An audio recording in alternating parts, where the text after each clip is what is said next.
This guy is sprinting home, trying to escape the rain as fast as possible. But the moment he bursts inside the building, he freezes. Standing right in front of him is a strange girl. She looks off. Not just unusual, but completely out of place. She appeared so suddenly that he actually drops his keys on the floor. For a second, he's caught off guard, but then he quickly pulls himself together and brushes it off. Just another cosplayer, he thinks. So he picks up his keys and starts heading up the stairs like nothing happened. But then, the girl suddenly jumps back as far away from him as she can, like she's terrified of him. Despite this, he shakes off his thoughts and continues up the stairs, convinced she's just a dedicated cosplayer. Before he can step into his room, the woman calls out to him from behind, telling him to hold up. Zhuqing pauses, turns back, and casually mentions that this is where he lives. The girl looks a bit spooked and quickly steps back, keeping a cautious distance. Seeing her reaction, he starts feeling a tad embarrassed, wondering if he looks so rough that even a girl finds him a random street molester. Anyway, he heads into his room. He takes a quick peek outside before closing the door, only to find her still lingering outside. After shutting the door, he takes off his soaked slippers and shirt. And after taking a steamy bath, he grabs a can of cola and also picks up the bag of cat food, calling out to his kitty, Melon. Right on cue, the little furball shows up with a sparkle in her eyes and eagerly digs into her meal. Meanwhile, our hero starts chugging down that refreshing cola as well, relishing that fizzy madness with every gulp. He takes another glance outside and sees that the rain shows no signs of simmering down. After a moment, he decides to check through the peephole in his door, and surprisingly, the girl isn't there anymore. While opening the door cautiously, he wonders if she's left, but as soon as his gate is wide enough, she appears right before his doorsteps. Feeling a bit awkward, he offers her an umbrella or assistance getting home if it's not too far.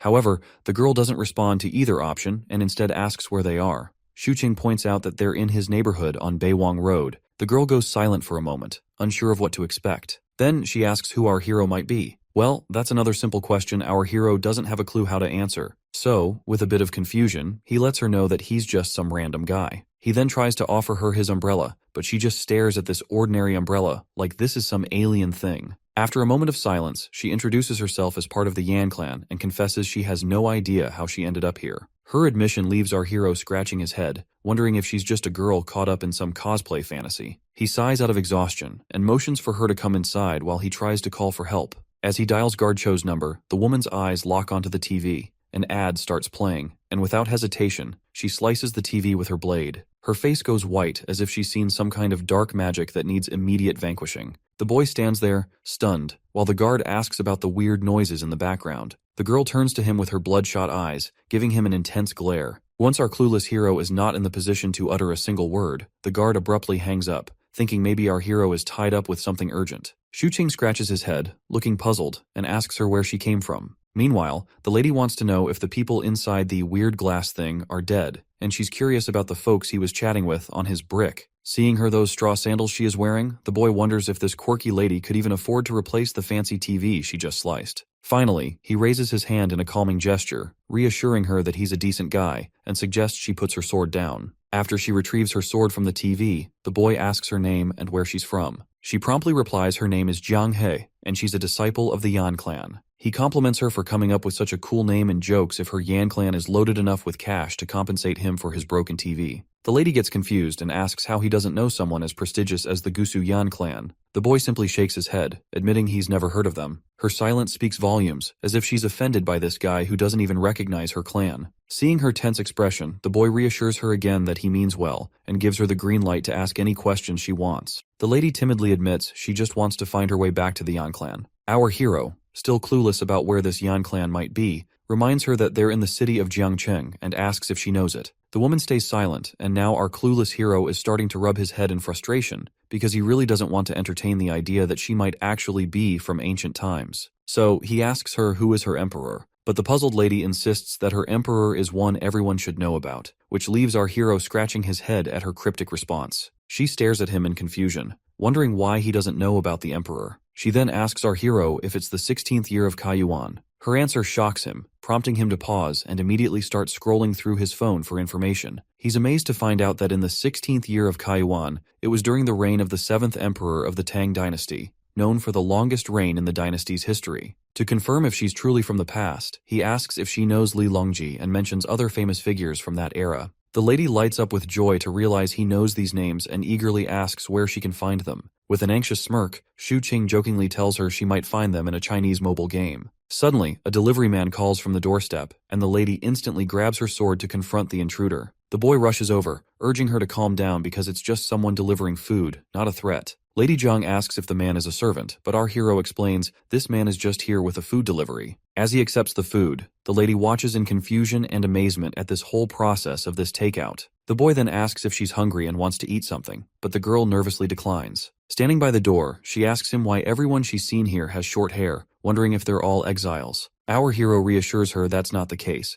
but then he starts losing his shit and fears she might have already slaughtered someone when she first arrived here and saw those people. She quickly assures him she was just hiding in the dark. After that reassurance, he gladly proceeds to take a bite of his burger. But then, the girl creeps over his face once again, asking about the short hair once more. With a mouthful, he explains it's just a local style, nothing special. Her eyes fixate on the juicy wrap, filled with meat and veggies. She can hardly resist the temptation, but she snaps herself out of it and declines eating again. He suggests she quench her thirst with the soda if she does not want to eat anything, telling her it's super sweet and probably unlike anything she's ever had before. Lady Zhang gets angry, feeling insulted by his comment, and accuses him of looking down on her. Our hero quickly clarifies that he was just trying to offer her something to eat. As their argument heats up, they start bickering like an old married couple. In the midst of their squabble, our hero accidentally knocks over his can of Coke, spilling it all over the place. The fizzy drink starts bubbling on the floor. Seeing the strange liquid spread, the girl stares at him in disbelief, thinking he was trying to force her to consume this weird, black, and disgusting substance.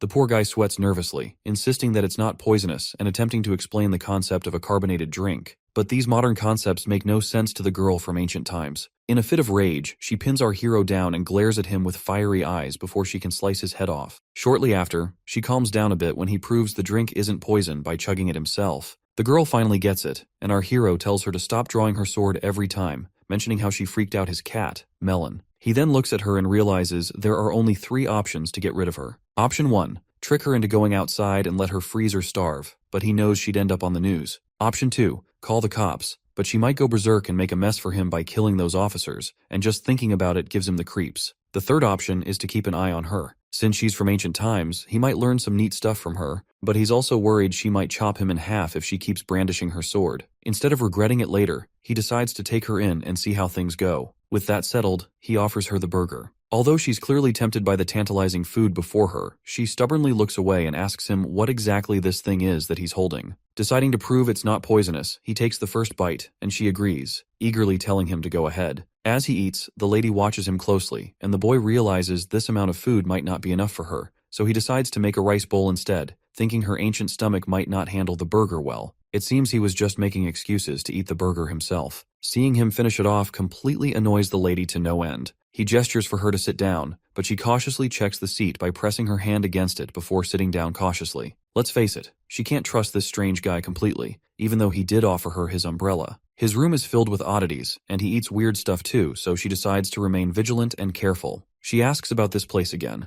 and our hero reminds her it's Jiangcheng City. The lady then asks if he knows how she can return home. This time, our hero panics when he sees her reaching for her sword again and insists she puts it down before he answers. Once the sword is out of sight, he somberly reveals to her that she might not be able to return because they are really far from her home. The girl perks up at this and immediately asks how far away they are. Our hero reluctantly tells her it's almost 1,200 years away. The girl asks what he means by 1,200 years, so he explains that it's been that long since she came from her time. Famous folks like Li Bai, Yang Yuhuan, and Lu Shan, all ancient history now, dead and gone for over 1,000 years. She's totally shocked by this news and straight up calls him a liar. But the boy tells her to just look around. Nothing's the same. This world runs on its own rules now. It could be cool if you get the hang of it, but also risky. She's still not buying it and raises her sword to his face. He calmly reminds her that waving swords around is against the law, and she better learn the rules fast. The woman asks why he's bothering to help her out. The boy explains it's kinda like how he rescued his fat cat Melon from the tough outside world. He just felt like he had to help. But our hero needs to pick his words better because she gets ticked off again, thinking he's comparing her to a cat. After a bit of thinking, she figures he's not such a bad guy since he let her in and offered food. So, she asks him again why he bothered helping her. Our hero says meeting a quirky ancient girl like her isn't something he encounters every day, and he's genuinely curious about her. He adds that she'd probably be curious too if their roles were reversed. The lady quickly shuts that down, saying if someone as weird as our hero showed up in her era, the chief would have chopped him down right away. The guy reminds her that this era is all about peace and love. He tells her that as long as she's living here, she better learn to follow the law, never hurt people, and not destroy anyone's belongings. With that clear, he lets her choose whether she wants his help or prefers to wander outside. Before turning away, he reminds her one last time not to hurt civilians, or she'll get arrested. The lady finds herself in a tight spot, not knowing what to do since she can't even leave this place. The boy then says if she wants to stay, he can order her some food, but she has to give up her sword because he doesn't want to get arrested either. With no other options, she reluctantly throws her sword down. With that settled, he starts brainstorming what to order for her that won't be too foreign for her. He briefly considers ordering some mooncakes, but then decides to get her some rice and buns instead. He tells her to take a shower while they wait for her food to arrive. The woman, clueless, asks where she's supposed to bathe. Our hero leads her into the bathroom, which leaves her amazed at the sight. He tells her not to be too surprised because there are many more surprises to come, and reassures her not to be afraid as everything here is harmless. For instance, he shows her the shower, and she looks at it curiously like a puppy. She tries it out herself, and our hero can't resist capturing her curiosity on his phone. He then introduces her to bath shampoo and the concept of toilet. Afterwards, he waits outside while she showers. He rummages through his stuff, trying to find something suitable for her to wear. Inadvertently, he opens the bath door while attempting to knock, realizing she doesn't even know how to lock it. Nevertheless, he informs her he doesn't have any women's clothes, so she'll have to wait for proper clothing. He decides to teach her how to lock the door in the meantime. Shortly after, he is kicked outside, but the lady is now enjoying her first shower in this new world. She even tries tasting the shampoo bubbles, but ends up spitting it away. Meanwhile, our hero is questioning if all of this is actually real. He picks up her sword and closely examines the gleaming blade, deciding to have an expert check if it's authentic or not. The girl emerges from her bath in her new outfit, and while our hero is busy with something else, she asks what he's writing. He doesn't respond immediately, but eventually hands her the paper. It lists out current issues that need addressing, and she starts staring at it intently. There are everyday products written down which she is supposed to utilize in her daily life. She then complains about her current clothes, to which the boy says she looks pretty and clarifies that he's not hitting on her. He's just giving a compliment, like people usually do when someone looks good. But still, she sternly tells him to lay off any flirtatious remarks. Suddenly, he notices her straw slippers and tells her to put them away, promising to get her new ones tomorrow. While he's admiring her cuteness, a sudden knock on the door scares the lady, but Shuqing reassures her it's just a delivery boy with food. Reflecting on it, he can't help but compare her to a wild cat, always attentive and ready to attack. After taking the food out of the plastic bag, he hands it to her. That is when Lady Jiang remembers something her vice captain used to say, that if someone is helping you for free, they must have ulterior motives. Hearing this, Shuqing starts crying, but then she smiles and tells him that she believes he's actually a good person. In a few moments, once she finishes her food, Shuqing decides to have a chat with the girl. He starts by letting her know that she's not in the primitive era anymore and needs to adjust her beliefs accordingly. He tells her that if she were to rely on her sword for survival and ends up killing him, she wouldn't last more than a week before running out of food. So, he advises her to stop playing around with the sword and focus on other things, like using the TV for entertainment. He also points out that the smartphone can be quite useful too. Basically, he's trying to reassure her that she's perfectly safe here and no one is going to harm her. Hearing this, the girl nods in acknowledgement and our hero lets out a sigh of relief. But when it comes to the outside world, things get complicated. He explains that while this is a peaceful world, it could be dangerous for her. Curious, Lady Zhang asks why that is, and our hero explains that she might end up accidentally hurting someone. For instance, if she strolled into a royal castle with her sword drawn, they'd likely throw her in jail. It's the same deal out there in this world as well. Not only that, he also explains the concept of an identity card to her, warning that she needs to watch out for cops who might ask to see it. So, the first thing Shuqing wants to do is make her an ID card. Otherwise, she's going to stick out like a sore thumb wherever she goes because she doesn't belong here. After hearing about the ID card, the lady asks if she's like some kind of refugee here. Shuqing tells her it's actually worse because the consequences are pretty serious if she gets caught. The lady gets freaked out, but Shuqing tries to calm her down, promising to help her out, because meeting someone from 1200 years ago isn't exactly an everyday thing. Still, the lady remains hesitant, not sure if she can trust him and just wanting to go back home. To which the boy points out that it won't be easy for him to help her in her current situation, and their best shot is for her to cooperate as much as possible. After a while, the lady reluctantly agrees to cooperate and asks what she should do first. Shuqing wastes no time and tells her straight up, first off, never pull out that sword again. As they settle into a moment of quiet, the girl suddenly looks around and asks Shuqing where his wife is because she wants someone to gossip with. But the poor guy, as much as he hates to admit it, says, I'm actually unmarried. It's quite a surprise for the lady, and a sudden silence fills the room. Shu King quickly reassures her that it's normal not to be married at his age and tells her to make herself comfortable in the spare room he has for her. She nods quietly and follows him as he shows her the new room she'll be staying in. Inside the room, there's a lot of stuff, but Shu King quickly tidies everything up, making enough space for one person snugly. It's clear the lady isn't exactly thrilled about staying in this place, especially with a weirdo like him. However, Shu King grabs some spare blankets and neatly arranges them on her new bed, urging her to rest. He understands she must be feeling confused, and he hopes that when they wake up tomorrow, it'll all feel like they were in a dream. He proceeds to leave the room, and before he does, he introduces himself as Shu King, wishes her good night, and leaves her alone in her room. The lady first places her sword back and then sits on her cozy bed. Once midnight strikes, Shu King finds himself awake, feeling a bit restless while reflecting on the entire hectic day. First off, he got rejected in job interviews, and when he came back, it started raining. Somehow he managed to reach home and then ended up meeting a girl who draws her sword every time she feels like it. But then he says, "Scratch this," and goes to sleep because there's a lot of stuff to handle tomorrow. When the next day rolls around, he opens his eyes and picks up his phone to find that it's already 10 o'clock. He jolts awake in his bed, remembering the nut job lady. He immediately starts looking around, and when he sees her sitting there, he finally realizes that he wasn't dreaming after all. He gathers himself and wishes her a good morning, asking why she woke up so early, only for her to remind him it's almost noon. He then asks if she's hungry, to which she responds affirmatively,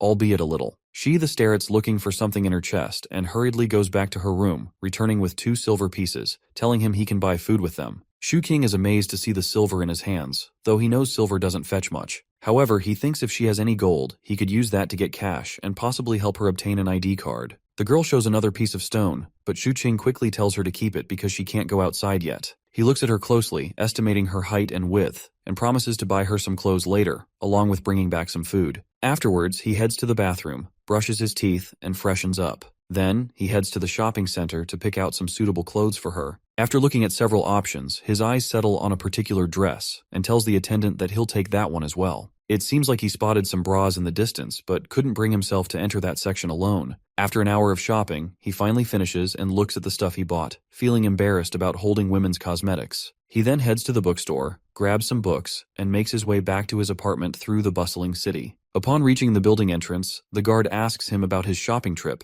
and our guy tries to hide all the feminine stuff he's carrying. The guard also asks about the phone call from yesterday, and he makes up an excuse, saying he dialed the wrong number accidentally. Before he heads off, the guard warns him to be cautious due to recent thefts in the area. He nods and assures the guard he'll remember. Once he's back in his apartment, he finds the lady standing there with her sword almost drawn, ready to chop off any intruders. The boy assures her she's safe and hands over the food box, mentioning he's also brought some essentials. Suddenly, something clicks in his mind. He looks at her with curiosity, and she asks what's on his mind. He awkwardly wonders aloud if she should be thanking him and seeing him as some kind of young hero or a decent guy, or something like that. The lady, not quite getting where he's coming from, thanks him anyway. It seems like it might take a while for her to figure out what this weirdo is always thinking. They dig into the food, and the lady devours her meal like a wild animal, which surprises our hero given the elegant image he had of women from her era. Nonetheless, he's pleased to see her enjoying herself. After they finish eating, he lays out the clothes he bought, showing her the new dresses and shoes. He keeps digging around for more stuff, and meanwhile, the girl spots the bra he got for her. The guy freaks out, like his soul might jump out of his virgin body, and quickly tells her to keep that thing down and promises to send her a video on how to use the bra to cover up her headlights. Feeling embarrassed, he dumps all the stuff he bought and tells her to figure it out herself. Seems like he's picked up quite a few interesting items though.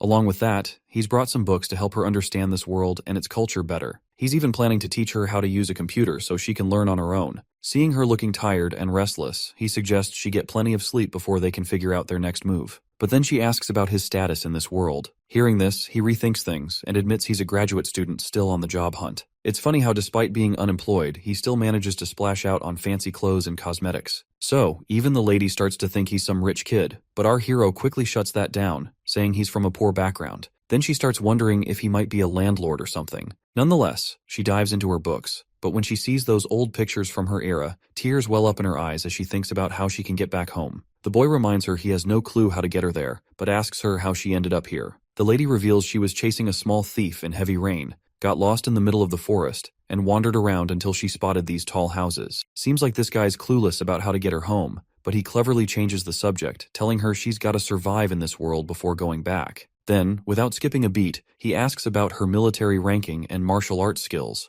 You see, the reason this guy was asking in the first place was because he was interested in her martial arts skills to begin with. And the lady gives him an exact answer he likes, saying her Yan clan is considered the most powerful clan around. Excitedly, he asks how high she can jump without getting hurt. The lady confidently steps forward, pointing to the 4th floor of the building, saying she can jump from there without a scratch. This revelation leaves the guy's eyes practically popping out of their sockets. He then gets even more excited, eager to see all the fancy moves she's got under her belt. He starts spouting off a bunch of martial arts skill names he's probably picked up from video games, but it's all gibberish to her. He even asks if she knows kung fu and offers to learn from her eagerly. But the lady tells this enthusiastic guy to simmer down because he's past the age for learning, and even with perseverance and determination, he won't achieve much. The boy calms down and asks if these moves are like super strict or something. Lady Zhang shakes her head, saying it's not about being a master, just a few basic moves without all the strict rules. She then gets into position and shows him the first simple martial arts move, focusing on the waist and how to ground yourself. She explains that martial arts training takes time,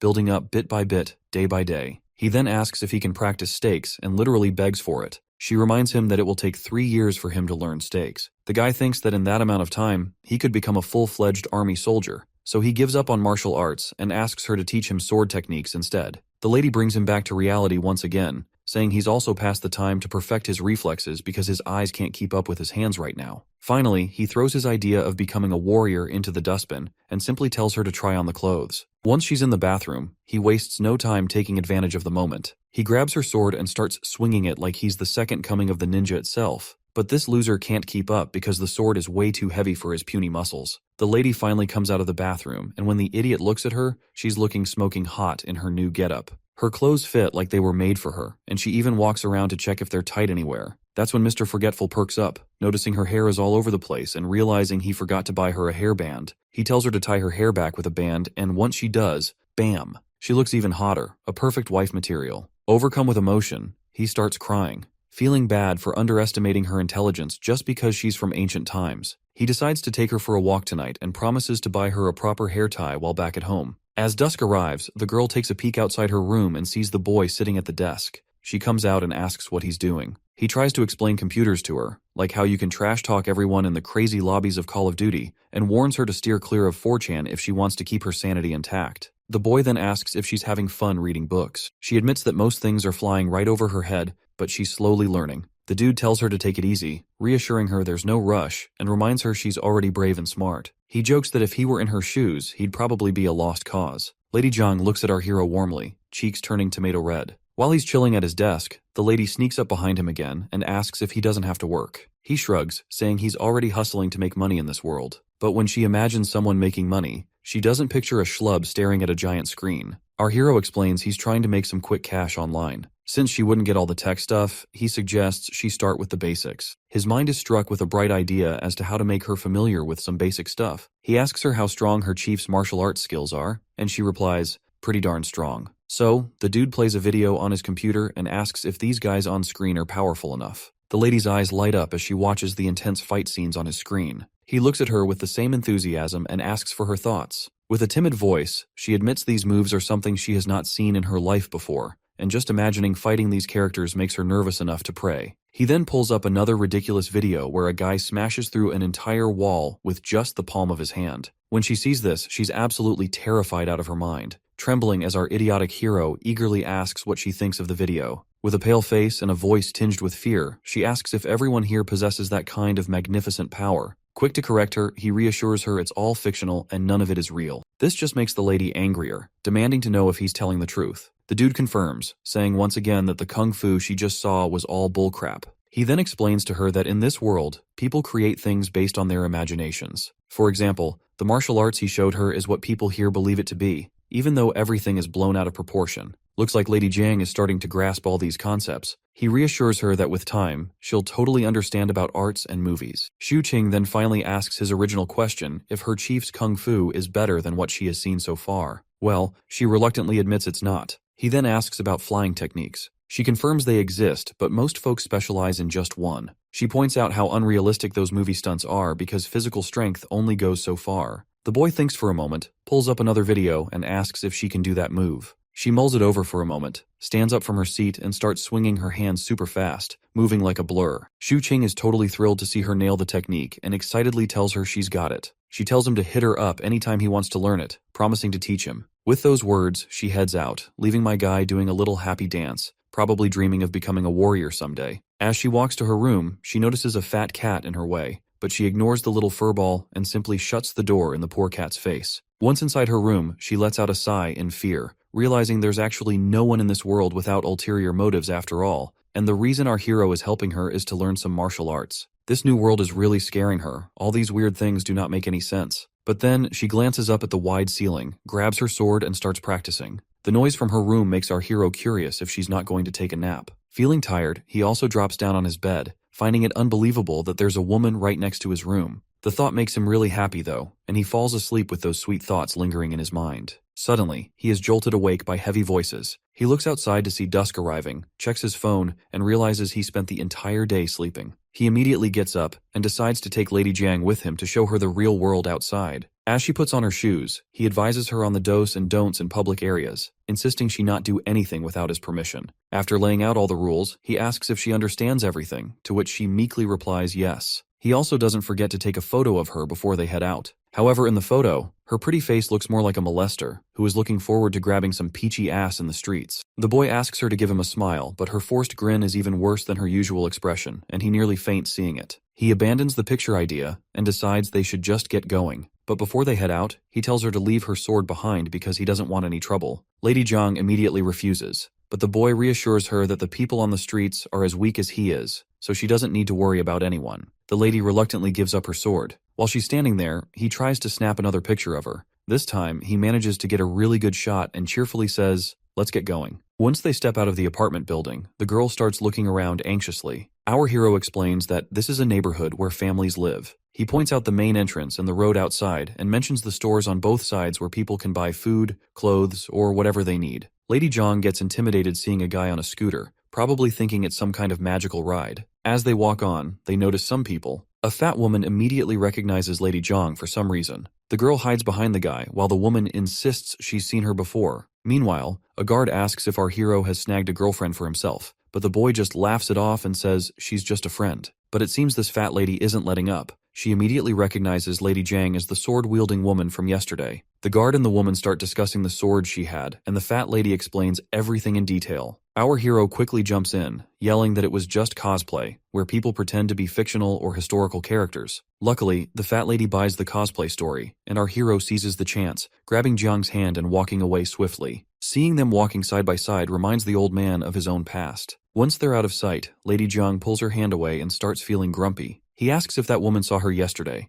The girl remains silent to this query, and the boy is now sure Jiang must have met that woman on the stairs. Nevertheless, they continue their journey together. The lady is quite shocked to see cars moving so fast. The boy then gives a brief description of cars and how they evolved from horse carriages to these robust, speedy machines. Since she can't understand how these things work, she assumes there must be a horse stuck inside providing the much-needed horsepower to run the car. The boy then introduces her to the concept of cameras and explains how the movies they watched were filmed with these devices. He points out that if he were to misbehave with her here, people from far away would still be watching from that CCTV and could get them arrested. So he reassures her that as long as she behaves herself, she isn't their target. Lady Jiang picks up a few pebbles from the ground, and our hero quickly tells her not to even think about knocking out any cameras. She stops immediately, and he tells her to just put the stones away. He then explains traffic lights and how they work, pointing out that red means stop and green means you can cross the road. I'm narrating this because I want my friends and fellow viewers to learn too. Once they cross the road, Jiang's attention is caught by the bright streetlights and the grocery stores. The high-speed cars are fascinating to her as well. As they walk, the boy picks out a hair ribbon for the lady. But when he imagines her with those cute fur balls on her head, he realizes it might not be suitable for her after all. He starts thinking while looking at all the cute, sparkly things laid out before them. Lady Jiang perks up at the sight, and when our hero asks if she likes a particular ribbon, she immediately says yes. Once she has the ribbon in her hands, she starts stretching it vigorously, but then she uses it correctly and puts it on her head, looking all cute and beautiful once again. Even our hero can't help but admire her beauty. As the sun sets and the city lights up, our duo heads into a restaurant. Our hero orders 2 fried rice cakes with extra spices and a plate of sliced cucumber as a side dish. As they look for a place to sit, the boy reveals to Jiang that this is the same place where all their food comes from. He relies on this restaurant because they serve the best food, and he's been enjoying it since he was a kid. Suddenly, Jiang's mind is totally captivated by the vibrant lights dancing before her eyes. She's so lost in the moment that she finds herself startled when the waiter arrives with their food. The boy decides to start eating and offers her a pair of chopsticks. She looks really nervous, and while he chugs down his lemon juice, he realizes he probably made the right choice by not letting her wander off by herself. She clearly needs more guidance than he thought, but he's confident he can teach her everything step by step.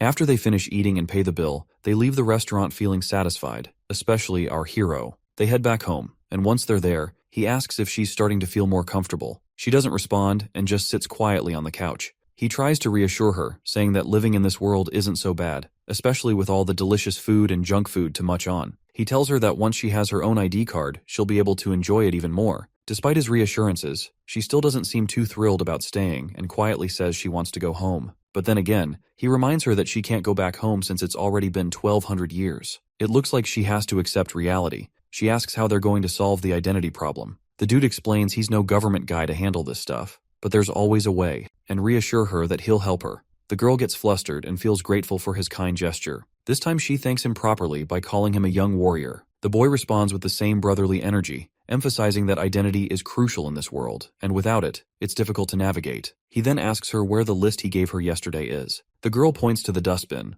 The boy is disappointed by her action and tells her to retrieve it right away. Once she gets the paper out of the bin, the lady asks what they'll do if the ID card issue isn't resolved. Our hero points out that she'll be a criminal and there's nothing he can do. Without an ID, she can't get a job, buy property, or even use public transport, and emphasizes that an ID card is the holy grail in this world. The lady gets a bright idea and asks if, by making money and finding a place to live, the ID would become less important. The boy explains there are still many things she can't do without an ID, like having a bank account, a phone, online accounts, online shopping, the list goes on. He then opens his laptop, searches for unregistered resident certificate, while also telling the lady to approach the authorities directly for help with her ID card. He reassures her that the worst-case scenario is they might confiscate her, but he's sure they'll treat her nicely. Lady Jiang immediately reaches for her sword, asking if he's thinking about turning her into the authorities. The boy tells her to forget it and just focus on studying first. He suggests she look at history or something, and once she has a basic knowledge of modern society, she can decide for herself. The woman gets silent and seems visibly anxious and sad.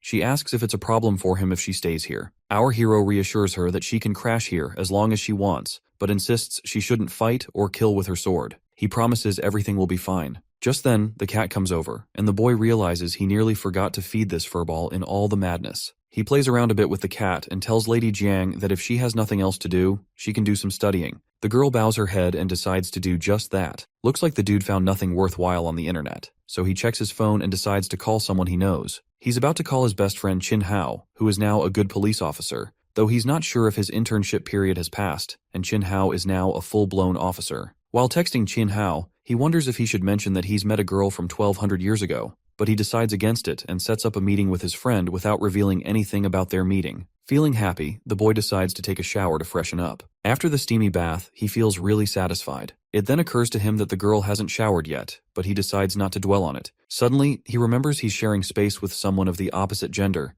and he knows he'd be in hot water if she caught him wandering around naked. Thankfully, no one sees him, and he hurries into his room. A while later, Lady Jiang cautiously emerges from her room, darts to the bathroom with clothes in hand, and immediately shuts the door for a much-needed bath, just like she used to do in ancient times regularly. Since it's the weekend, the boy grabs a digital writing pad and starts teaching her how to write. She's already good at reading traditional Chinese characters and nailing their pronunciation, so now she tries her hand at writing a few words. Suddenly, Melon pops up, grabbing both their attention. The cat looks hungry, so the boy decides to feed her while Lady Jiang keeps practicing her writing. Watching him dish out cat food, Lady Jiang gets curious and asks what it actually is, to which Shu Qing explains it's food made just for cats to eat. Lady Jiang quickly imagines how they might produce such cat food, picturing pouches hanging from tall trees in her mind. Suddenly, there's a knock on the door, and the boy rushes to receive the food delivery. He hands it to the lady, telling her it's her dinner for tonight, as he's going to meet his friend later to ask about her identity card. The girl immediately starts digging into the food, and our hero assures her he'll teach her how to use a phone and computer so they can stay in touch. While she eats,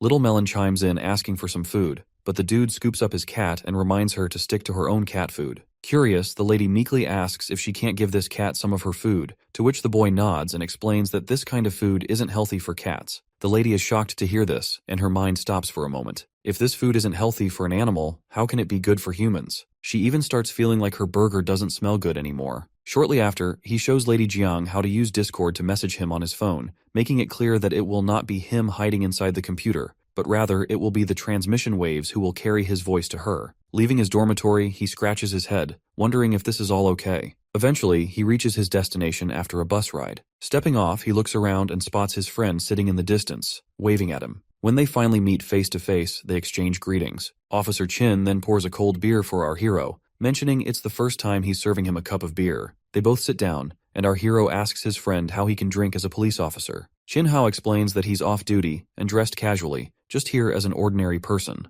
The boy then places his order, carefully noting all the delicious items he's about to enjoy. They clink glasses and toast each other. Shu Qing asks his friend how his job is going and what it's like being an outstanding officer. Chin Hao bluntly describes it as terrible, and all the talk about heroes saving the day is nonsense. He shares how he's often pulled into trivial disputes between couples and ends up resolving conflicts with old ladies in the neighborhood. He hardly ever encounters thieves. Instead, he deals with daily disputes and nonsense. But our hero Shu Qing points out the brighter side, mentioning how people are generally living and working happily, which is a good thing. As much as Chin Hao hates his job now, he always dreamed of becoming a police officer when he was a kid. However, he stopped growing after hitting 1.6 meters, knowing that the minimum height requirement was 1.7 meters. He cried a lot in our hero's arms. Fortunately, when the height requirement was replaced by the high jump, he was excited to start practicing every day, eventually achieving his dream. But after dealing with just trivial disputes, the officer is so worn out that he jokes he'd even fight a woman with a sword if he has to, just to make a big show. Our hero immediately tells him not to joke about such things. Suddenly, the boy changes the subject and casually asks about what happens if a homeless person who has lost their memory wants to get an ID card and work without any proof of citizenship. To which the officer bluntly states that getting an ID card isn't easy, and someone fitting that description is likely a shady person. With the energy of an officer, he asks our hero for the person's name and address he is speaking about. The boy tries to spin a tale about how his mother's brother had a son whose friend is in a similar situation. The officer cuts him off, telling him to stop the nonsense and reminding him that without proof of identity, like a blood test or something similar, they can't get an ID card. The boy presses further, asking if the person he encountered was unidentified and strange, like a homeless guy. The officer points out that if their behavior is suspicious, they must be investigated. Seeing his friend's suspicious gaze, the boy quickly tells him to stop looking at him as if he's harboring a fugitive. He insists he's not here to discuss how to cover up anyone's identity. His friend agrees, reassuring him that he trusts him. He suggests asking for basic information from the stranger. They could also use a person's directory or DNA information to verify details. His friend suddenly grows irritated, telling our hero to drop the conversation and starts downing his beer. The boy jokes that he only came here because he needed something to talk about, otherwise they would not have met. Then, he playfully tells his friend to forget everything and jokingly extends his hands, telling him to handcuff himself because he wants to experience what it's like to be interrogated and cuffed. After their banter, our hero brings up the ID card subject again, but the officer's answer remains the same. He gives an example that if it were so easy to get a new ID, criminals would be stabbing people daily and running off with new identities to start fresh. They continue their back and forth, and after drinking a lot of beer, the officer finds himself knocked out cold. Our hero tries to wake him up, reminding him of his duty to resolve disputes between old ladies. But the officer just wants more beer, so our hero tells the waiter not to bring any more. The boy pays the bill while his friend still wants more booze. Our hero then learns there's a 50% discount if you spend 100 yuan, so he decides to get a lot of fish for Lady Jiang. After saying goodbye to his hiccuping friend, he grabs his takeout and heads back home. Though he is a bit let down that he got no lead, but he is not sweating it. Once he's back home, he finds the girl fast asleep, and he can't help but admire her beauty. His heart and brain seem to short-circuit as he gazes at her, unsure of the feelings stirring inside him. The girl wakes up abruptly, feeling a bit startled to see him back. He shows her the food he brought, and she quietly says thanks. Not satisfied with just a simple thank you, the boy playfully insists she say it loud and clear. Blushing, the girl says,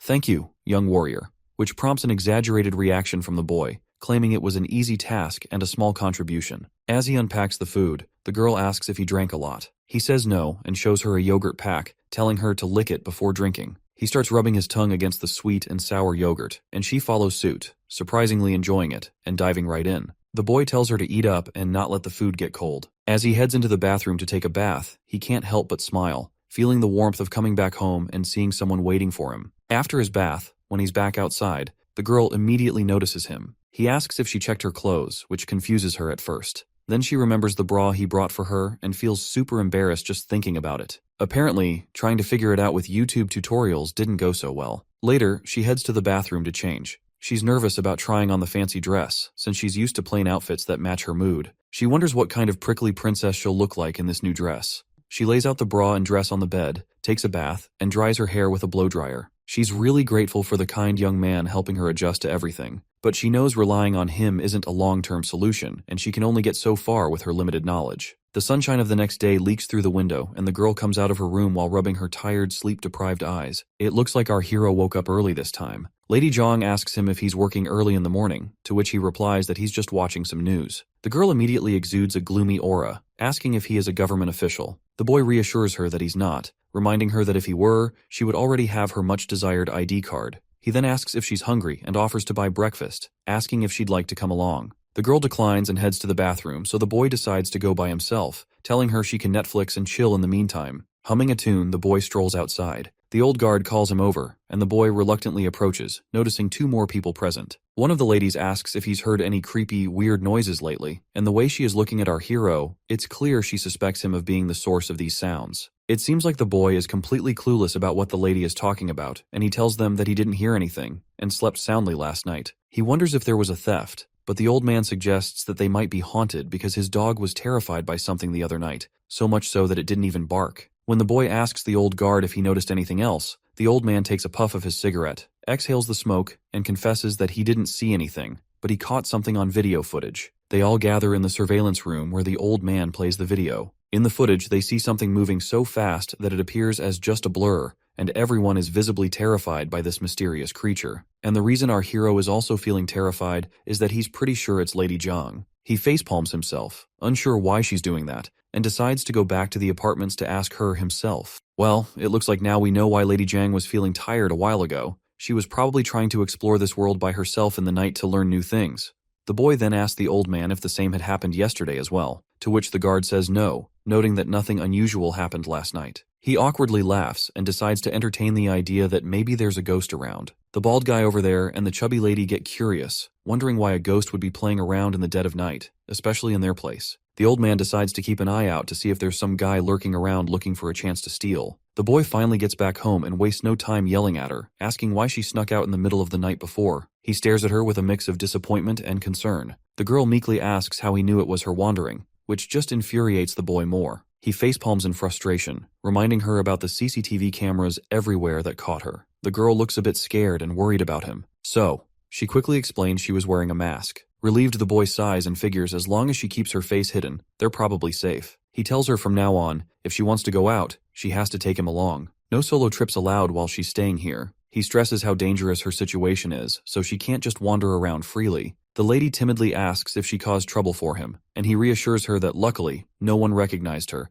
because everyone thought there was just a ghost haunting the place. Looks like the lady had no clue what haunting meant. Seeing her clueless face, my guy gets agitated once again, and quickly tries to Google a movie about someone from ancient times who ends up in the future and gets into trouble because of their wild behavior. He wants to emphasize how dangerous her actions could be if she's not careful, and he is pretty sure what he just imagined perfectly fit the description of her character. The girl looks timid and promises to quit causing trouble if it's a bother to him. The boy then tells her to calm down and suggests ordering takeout later, asking what she'd like, whether hamburgers, chicken rolls, or anything else. The lady responds with a charming smile and thanks him for the healthy food he is ordering for her, but the boy teases her by reminding her that if she wants to eat even healthier, she could try the cat food. After their playful banter, the boy takes the laundry and puts the clothes into the washing machine. He also takes the opportunity to educate her about how the washing machine works. Upon seeing this, the girl quickly rushes to her room, retrieves her clothes, and returns to the laundry room to add them to the washing machine. While Shu Qing is looking at the laundry, he notices something tucked inside her clothes. Curious, he pulls out the item and holds it up in the air, leaving the girl completely embarrassed. She hurriedly snatches the item back from his hand and rushes back to her room.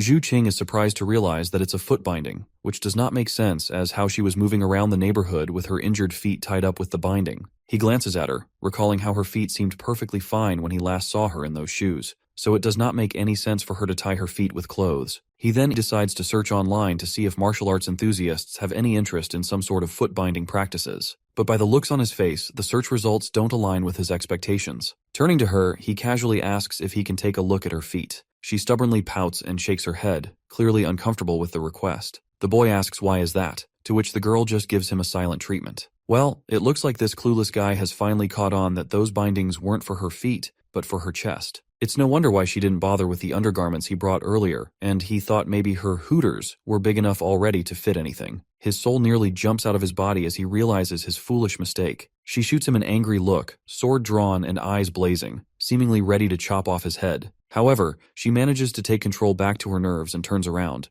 leaving this weakling utterly terrified after getting scared to death. But since she's already mad at him, he tries to lighten the mood by calling her out and singing in his terrible voice. The lyrics are all about Lady Jiang, describing her modest stature, natural beauty without makeup, and how beautiful she is from head to toe. He even sings a song about a man who loved an ugly woman but had 5 children with her. He claims that only a Gaiga Chad with a Sigma male mentality could do such a thing, and he desperately wants to become one of them. Despite his attempts at banter, he ends up getting yelled at by the girl once again. Afterwards, he gets back to the main business, and tells her to watch some tutorials on how to wear these undergarments, and he will be back in 5 minutes, hopefully with fewer jokes this time. Exactly 5 minutes later, he returns and checks on her progress. But to his surprise, she looks utterly spooked and asks if this is how everyone lives here. With a trembling voice, she mentions that while these undergarments might seem comfortable, they make her feel like a harlot. The boy tries to reassure her that there's nothing wrong with feeling comfortable, but she persists, calling it shameless. He challenges her perspective, asking what there is to be ashamed about. After a moment of contemplation, she falls silent. He launches into a humorous tirade about how she's stuck in the past while modern women flaunt their assets in anything they like. He even throws in a jab, saying if a man can wear half underwear, so can a woman as well. But she sticks to her guns, immediately rejecting what she calls immoral thinking.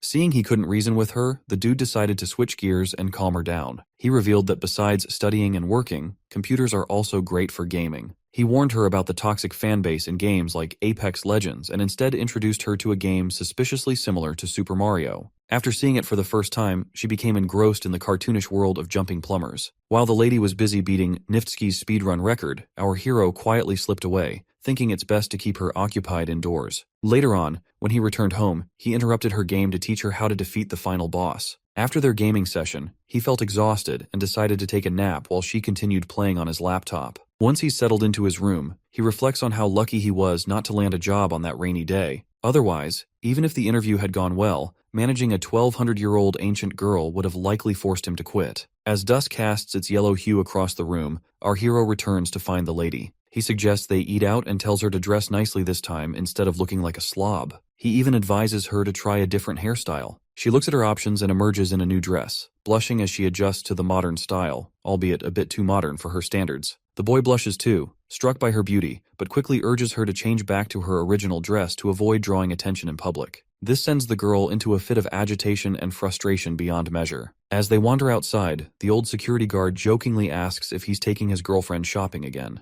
Our hero clarifies that they're just friends, not dating. The old man then reveals he's holding onto a talisman to ward off ghosts temporarily until his mahogany arrives. When asked if he resembles the god from the New Year's festivities, Shuqing gives a thumbs up and hurries along, noting it's getting late. Meanwhile, Lady Jiang is already occupied with her own thoughts about something. Once they're alone, she can't contain her curiosity any longer and asks Shuqing what girlfriend means. He explains it's just a female friend. Perplexed, she wonders why he denied she was his girlfriend earlier. He tells her to be patient and promises he'll explain later. Shuqing is pretty sure that if Lady Jiang figures out the true meaning of girlfriend, she might just pack her bag and bolt away from his place. As they start walking once again, the boy suggests she watch videos about her kingdom's history, but she expresses reluctance, noting that revisiting her past is painful. As they walk, Lady Jiang notices the absence of curfews, street vendors, and muddy potholes in this peaceful environment. Everything feels surreal and dreamlike to her in this prosperous world. Their stroll halts at a tea stall where Shuqing orders bubble milk tea and other treats and urges her to try it. She observes curiously, but hesitates to drink. Looking around, she asks if people make money this way in this world, and if she could learn to do such work. Shuqing bursts her bubble gently, explaining she can learn the skills but can't earn money without an ID card.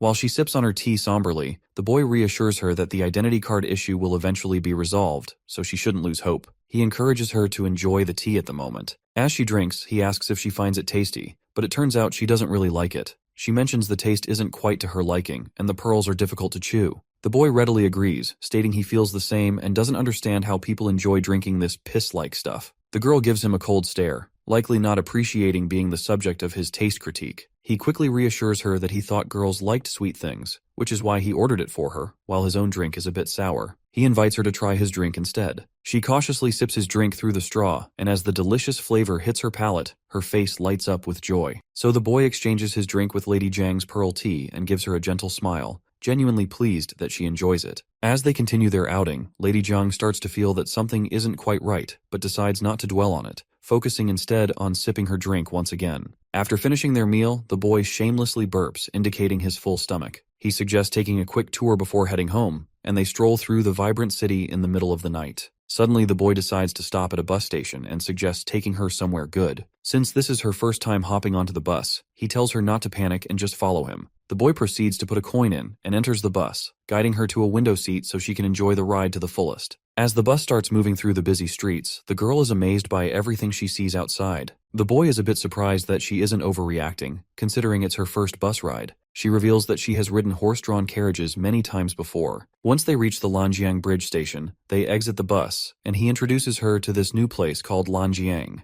He eagerly and proudly tells her that in her era, this place might have been desolate, but now it's the heart of the city's nightlife. As she takes in the sight before her eyes, she wonders if this is even possible. The boy encourages her to find her own answers by studying history, if she finds it hard to believe. While they stand by the river, the boy takes out his phone and doesn't waste a moment before capturing a memento. The girl happens to be looking in his direction, creating a perfect pose for a picture, and our hero captures that moment with a single click. At that moment, he also promises her a trip on a plane once her identity card issue is sorted out. The idea of soaring into the sky is completely new to her, so he reassures her once more and says that for now, she can stay in his cramped little room and learn about the world. Curious as a child, she asks what comes after understanding the world. The boy pauses, thinking for a moment, and explains that she'll achieve true freedom, gaining a clear sense of what's right and wrong for her, and she can fully enjoy this future world. Checking his phone, he announces that the time has come. Right on cue, fireworks burst into the sky, painting it with vibrant colors and light. She can't help but wonder if her family would be amazed by such a magnificent sight. He smiles at her and encourages her to enjoy this time here, on behalf of her relatives as well. The next day arrives, and the news our hero sees is rather unpleasant to say the least, because Lady Jiang can be seen doing her ninja moves outside by the lightning poles.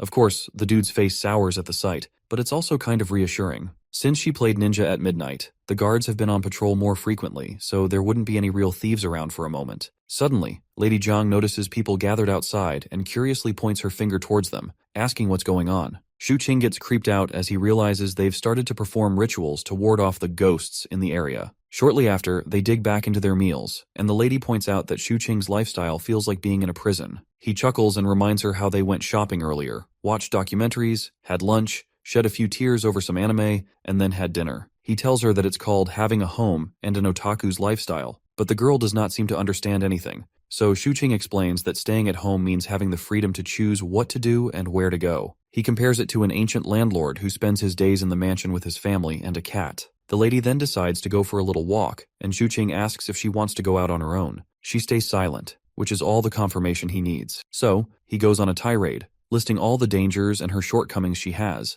effectively shutting down the idea and telling her to just stay here for now until she is not fully aware of the world. He tells her that even if he gave her money to eat at restaurants, she still has to figure out how to earn money. Otherwise, she'll just be on a spending spree. He reminds her that she can either commit crimes to get some quick cash or do some hunting, but since there are no hunting forests around, she'll end up going through garbage. Finally, the girl gets silent and just eats her burger, thinking that without that single ID card, she can't even go out for walks on her own. Seeing her sad face, Shu Qing then puts his hand into his pocket and offers her 2 coins, reminding her that she's at least learned how to take the bus so she can experience it by herself, which will be her first step forward. But the girl refuses to take the coins, saying she hasn't learned anything. Shu Qing, however, forcibly gives her the coins, telling her to spend some time outside and assuring her that she's learned a lot in the first month she's been here. Curious, the girl asks if there are really ghosts out there, so he points at the people outside doing their ghost-busting routine. He assures her that once she starts making money, she can pay him back. When she wonders aloud what happens if she doesn't earn anything, he assures her they'll figure it out. Once again, she thanks him, calling him Young Warrior. The boy then runs a game on his computer where she can play a character, explore, and learn how to make some cash. He suggests she give it a try to see if she gets the hang of it. When she asks why she can't just do what he does and work online for money, he explains it's pretty complex and she should start with the basics. Suddenly the doorbell rings and the boy freaks out, telling her to hide in her room.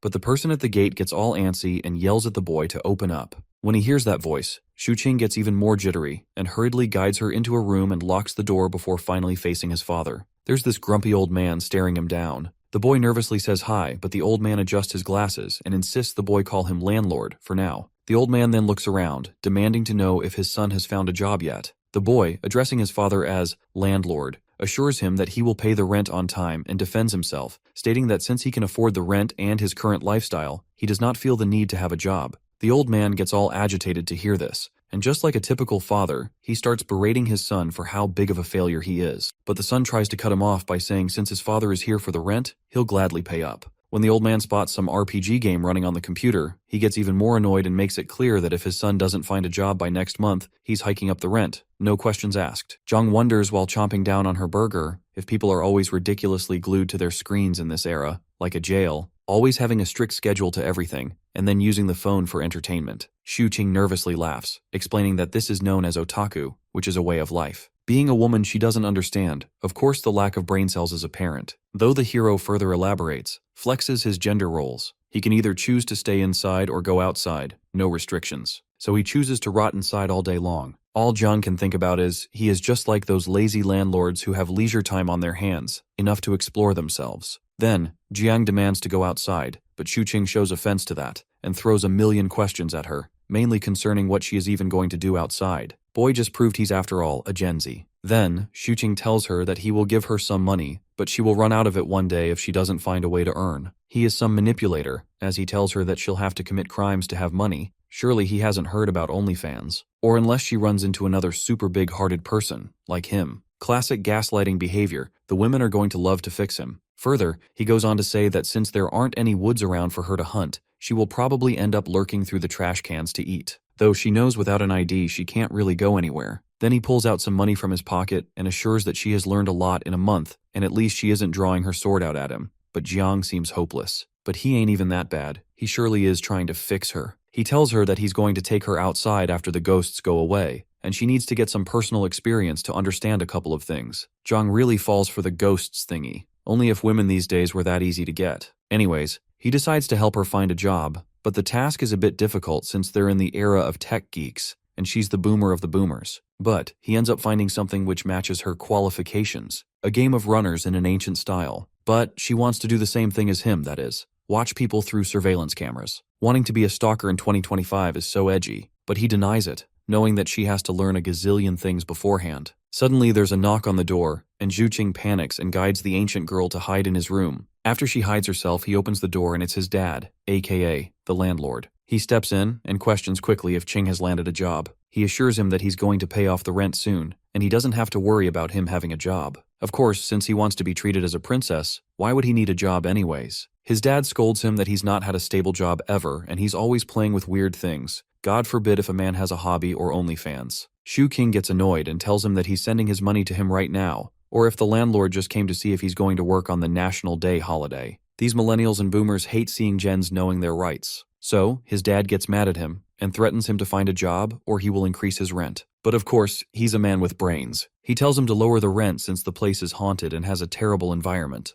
Annoyed, his dad begins to leave, when out of a sudden, the OnlyFans allegations are proving themselves to be true. His dad sees women's gowns hung in the bathroom, and before he could explain, Shuqing's dad is very sure his son is soon about to become his daughter, getting backshots by some closeted black American. As his dad waits for an explanation, Shuqing knows that he'd better tell him the truth rather than being known as the gay disappointment who bends over and dresses up as a woman. Other than that, the neighbors would end up telling his dad that there's a girl living with him anyways. So, he makes up a story that it's his friend's sister who has come to stay with him for a couple of days. He knocks on the door and urges Jiang to step outside. She does so, and he introduces her to his dad, hoping she doesn't do anything weird. Jiang wonders what to call him, almost calling him dad, and the dad notices that. But she calls him uncle and bows down in respect. Shuqing's dad grabs his hand and takes him outside to have the talk, though the dad assures Jiang that they'll be back. Outside, the dad asks for an explanation, to which Shuqing says that it's just a friend's sister who is there to spend a few days at his place. He further asks his dad to not come over and hand over the spare key so he can give it to her. Although he just wanted the spare key because he doesn't want his mom or dad to find her alone,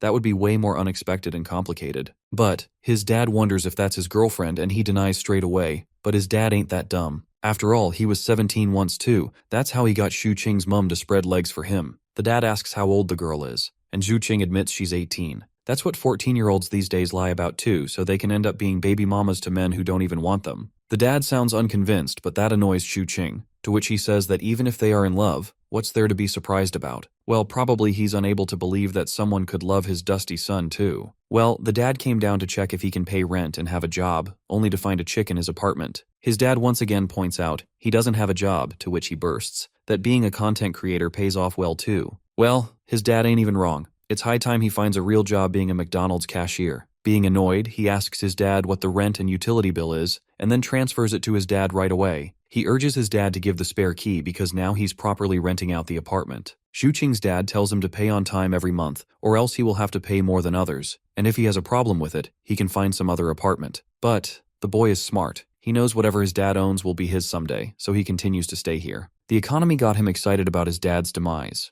It's really that bad. Anyhow, before he leaves, he tells him that he has to be back for dinner and looks at Jiang. Annoyed, he yells that she isn't his girlfriend, but the dad's really not a fool. Of course, being his dad, he guides him that starting a relationship that early could lead to problems, and he should also find a job. He begins to leave, but he turns back to Zhu Qing and tells him to take all the safety measures, and Qing gets embarrassed. Suddenly, Qing stops his dad to have a look at Jiang's sandals. He asks him the value of it, since it's from the Tang dynasty. Hiro knows that his dad has been studying archaeology for almost half his life, and he is an expert in this field. He also elaborates that these sandals are from the time of Li Longji. His dad thinks he's crazy, and suggests a mental health institution to attend, which all the kids in this generation need. Though his dad is about to test out his skills to have another kid, it's never too late and leaves pretty quick. The wife better be in an apron. As Zhu Qing's dad leaves, he thinks to himself that he made a son who is nothing more than a retard who is stuck to his computer all day long. He sighs, with no hope of becoming Elon Musk overnight. He knows that these shoes are said to be from Kaiyuan period while also being from a week ago. Both statements are correct. Since there's a thin line between the past and present, once it's punctured, anyone could fall through it. Anyways, the boy urges his dad to take a closer look and doesn't let him leave. His dad gets angry at the disappointment he created named Zhu Qing and yells at him to get realistic with his life. He compares his son with his cousin, who became a police officer. How? Zhu Qing tells him that he's a freelancer while he hides Jiang's shoes behind him before she thinks he's a creep. His dad doesn't get what a freelancer is, so he scolds him again, giving him daddy issues. Seems like he's about to give him a premium package of daddy issues, as he takes Jiang's sword to hit him. The sword hitting the hero doesn't scare him much, but knowing Jiang would go crazy is what concerns him more. He begins to take it away from his dad, but Gramps definitely got a good grip.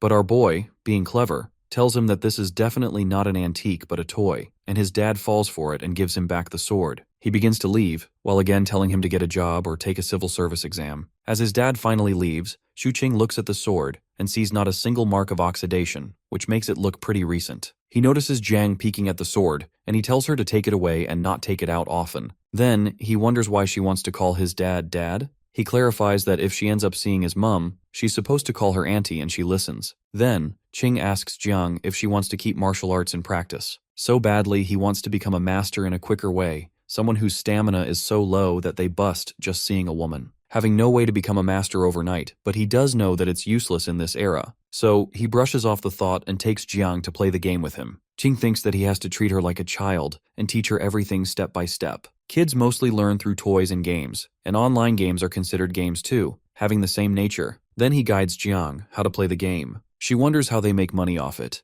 and he explains that once she learns how to play it, she can play it for others, and they'll pay her. Qing explains to her in detail, so she might not think that he's deceiving her. So, he explains to her that this is sort of an entertainment for jobless people who have nothing else to do, like a hobby, but there are still many people who don't have the time to play, since not everyone has as much free time as he does, so that people like him who have more free time can play for them. Jiang still doesn't get it, asking if they don't have enough time to play, so would they hire others? That sounds absurd to her, but he elaborates that they already spent money to purchase the game, so they won't spend their time playing, with an example. He knows that she's safer being an internet addict rather than coke addict. Running out of the house. Zhu Qing doesn't want to think about the future right now, just the present for her survival. Suddenly, his fat-ass American-coated cat begins to rub itself on his feet and he tells it to shoo off. So, the cat goes and jumps on the computer table and then sits on Jiang's lap, making her blush. In the police station, one of the police officers wants to order a meal together, and they ask how as well, but the soft boy politely declines. He sighs and says they have nothing to do today, which is boring him. Suffering from success. As soon as Hao says that, all of the police officers look at him, confusing him. One of them asks if his master didn't teach him not to say that. Suddenly the phone begins to ring and it's a work call, and now they gotta work all night long. Later on, Hao is taught to never say by the old police officer in the car, "We have nothing to do today." As soon as anyone says that, they get tons of work for the whole night. It's something metaphysical and they don't have any explanation. Hao thinks if this is the same thing Zhu Qing mentioned, speak of the devil. Then, they both reach their destination, and they headed towards the 6th floor of building number 14. It was late at night in the residential compound, and suddenly they spotted an old alcoholic man. They ask him what he's doing there. Definitely not rehab. The old man yells what took them so long to reach, because he wants to go inside to his wife. He's smelling so strongly of alcohol, like the way a ran-through smells like a can of sardines, which makes Hao nauseous. The police officer knocks at the door, and the wife opens up. She wonders what the police are doing here, since she didn't call the police on her husband. It was the husband himself, who wanted to go inside since she locked him out. She apologizes to the police for inconvenience and promises to teach him a lesson. Lucky old man is about to get some spanking tonight. But it seems like the old man doesn't like the idea of getting a lesson, so he screams at her that she'll be the one getting the lesson. Would love to see what happens between them. As soon as the police see the man angry, they threaten to arrest him so they can sober him up by locking him up. The old man gets sobered up by the thought of it, and hence another case gets solved. Then, as they are leaving, they get another case. The curse that Hao is putting the rest of his coworkers would have had us bawling. In the middle of the night, Qing wakes up and goes to fetch a glass of water. Suddenly, he sees Zhang trying to sneak out to scare off people again. But his vision is sort of blurry. As soon as he realizes it's someone else, he screams, and Jiang was behind Qing this whole time. It was a thief who sneaked in,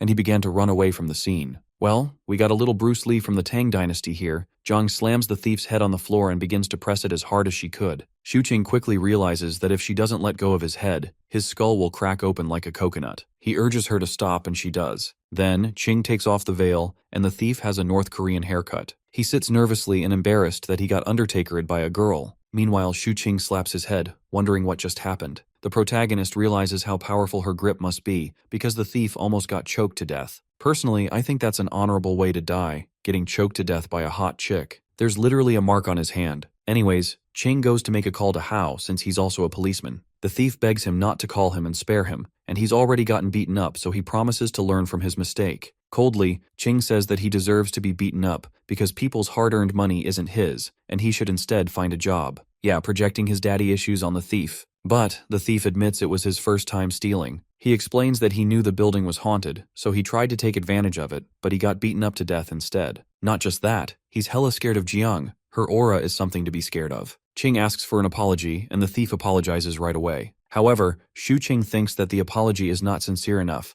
so he turns back to call the police again, and the thief begins to cry to let him go. Qing notices how scared the thief is and realizes this actually is his first time. Well, there's certainly a first time for everything. Qing, being kind, lets him go from the same way he came inside. The thief runs as quickly as an American man runs out to get the milk. As the thief runs out, Xu Qing is hoping that the neighbors didn't hear the screams of the thief, or else the gay allegations would have come true. But Zhang wonders why'd he let the thief go like that, to which he explains that they can call the police because they will hold her accountable for hitting him. Further, he says that if the police follow the process and find her suspicious, they will have to investigate her, and if they find out that she is an unregistered person, she'll be in trouble. That leaves Zhang confused, wondering why she'd be in trouble when she's not the thief. Qing explains that's because she also hit him. Suddenly, he sees and wonders why she's wearing an outfit which she's supposed to wear outside, and she answers that she heard some noise, so she got out to see what he was trying to do. Qing mocks her by saying that not everyone likes to go out in the middle of the night like her. Then, he goes off to sleep,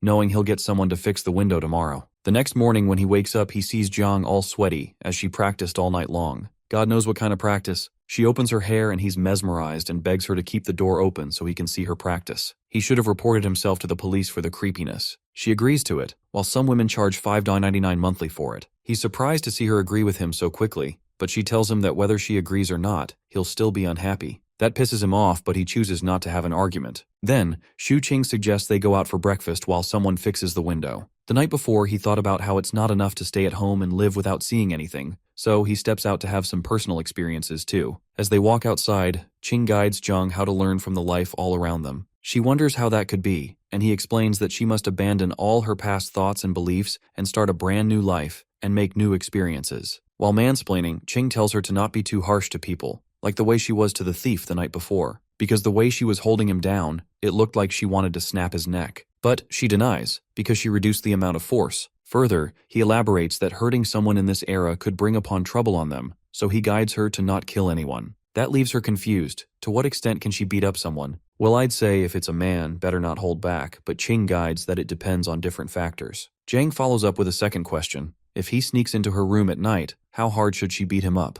Hopefully he's not into that. He yells that she can't just beat him up because he's not some creep, but Zhang tells him he is the spitting image of a creep. Posing, he stands and defends himself, calling himself a hero of high moral standards. She's still unsure, to which he wonders why'd she even think he'll sneak into her room. He has picked up her shoes from the trash bin, but that's literally it. But he remembers that she's called him a douchebag before. Further, he defends himself that even if he sneaks into her room, she quite literally will end him and his bloodline. Still, he's curious what she would do if he does that. A man of culture. She asks if she could punch him, but surely that's enough to send him back to his mama's womb. In a bit, they reach their destination and they sit inside while Shu Qing orders breakfast for them. He tells her to remember this day and experience life from now. She looks at her hands, while thinking that this is a world where no one needs to kill anyone. A while later, their breakfast is served. Zhang likes the food, while Shu Qing smiles as he looks at her that no one here knows that she's an ancient girl, which makes him think if all ancient people eat like there's no tomorrow. So he assures her that she could definitely have some more food if she doesn't find it enough. But she wonders if it's expensive.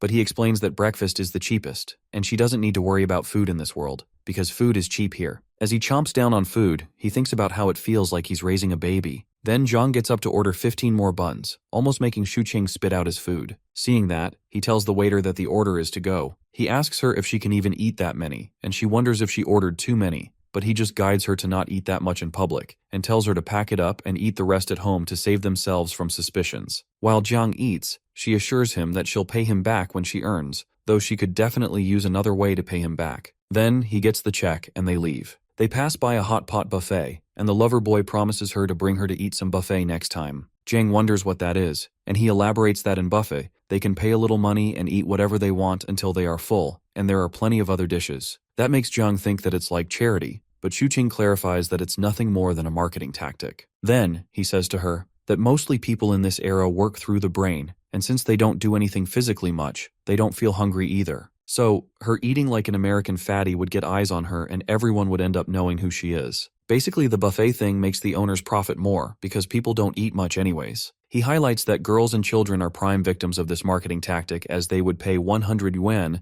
and only eat food worth 30 yuan. In other ways, people with bigger appetites can eat more because restaurants can earn it back from people with smaller appetites, as explained by Jiang. Hearing her grasp the concept, Shu Qing shares a story where he thought as a kid that the buffet owner was very generous to let anyone eat how much they wanted. Zhang wonders why do people with smaller appetites even bother going. He answers that it's more convenient and affordable for people. Later, he thinks about how she's been learning about the world bit by bit, and how she could connect all the dots and one day suddenly learn about everything. It seems like Zhang no longer feels like an outcast in this era. A few days later, the lover boy gives his lover girl a phone, and she wonders if Shu Qing is her sugar daddy now, considering how expensive a phone could be. But anyways, gamer guys are usually broke, and he got it from a giveaway too. Well, he went to get a sub card and top up, and they gave him an Android phone which is worth over 1,000 yuan, and he decided to get it for his heroine. She's so happy and thanks the hero. Then, he urges her to follow the instructions and give him a call. He feels at ease that she is a smart girl, and she could learn it really soon. A realization hits him that he feels like an NPC, but it's more convenient for him that she learns quicker. Then, he gets up and tells her to have dinner by herself since he won't be home, and if she feels bored, she could learn how to use the phone or watch other videos. Shu Qing thinks that since she has learned that she can earn money through playing games, she has turned into a game addict, and it is worrying at this point. Before he leaves, Zhang asks if it is really a job to manipulate the characters running around, and he replies that if she continues to play afterwards, she is working overtime,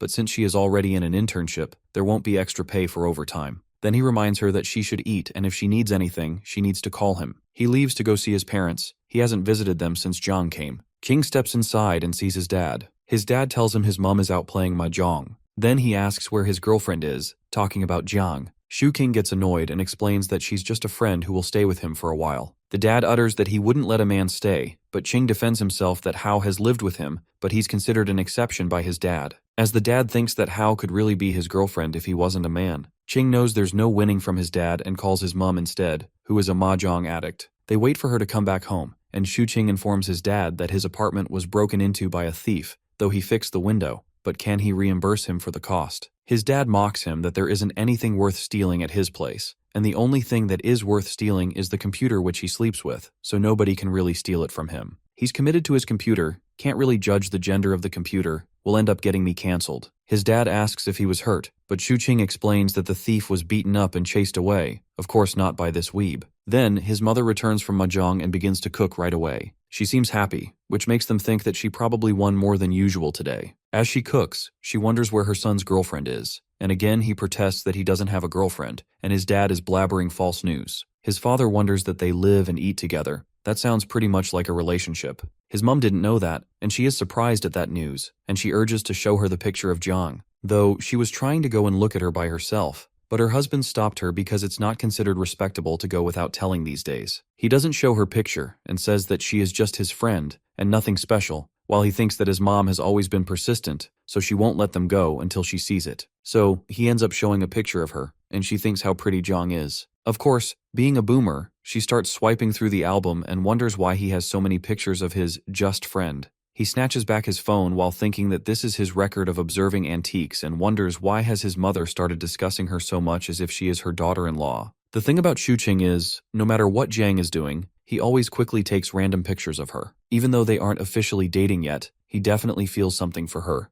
and she quite literally stays with him. Anyway, back at dinner, his mom asked him which school she goes to, but he replies that she doesn't attend school. His mom wonders why a pretty girl like Jiang wouldn't go to school. He doesn't understand what being pretty has to do with going to school, because to him, it's normal for someone from a poor family not to attend. His father mocks him, questioning why a girl who's good at her studies would even consider dating a loser like him, because all he does is sit at his computer all day. The only difference between him and a Discord mod would be the weight. Both parents feel bad for Jiang, and their son insists that he's stable and not a freeloader. His mother then wonders how they even met, and if Jiang isn't a local of Jiangcheng. He dodges the question again and redirects the conversation to his joblessness. Meanwhile, he reflects on how Jiang hasn't even figured out how to survive in this world yet, and his parents are already trying to ship them together. Later on, after the dinner, he gets up to leave and tells them to rest. He also points out to his mom that she shouldn't play mahjong every day because his dad is practically starving like the African kids. His dad gets slightly annoyed at his mom, saying she's even more stubborn than his son's joblessness. Suddenly, she remembers something. She hears that Shuqing's neighborhood is haunted and recalls the sound of a woman's cry in the middle of the night. She wonders if everything is okay. Shuqing demands that his dad cut the rent in half, or he'll stop renting the apartment because it's haunted. His mom agrees and says the rent should be reduced now that he has a girlfriend and more things to spend money on. His dad reminds her that Jiang isn't actually his girlfriend, but the deal sounds so solid that he ends up agreeing Jiang is his girlfriend anyway. Later that night, when he returns home, he sees Jiang holding her sword. He wonders if she was practicing,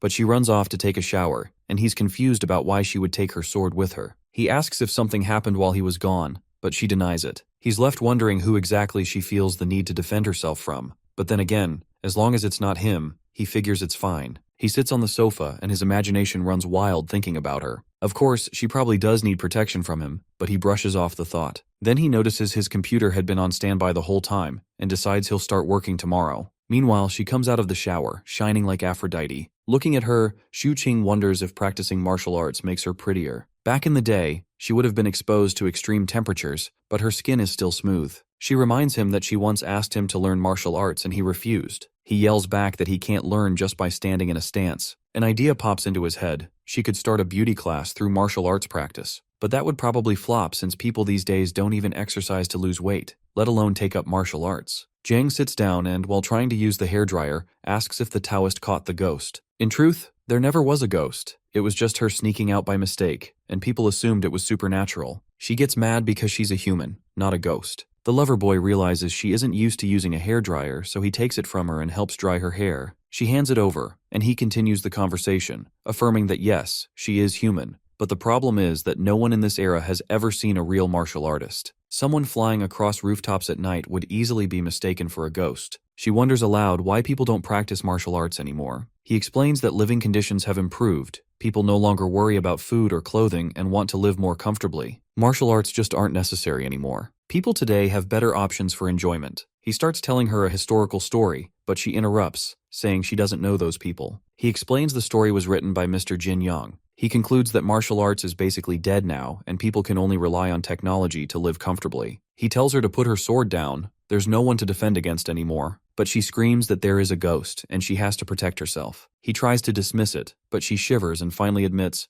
when he was away, she actually saw a ghost herself. With terror in her eyes, as if she's seen Elon Musk without a shirt on, she informs him that when he went out, she saw a ghost. He starts to sweat as he hears her words. He thinks to himself that she probably just saw an old lady taking out the trash while wearing a mask. But then she begins to describe what the ghost looks like. She says its hair is longer than hers, and she elaborates on how it looked at her. It is pale white and wears an odd blue robe with long sleeves, which unnerves him. He begins to wonder what kind of thing she actually saw. He can't help but consider if there really is a ghost, but he brushes off the thoughts by telling himself that ghosts don't exist. Science can't prove their existence. According to him, she might be having hallucinations due to stress. Jang frowns and says that in her era, ghosts are something to be feared, but the hero assures her that they don't exist, all while blow-drying her hair. She emphasizes that she saw it and admits that she's scared, that even her sword can't protect her. Though he starts to wonder, if time travel is possible, then the probability of spirits existing might be real too. He tells her that he'll borrow Mr. Zhao's mahogany sword tomorrow. She thanks him, and he tells her to go to bed while he wraps up the hairdryer. He decides to take a shower as well, but his shower time is shorter than usual, which makes him realize there's a big difference between living alone and living with another person. He can't help but feel creeped out too, and he can't fall asleep with that feeling lingering, so he sits down to work. Suddenly he looks at his laptop and is shocked. On the other hand, Jang looks at the clothes the young hero bought for her. She compares them to the clothes worn by other people and finds the ones he got her to be more acceptable, which makes her feel warm. Then she takes out the clothes she was wearing when she came to this era. They have narrow shoulders, short sleeves, and rougher fabric. If she were back in her old world, Eunyoung would probably make some changes to them. That takes her back to old memories, where the chief teaches her martial arts to make her stronger, but Eunyoung urges her to act a little more girly so someone can marry her in the future. She thinks about that, begins to cry, and resolves to practice martial arts enough to fight the ghost she saw. Suddenly, there's a knock on the door. When she opens it, it's Xu Qing with his laptop open, asking if that is the ghost she saw. She pulls out her sword, yelling that that's what scared her. It turns out it's just a horror movie playing halfway through, and that was the ghost she saw. He tells her to go back to sleep, and that they'll talk about it tomorrow, but she's still really scared. So he shuts the laptop and shows her the baby girl sealed inside the laptop, assuring her that she can go to sleep peacefully. The next morning, when Jang wakes up, she realizes that the ghost really doesn't appear anymore. Then she gets up to practice her martial arts and leaves the door open so he can watch her. Even though he hasn't woken up, she still continues to practice. She knows that in this era, she can only protect herself by practicing martial arts. Crawling out of his pit hole, Xu Qing, wakes up and goes to see Jiang. She is feeding the cat while he thinks that everything is going well, and that if there's a street check, she will be able to hide her ancient personality as long as she doesn't go crazy. Not just that, she is a woman with women's privileges. If someone who time-traveled were a chief with a bearded face or tall or muscular, the neighbors would probably report him to the police right away. While he brushes his teeth, he wonders what the chief looks like, and she explains that the chief is a little taller than him and has a beard, which makes her wonder why Xu Qing doesn't have a beard, to which he replies that he's one of the literati and not a roughneck. She holds her face in shock, saying that even the literati in her world also have beards. His male ego is hurt, and he says that they use razors now, which is why he doesn't keep a beard. Then he angrily tells her that they have to go out for breakfast. She keeps her voice down while she tells him that the cell phone he gave her yesterday hasn't been working since morning. He realizes that the phone is probably not charged, and after that, they go out. As they're outside, he tells her that she doesn't need to work today because it's the weekend, and she should focus on learning how to use a phone. He explains to her the concept of Wei Chun, which she can use to make and spend money. He opens the bank app and shows her that her balance is 0, and he transfers 100 to her so she can spend it however she wants to, and she can pay him back later. It makes him think that he has never lent anyone money, and the ones who usually need to borrow money have never borrowed from him, so this is the first time in his life that he is ever lending money to someone. On the other hand, Hao reaches back home and asks his dad if there's anything to eat since he's as hungry as an African child. Later on, while he's eating, his dad wonders how many thieves he caught last night, to which he responds that they live in a peaceful time and there aren't many thieves around. Even beggars earn more than thieves now. Side hustle. His dad gets annoyed that Qing isn't even in the police, yet he caught a thief, and Hao exclaims, "When did that even happen?" His dad responds that Uncle Shu said Xu Qing's apartment was broken into, and he beat the crap out of the thief, and then let him go. Hao is mad and wonders why he let the thief go. What pisses him off is that he becomes a police officer just to do something good for society, but instead, Xu Qing, just by staying at home, catches a thief. His dad taunts him that the thief is already on the loose, so he doesn't have to waste time asking about him. He tells him that apparently the lover boy also has a girlfriend who is living with him. Hao doesn't find that surprising because Xuqing is conventionally attractive, and his dad gives him a death stare because his own son doesn't have a girlfriend. But Hao makes an excuse that he's not in a hurry and doesn't even have time for that. He would rather get married directly, so he won't have to break up like Qing and his ex-girlfriend did. That's one more point for his dad to taunt him, that his cousin already had 2 girlfriends, but he doesn't even have one yet. Hao tries to defend himself, saying that he's just trying to catch thieves right now, but still he's unsuccessful in both things, finding a girlfriend and finding a thief. At least what he says is that he wants to find a girlfriend when he becomes a detective, but his dad knows he really can't find a girlfriend. Hao takes that as an insult, as if his dad is looking down on him, and he assures him that one day he'll bring the most beautiful girlfriend to him. When his dad hears him boasting in front of him, he picks up his sandal and gets ready to give him the Asian treatment, telling him that he has to get a girlfriend no matter what. With the rice cake in his mouth, Hao says that he can't start a family without first making a career, but his dad is not willing to understand and runs after him with his sandal. Hao wonders after getting spanked by his daddy, what did he even say wrong? Surely his dad wants more from him rather than rotting away his life alone living with an anime pillow as his wife. As Hai gobbles down his food, he gets a call to hang out later on, but he denies as he has to be at his job. He feels sleepy after the night shift and goes to sleep, while he asks his dad to wake him up at 4 p.m. Coming back to Qing, he gets a call for a party too, and he knows Hao must be busy later at night, definitely not banging chicks. Qing and Zhang enter the apartment while he's still on the call, confirming the dinner and wondering if he could bring Zhang with him too. After the call ends, he informs her that he'll be taking her to a party tonight. He asks her not to mess around and just listen to what he says. She agrees and then questions him if he meant that all the ghosts in martial arts are fake, because that's strange for her. Patiently, he explains to her that it's not strange since all the basic survival needs are met. Humans develop a spiritual need. It could be anything, from pets to games or movies. He wonders if she doesn't have novels in her world, but she isn't aware. Qing gives her an example of tea houses having storytellers who tell interesting stories. What he's trying to explain is, where there's demand, there'll be supply. People solve each other's problems in return for some money, and hence a workflow is created. Giving another example, he explains that when everyone is seeking solutions from others, they are also helping others solve their problems, and that's how they earn. Realization hits Jiang,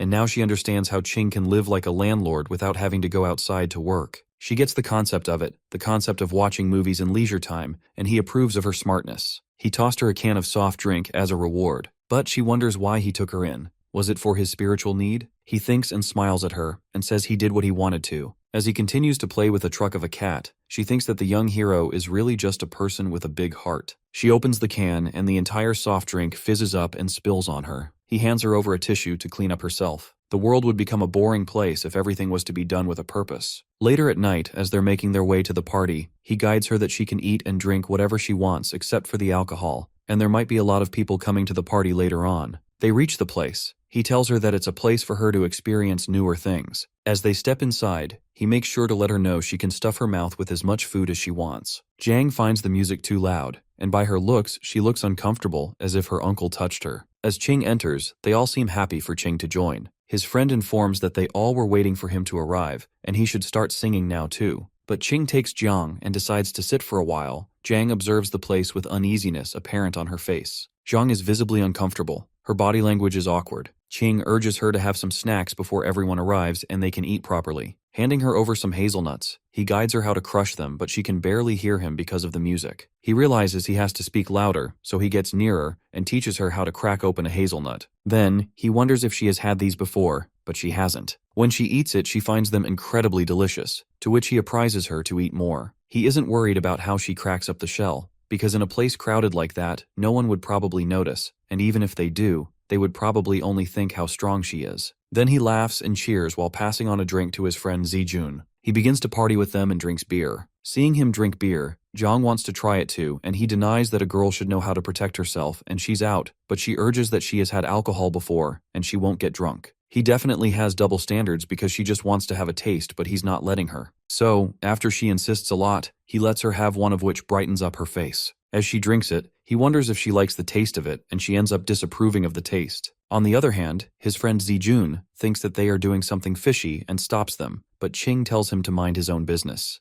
Zijun hops over to him and questions whether Jiang is his girlfriend, to which he denies that they're just friends. Qing turns to Jiang and introduces his friend to her as a real nouveau riche. However, this friend of the young hero doesn't have good intentions with her, but Qing stops him. Zijun wonders if he's not good enough, to which Qing doesn't even deny that. but what Zijun brings to the table is his money. Anyhow, he walks away, while Ching wonders when they're going to eat because he's really hungry. Zijun tells him to hold his horses, because some people have yet to arrive. As he goes over to party again, he talks about Hao being on duty, and how it's so life-sucking. Ching gets angry, knowing that Hao is doing a great job. On the other hand, the party is going on, which is making Zhang uncomfortable, and she wonders why are there so many people around here. He knows that there is a need to help her integrate into modern society, and this is a way for her to experience new things. Ching urges her to take this as a form of celebration, because it's his friend's girlfriend's birthday. After that, he asks her to break some hazelnuts for him, and she does so, and he thanks the heroine. He wonders if she can sing, but she has never tried singing before. Though, he's a little controlling and says he wouldn't even let her sing and he'll show his singing skills sometime later. Suddenly, he sees a guy with a white outfit come too, and he catches his attention, leaving him wondering what he's doing here. The guy and Ching look at each other, and the guy coldly passes by him. Ching gets busy on his phone again when, suddenly, he hears the constant sound of nuts cracking,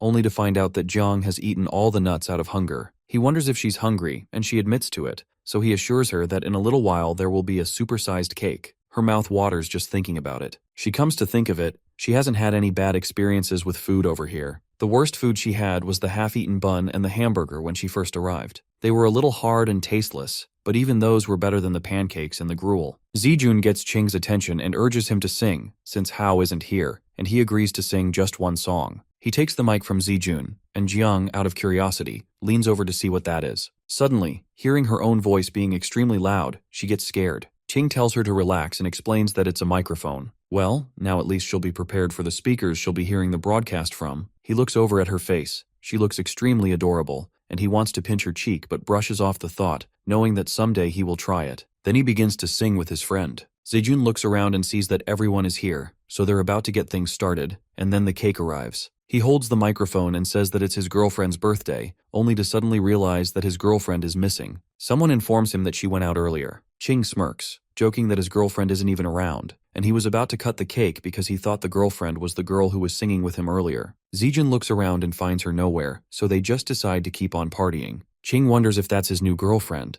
but Zijun says they've been together for over a month and she is his true love. Zhang listens to them and questions the hero, asking if girlfriend means wife. He explains that girlfriend is just a term of endearment, while Zijun looks at her, wondering how she doesn't know what a girlfriend is. Ching mocks Zijun, giving an example that his girlfriend would one day be someone else's future wife, and to some extent, his friend agrees. Zhang then wonders who Ching's wife is, giving him a deadly look. He explains that he's an otaku, and for him, a girlfriend can be everything, which makes his friend laugh. Although Zijun wonders if the two of them are really just friends, Ching quickly changes the topic, saying they haven't talked like this in such a long time and that they should have a few more drinks, mainly because he has to hide the fact that he was just explaining the concept of a girlfriend to an ancient person. Suddenly, Zijun looks at his watch and realizes how late it is, so he goes off to find his girlfriend. Ching and Zhang sit down, and suddenly Ching hears a voice he was expecting, asking him if Zhang is his girlfriend. He tells him to mind his own business. It's the same guy, who's curious to know how Ching finds so many beautiful girlfriends all the time, hoping to learn something from him. But Ching shuts him down, saying he's too ugly for that. It seems like Ching and his rival are standing face to face while he actively harasses him to have a drink with him. Ching stops Liang from being weird because he doesn't want to talk to him. Suddenly, Zijun enters the room again and is scared to see that the two of them are standing face to face. He begins to panic because they had been roommates for a few years, and now they are enemies. This is the reason why Zijun called Liang over, but it seems like the situation is completely messed up. So Zijun stands between them and tells them to talk nicely and not to fight. Turning to Liang, Zijun wonders why he had to provoke Ching, to which he says that he was just trying to have a drink because it's been a long time and they haven't caught up at all. Ching looks at Zijun and questions if he invited him over, to which Zijun panics and says he thought they could talk about it. Smirking, Ching says that he never considered this to be that big of a deal, to which Liang agrees, adding that he never thought of it as a big deal because the past is the past. Liang admits that he was just asking for advice and trying to have a toast with him, to which Ching says that he just despises him for his weird tone. Liang had been waiting for the right moment, and then gets reminded that he wasn't beaten up hard enough the last time, and everyone starts to gossip that they are about to fight. Zijun has no idea that it even happened, and wonders why they both have to act like children. So, he tries to make Liang calm down so they can celebrate his girlfriend's birthday. But it seems like Liang really wants to have a toast with Ching, yet he denies him again. Liang now wants to have a toast with his girlfriend, talking about Zhang. Angrily, Ching says she doesn't drink and advises Zhang not to talk to Liang since he's a bad guy. Finally, Zijun takes Liang away to put an end to the fight. He returns and sits with Ching, questioning when they even fought. Ching admits that if he had known Liang would be here today, he would not have come. Ziyun clarifies that if he had known these two were on bad terms, he wouldn't have invited him over in the first place. Jiang wonders why Liang called her Ching's girlfriend, to which he explains that Liang is ugly, and that's why he thinks they are dating. Both of them, Jiang and Ching, are pretty, so brainless people automatically assume they're dating. Hearing the term brainless, Zijun yells because, at first, they also thought Jiang and Ching were dating. She wonders why anyone would think a handsome guy and a pretty girl are dating. She isn't even wrong. These baddies end up with guys who look like only their mothers would find them attractive. Then, Ching advises her not to talk to anyone, including Zijun, to which Zijun screams that he already has a girlfriend. Finally, Zijun's girlfriend returns, and he happily goes to the waiter because it's time to cut the cake. As the cake is revealed, Jiang is mesmerized by the size of it and wonders if it is all edible. Ching admits that it is edible, yet he finds the situation a bit weird and off. Ching takes Jiang and hides her under the table, beside the sofa, guiding her to keep hiding until he gets back, promising her a huge slice of cake. She waits for him as he leaves and wonders what the cake will taste like. She's curious whether eating cake while hiding is some sort of rule. She waits excitedly. Meanwhile, at the party, everyone is smashing cake on each other and enjoying it, and she feels a little terrified. Surely I'd be terrified too. It looks like a Diddy party. Suddenly, he returns with the cake. He sits down beside her and tells her he knew Zijun only got that humongous cake for smashing, so he took a slice before they started just for her to try. A man giving princess treatment in this era was rather unexpected. Still, her eyes look really sad. She takes a bite of the cake, and when he asks if she likes it, all she can think about is how much Ernyang would love the taste, but she could barely eat something sweet for long. Feeling sad, she wonders why they have to toss around something so delicious. Ching hears her and promises he will get her a better cake, and they'll eat it together without wasting any. She thinks about it deeply. Is this the era people dream of? Where they get their clothes dirty and waste food and be happy about it? When everyone is done playing, Ching gets up and assures her that no one will be playing anymore, so she can come out now. He goes to the bathroom,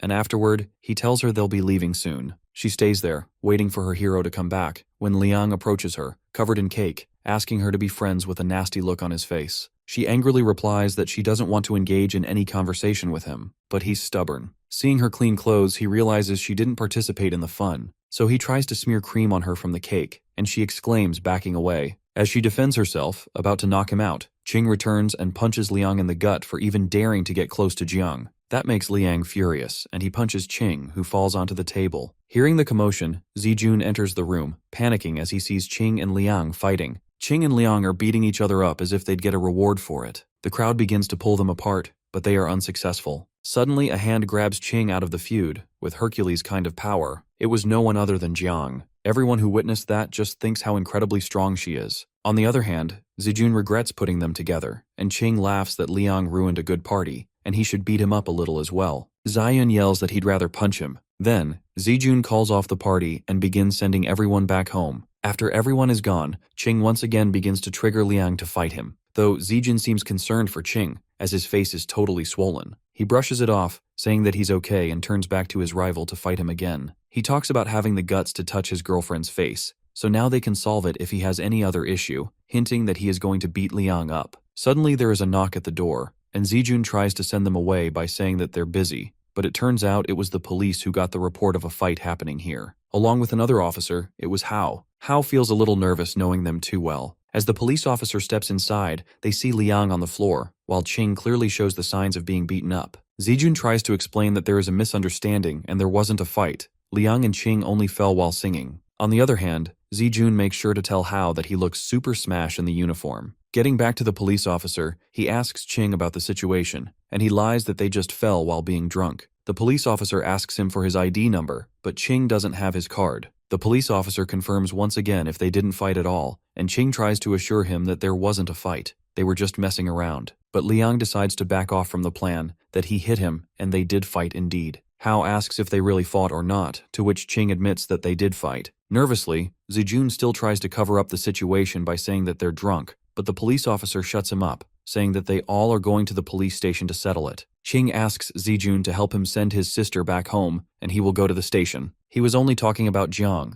which leaves Zijun confused whether she is his girlfriend or his sister. The police officer wants all of them to go there, as they all are the witnesses of the situation. That really sounds like bad news for Ching and Jiang. Ching urges that it's not necessary to take her because she has to complete her schoolwork, but the police officer shuts him up, asking why a high school student would even come to a place like that. Zijun thinks that Ching is usually smart, but suddenly he sounds like he's spitting nonsense. When he volunteers himself to go instead of her, the police officer angrily says that all of them will be going. They all look at Hao, and he slips off, saying that he can't do anything because he's just a rookie right now. He explains that his cousin just moved out of the village, she hasn't been to a place like that, and she'll be scared. Hao is sure that they're just going to be asked some questions, and that's it. Meanwhile, he wonders if the officer thinks this girl is Ching's girlfriend, as he heard from his father. On the way to the station, Hao asks Ching how he suddenly has a cousin, because that would make Hao her brother. Hao inquires about her name, but Ching says that she is in high school, doesn't have an ID card yet, and is just here to stay with him for a few days.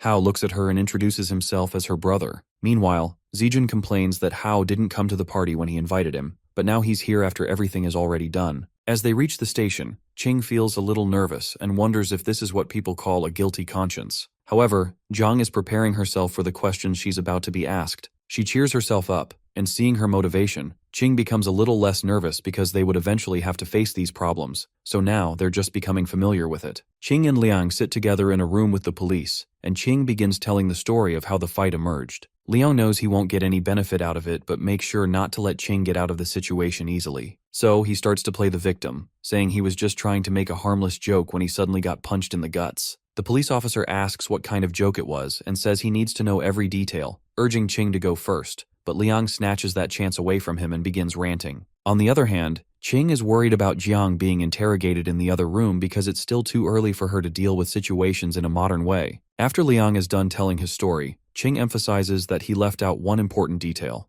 Liang started insulting Ching first. He adds that it was his rival who provoked him in the first place, to which Liang defends himself by saying it was just a joke, but the police officer doesn't fall for it. So, he gets straight to the point. How are they going to solve this? Liang wants Ching to be detained and arrested for the incident, but the police officer says it was mutual combat. If one person falls for it, the other can't get away either. It's not like Liang got beaten up too badly. There's just a red mark, and that's it. All they can offer is going through a medical examination, and then considering detention and compensation accordingly. Ching smirks, knowing that either they can shake hands, both get detained, or go through a medical examination. Liang really thought he could have gotten Ching arrested after getting beaten up. The police officer tells them that Ching will be fined 500 and detained for 8 days, and Liang will be fined 200 and detained for 5 days, or they can simply choose to reconcile or go for a medical examination. Liang's plan really went down the drain. The officer notices the injuries and mentions they'll take time to heal. Since it's getting late, he offers to drop them home, but Ching hesitates, unsure if the officer should leave his post during duty hours. He points out that nothing usually happens this late. Still, the officer warns Ching to watch his words, hinting that there are strange forces moving quietly through the night, ones that shouldn't be taken lightly. Moreover, the officer still insists on giving them a ride, though Ching prefers to take a cab and asks where his cousin is, to which the officer replies that they're waiting outside. He also mentions that he had asked his cousin to wait inside, but she didn't want to. While heading out, the officer remarks that his cousin Jiang seems a bit slow, but Ching quickly defends her, saying she's actually smart. As the night calms down, Ching decides to go home and reminds the officer that they can meet again later. It's getting close to 1 a.m., and Liang has already left, but Ching is still not done, and Zijun and Jiang are waiting outside in the cold. After some time, Ching comes out of the police station and wonders why they didn't wait inside. Ziyun explains that staying in made him too sleepy. Besides, the night has clearly been exhausting.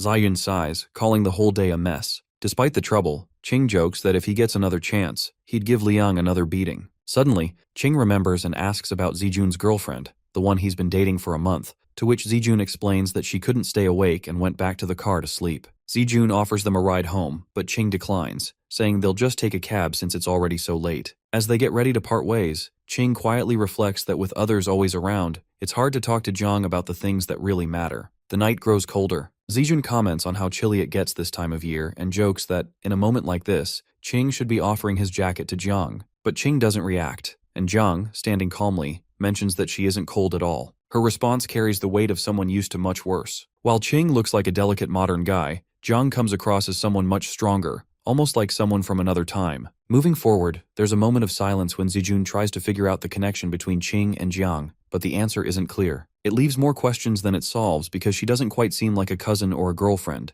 and the lack of clarity makes their relationship even harder to place. Eventually, they reach home, and the tiredness from the night begins to settle in. King watches as Jiang walks ahead with quiet steps, so light it's hard to hear her at all. Despite the long, messy evening, Ching starts to realize he might have been the only one who actually enjoyed the chaos. Now, walking home slightly drunk and in the dark, the feeling of excitement begins to fade into a strange kind of loneliness. As they walk, Ching asks Jiang to walk beside him instead of behind, joking that it feels like a sidekick is following him, to which Jiang agrees, reminding him that she never saw herself that way. Once they reach home, Ching collapses on the sofa, feeling drained after the long day. But he's curious about her police questioning. He thinks back and learns that Jiang only gave simple answers, mentioning a cousin and a birthday, and stayed silent on the rest. After hearing all of this, Ching admires how well Jiang handled it, realizing her clueless act was just smart thinking. In the end, Jiang feels that the police aren't as scary as they seem. After that, Ching reflects on how the day turned out and feels that, despite everything,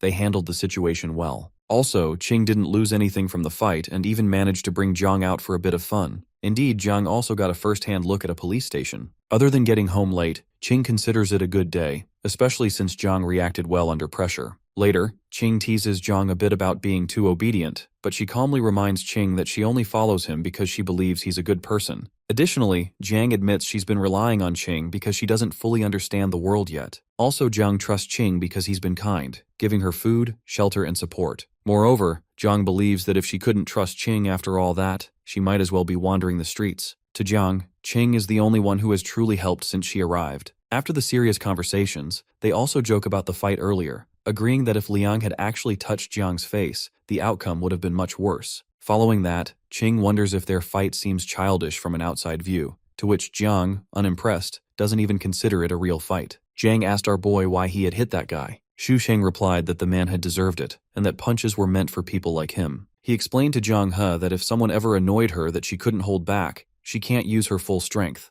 just enough to make the person feel some pain without actually injuring them, otherwise she could end up in jail. He went on to explain that there were many kinds of people in the world. Some wished to wear bougie things, but couldn't afford them. The hero told Jiang He that such people might give her a nasty look if they saw her wearing these things, but they would only act this way toward people they were familiar with, especially those who were out of their league. Xu Qing said that these people found it natural for others to be wealthier or more capable, but they couldn't stand seeing someone they actually knew doing better than them. Zhang He asked if that really happened. Our guy replied that he looked down on people who behaved that way and on bootlickers in general. Zhang He asked what a bootlicker was. Our boy explained that it was a very common type of person, and, jokingly, someone who deserved to die. He reassured her that she would understand in due time. Zhang He didn't understand much of what he said. Seeing her confused expression, Xu Qing suggested she take a shower, noting that it was late. Zhang He agreed and left. Our hero sighed, leaning against the sofa, realizing that having someone to chat with at home felt surprisingly good. He wondered, briefly and awkwardly, if they could cuddle to sleep once she was done, but immediately realized how weird the thought was. When Zhang He returned from the shower, holding a blow-dryer, Xu Qing stood and told her she could dry her hair herself today, as he was going to shower. As he entered the washroom, he sighed, realizing he had been standing a little too close to her earlier. After his shower, Xu Qing returned to see Zhang He holding the blow-dryer. She mentioned that many girls had short hair and asked if it was normal for people to cut their hair here. Our hero explained that hairstyle was a personal choice. Even going bald was fine if she wanted. He asked if she wanted to cut her hair. Zhang He said she wanted to trim it a little. Our boy advised against cutting it, saying that long hair was beautiful. He took the blow-dryer from her and declared that he would dry her hair from now on, asking her not to consider cutting it short just for convenience. Zhang He nodded, then asked if it was normal for guys to help girls blow-dry their hair. Xu Qing smirked and reassured her that it was very normal. After some time, the hero placed the blow-dryer on the table and said they were done. He began leaving, reminding Zhang He to go to bed early. He turned off the light and wished her good night. Zhang He replied and typed "good night" into her phone, playing a song and following along with the lyrics. The next morning, Xu Qing walked over to Jiang He and greeted her with a cheerful "good morning." She replied in kind. Our boy admitted he had woken up a little late and asked if she wanted to go out for breakfast. She declined, saying she was at work. Our guy smiled and said he would buy breakfast for them both. As he prepared to leave, tying his shoelaces, Xu Qing realized that living with Jiang He for so long had subtly influenced his life, giving it more routine. Meanwhile, Jiang He searched online about girlfriends and began reading the Wikipedia page on the topic. Jiang He continued reading the Wikipedia page on girlfriend. Afterwards, her curiosity led her to search whether ghosts existed in this world. Xu Hing returned home and urged Jiang He to take her breakfast. She replied that she was busy working. Xu Qing insisted, telling her that she could take short breaks even while working. Jiang He said she would eat later, but our boy showed her the food he had brought: light, easy-to-digest buns and soybean milk. Jiang He picked up a bun and mentioned that she had been playing the game for a while. She asked if she could help other players level up. According to our boy, a mining expedition earned her 18 yuan, enough for 6 buns. Jang He realized that a day of mining expeditions would provide enough for 3 days' worth of food. Our boy checked his phone and promised to find a request for her later, reassuring her that she could try it if she was able. He knew gaming was primarily meant to keep Jang He occupied, preventing her from wandering outside late at night and startling people. Jang He exclaimed in excitement that she really wanted to help others level. Shu Qing smiled, thinking that once she was more familiar with the modern world, he could give her something more practical to do. Jang He remarked that the food was really tasty. Shu Hing reminded her that it wasn't her first time eating it, but Jiang He insisted it was delicious, adding that the cake from yesterday had been amazing as well. The hero chuckled and asked when her birthday was, offering to get her a huge cake to enjoy by herself. Jang He admitted she didn't know. Our hero smiled and suggested that they could celebrate the day she came to live with him as her birthday. Jang He, excited, asked if she could eat cake on that day next year. Shu Qing, looking at her happy face, said she could even eat some cake today as a belated celebration and promised to buy one for her later. Jang thanked him joyfully, but then hesitated, worried that cake might be expensive. Shu Qing chuckled, assuring her it wasn't, and told her to relax and wait to enjoy it. Later, our boy asked if Jang He had brought any copper coins from her time, since her era primarily used copper over silver. He explained that if she had some, they could potentially sell them for money. Jang He said she didn't have any copper coins. They were usually managed by the second miss. She did, however, have some broken silver pieces sewn into her shirt hems for emergencies. Jang He realized there was no one now to discreetly place money into her clothes. Our boy sighed, thinking that hiding a few copper coins wouldn't be of much use, and if there were too many, she would have used a proper money bag. Looking out the window, he reflected that no one would have guessed that a simple trip outside could lead them here. Meanwhile, Hyozi was riding his motorbike and greeted an elderly lady along the way. He reached home and parked outside, feeling a strong sense of fulfillment from protecting ordinary citizens. Inside, he noticed a puppy and asked his father whose dog it was. Chin replied that it was Wang's dog's son and instructed Hyozi to train it as a police dog. Hyozi groaned, protesting that he didn't even know how to train dogs. The two argued for some time. Eventually, Hyozi asked for the dog's name. Chin hadn't decided yet, but wanted a name that exuded strength and power. Hyozi sighed in annoyance and then asked if Shu Qing had a female cousin. Hyozi's father doubts that he might be interested in the female cousin of Shu Qing. Hyozi's mind drifts to how close his and Qing's family is. Even when they were born, their marriage was fixed, but when it turned out they both were males, the marriage was called off. He explains to his dad that the girl, Qing's cousin, he met yesterday was pretty but kind of odd. Hearing him call a girl pretty, Hyozi's father assures him to talk to Qing's father about the girl and his son. Though Hyozi isn't interested in her yet, he found something suspicious about her. It seemed to him that she wasn't able to understand anything, and the way our boy acted at the KTV, it wouldn't be okay to call it weird, but seemed a little deliberate. On the other hand, outside his apartment, our boy greets Uncle Zhao playfully, asking if he saw any ghosts lately. But Uncle Zhao didn't get the sarcasm, and is really satisfied with the exorcist who came earlier, and according to him, and the people of the building, made that spirit leave. Hearing this, the hero laughs nervously, thinking that when this old lad retires in the future, he will definitely have tons of rumored stories for his grandchildren, and those will definitely go viral if made into a book. As the hero and Jiang He stroll down the street, he playfully teases Jiang He, reminding her of how scared the old man was. Jiang frowns, assuring not to do that stunt again, and is upset that they think of her as his girlfriend. Seeing her upset, he assures her that he has clarified to everyone that she is not his girlfriend, but it is on them to assume whatever they want, and to change her mood, he decides to take her for drinking some kumquat lemon. Even though he changed the subject, still Jiang.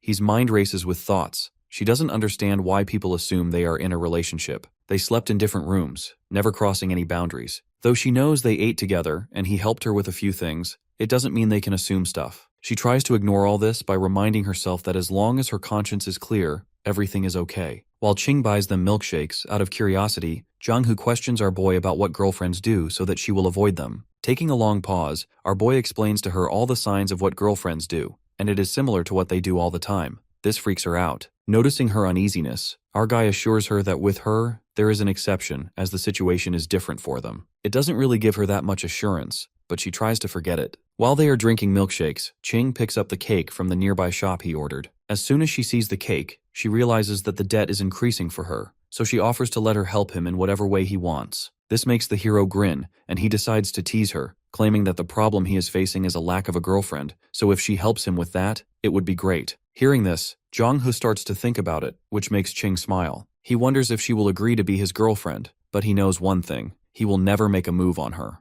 Instantly, Jong-ho freaks out, declaring that she will never help him to kidnap a lady. At that moment, he's stunned by the realization of just how naive she is, and how far beyond her his thoughts are drifting. Shu-ching admires Jiang for her willingness and open-mindedness to listen to everything he has to say. However, when they witness a couple kissing in public, Jiang questions whether it is even appropriate to do such a thing so openly. Our boy is a lonely buddy, hence he finds it indecent as well, but then references Li Shimin, asking, "Weren't the people in her era open-minded?" To this, Jiang replies that she had heard a little about him. While talking to Jiang, our boy thinks about his father, who had dedicated his entire life to historical research. He worries that if Jiang's information doesn't match the historical records, it would mean that all his father's work was of no use. Our boy wants to inquire more if she has seen anything like that before, but she wasn't bothered much by what the emperor did in his life. Shu-ching agrees with her answer, thinking that historical records often show powerful people, like emperors and officials, engaged in questionable behaviors, and she may not have been aware of it. Our boy then imagines the tales of conquering the world with a sword, feasting on meat and wine, just a part of his vivid imagination. He exclaims that he wants to know about Jiang's life, which sounds fascinating to him. Jiang pauses for a moment, recalling a gory scene,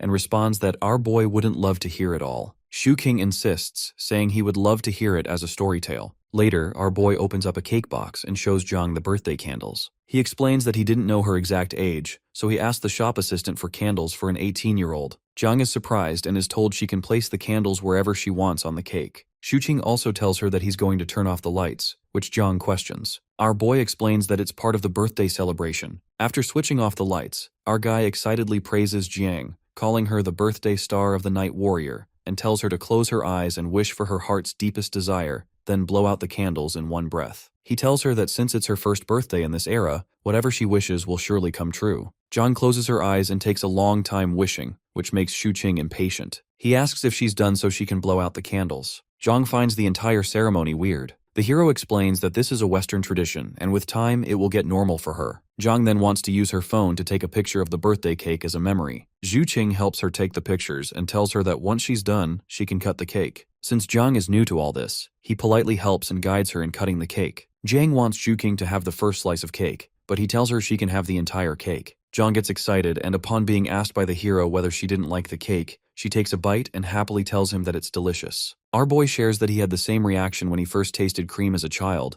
but he's not fond of it anymore, perhaps because he's had tastier food since then. Later, Shu-ching proposes a toast with Jiang using cola, thinking to himself that while it might be just another day for him, she is lucky to be here. He wants to commemorate their meeting, acknowledging that life is short and moments like these matter. Jong-he and Shu-ching sat in the living room as Jiang started sharing her past. She remembered that in the 4th year of Kai Yuan, a swarm of locusts had devastated the region, but Lord Tao succeeded in wiping them out and prevented a greater calamity. After the disaster passed, the second miss fled into the wild and later arrived in Gusu. The second miss believed she was living in a golden age and regarded Lord Tao as a saintly figure. She even set up an altar at home where she prayed for his long life. She also formed the habit of eating only half as much as others, no matter if the city was thriving or struggling. Although the city's leader considered her foolish, she would simply laugh and say the remaining half of her meal was offered for her savior's long life in this golden era. Shu-ching felt confused and asked how her family, who practiced martial arts, could keep an altar wishing for the longevity of a government official, since stories often portrayed martial artists and officials as enemies. Jiang explained that without Lord Tao, the second miss would never have escaped Ludi safely, and many more lives might have been lost. In the second miss's eyes, every additional day she lived was a gift granted because of Lord Tao. Shu-ching then wondered whether Jiang truly came from the Kai Yuan era, and questioned what she would call the Dark Ages if her time was considered a golden one. Jiang explained that her era had suffered through droughts, floods, wars, and numerous other disasters. If there were no human-caused calamities, people would already regard it as a golden age, so the second miss believed their time was especially remarkable. Curious, Shu-ching searched for Kai Yuan online and concluded that the era could be viewed as both prosperous and troubled. He felt fortunate to have been born in a time of plenty and realized how lucky he was compared to living in Jiang's world. He told her not to dwell on it too much and simply enjoy her cake. Jiang thanked him and asked if she could eat the remaining cake from the previous day. Holding a birthday card, she quietly admired the modern world. Food could be wasted just for amusement, people could dress boldly, and couples could even act affectionately in public. Thinking about the second miss's words, she came to understand that compared to her own time, this era truly deserved to be called a golden age. A few days later, while Shu-ching was working on his computer, he noticed Jiang peering shyly from behind the door. He soon realized she had run out of sanitary pads but was too embarrassed to ask. Without hesitation, our boy ordered a box online. He told her he would transfer money to her later and would also teach her how to order whatever she needed in the future so she wouldn't feel awkward about it. Jiang blushed when Xuqing spoke so openly about the matter and asked whether it was normal in this era to discuss such private topics. Our boy assured her that nowadays people could talk about these things openly, since there was nothing to hide. Jiang He handed Xuqing 100 yuan, but he noticed the reluctant sadness on her face as she parted with the money. Realizing she needed something to occupy her time, our boy asked if she knew how to cook. Jiang admitted that she could only prepare porridge and reheat leftovers. Our boy said he would teach her, believing that a practical skill like cooking would benefit her for the rest of her life. In his mind, learning something useful mattered far more than her martial arts skills, which had little value in modern society. Smiling to himself, the hero reassured his conscience that he wasn't exploiting her. He was simply helping Jiang discover abilities that could truly help her. Compared to earning money from video games at home, cooking was a real practical skill that held value in any era. Jiang's eyes sparkled with excitement when she asked if she could really learn. Our boy agreed and brought her into the kitchen to show her how to make stir-fried potatoes. Since he rarely used the kitchen himself, the first step was cleaning it up. Our boy then left to buy ingredients while Jiang stayed behind to tidy everything. She cleaned thoroughly, feeling excited about the chance to learn how to cook tasty meals. When Xuqing returned from shopping, tired from carrying the groceries, Jiang pointed at the round ingredients and asked what they were. Our guy explained that they were potatoes, a crop known for its high yield. He said potatoes could be eaten as a vegetable or as a main source of carbohydrates, and they were extremely inexpensive. Laughing, he joked that if the Tang dynasty had potatoes, famines might have been avoided and life would have been much easier. They carried the groceries into the kitchen together. Xuqing told Jiang to wash the dirt off the potatoes and then peel them with a potato peeler. He added that once she learned to cook, she could also handle the dishes, and he would even pay her 5 yuan for each meal she prepared. Jiang quickly declined, saying it didn't feel right to receive money when she was already staying with our boy and would be eating the food herself. Xuqing insisted she treat it like a small tip and reminded her that homemade meals were healthier than takeout. He was confident that, with her discipline as a warrior, Jiang would quickly learn how to cook well. Still adapting to modern life, Jiang found the idea of regularly eating meals at home somewhat unusual. Xuqing then showed her a photo demonstrating how to slice the peeled potatoes into thin strips. At that moment, our hero received a call from his friend Hyozi. Before answering, he told Jiang to finish cutting the potatoes and soak them in a bowl of water until he came back. When he picked up the phone, Hyozi said he was finally free and wanted to go out for skewers to celebrate. Xuqing declined politely, explaining that he already had food prepared at home and suggesting they meet another time. Hyozi was surprised to hear that Xuqing had actually cooked. Confused by the reaction, our boy asked why it was so shocking and added that he didn't have enough ingredients to share even if Hyozi came over. After ending the call, he made sure his friend wouldn't drop by, since he preferred that Hyozi and Jiang didn't meet unless it was absolutely necessary. Meanwhile, Jiang sat with her phone, searching online to find out whether it was normal for a man and woman living together as roommates to cook meals together at home. Xuqing was showing Jiang He the different seasonings in the kitchen. He told her to carefully observe the amount he used and memorize it well. Jiang, however, wasn't fully paying attention. Instead, she kept looking at our boy while thinking about something she had read online earlier, that cooking together can bring two people closer and may even lead to starting a family. Seeing that she seemed distracted, our hero asked if she had remembered the measurements, warning her not to add too much, joking that too much MSG might turn her into a fool. Slightly irritated, Jiang said she remembered everything. The hero asked why she was behaving oddly. Jiang first said her conscience was clear, then quickly changed her answer and simply commented that the food smelled wonderful. Once the dish was finished, Jiang was amazed by the rich aroma. Our boy handed her a bowl of rice. During the 2 months they had lived together, this was the first time they had actually cooked a meal side by side. When Jiang tasted the stir-fried potatoes, she was captivated by the flavor. Curious, she asked whether potatoes were grown in the soil. Our hero jokingly answered that of course they came from the ground and didn't appear out of nowhere. He then showed her a steamed potato and said it was one of his favorites. In his enthusiasm, he accidentally grabbed a hot one before realizing it, then passed another to Jiang. He explained that it was understandable she had never seen potatoes before, since they originally came from the West. Teasing her, he said that if she ever returned to her own era, sailed southeast and claimed some land, she could become famous enough to be recorded in history books. Jiang, however, spoke more seriously. She said she was thinking about finding land in this era, settling down, planting vegetables, and cooking her own meals. Xuqing thought that was unrealistic, explaining that farming alone wasn't a dependable way to survive in modern society. To him, people from her time seemed overly attached to land as a means of stability, but times had changed. Still determined, Jiang said she could work hard, save money, and eventually start her own farm. She planned to cultivate crops, wait 3 or 4 years for harvests, and repay our guy for everything he had done for her. Xuqing cut her off, saying that what she needed first was to learn how to live in the modern world, and he told her not to focus on farming for now. Jiang's expression immediately dimmed, so our boy quickly reassured her, saying she could treat his home like her own and that he would look after her. Hearing that made Jiang blush. The hero quickly clarified that he only meant he would take care of her openly, just like he did with the cat, and that anything else was a matter for the future. Jiang firmly replied that he didn't need to joke about such things. She felt grateful to him for letting her stay there and said she would find another way to repay him, but certainly not by offering herself. Our boy was stunned, wondering how such outrageous thoughts had entered her mind. Jiang added that she couldn't truly regard Xuqing's home as her permanent residence and would only remain there temporarily. Since neither of them had anything to hide, Xuqing agreed, feeling that the matter cleared their consciences. He reminded her that he had never made any personal promises and asked whether she thought he was a bad person. Jiang answered that he was a good man. Smiling, our hero told her to call him young master, joking that he wasn't actually such a good person. Later that night, Jiang browsed through Xuqing's social media using his account and stumbled upon some old photos of him. She asked if the person in the pictures was really Xuqing. He initially denied it, but Jiang kept pressing until he finally admitted the photos were from his flashy younger days. Our boy flushed with embarrassment. He had hidden those pictures in a private folder so he wouldn't be reminded of that past, but somehow Jiang had managed to find them anyway. Jiang asked Xuqing if he had ever had long hair. Xuqing replied that his long hair had been for his funeral love phase, something Jiang likely wouldn't understand. He explained that he and his friends had been trendsetters back then. Our boy thought to himself that if he hadn't looked like a bum in the past, his father wouldn't nag him every other day like he did now. Paying rent for a home owned by his family still made no sense to him. Our boy then helped Jiang create her own social media account, where she could post and store pictures as long as nothing went wrong. He helped her set a password using her name in English and created an internet handle, Fly Dancer, reflecting her martial arts background. Xuqing also joined her in online gaming communities and showed her how to use them. Exhausted, he collapsed on the couch and noticed a friend request notification for Jiang. He wondered if she would become an internet addict at this rate,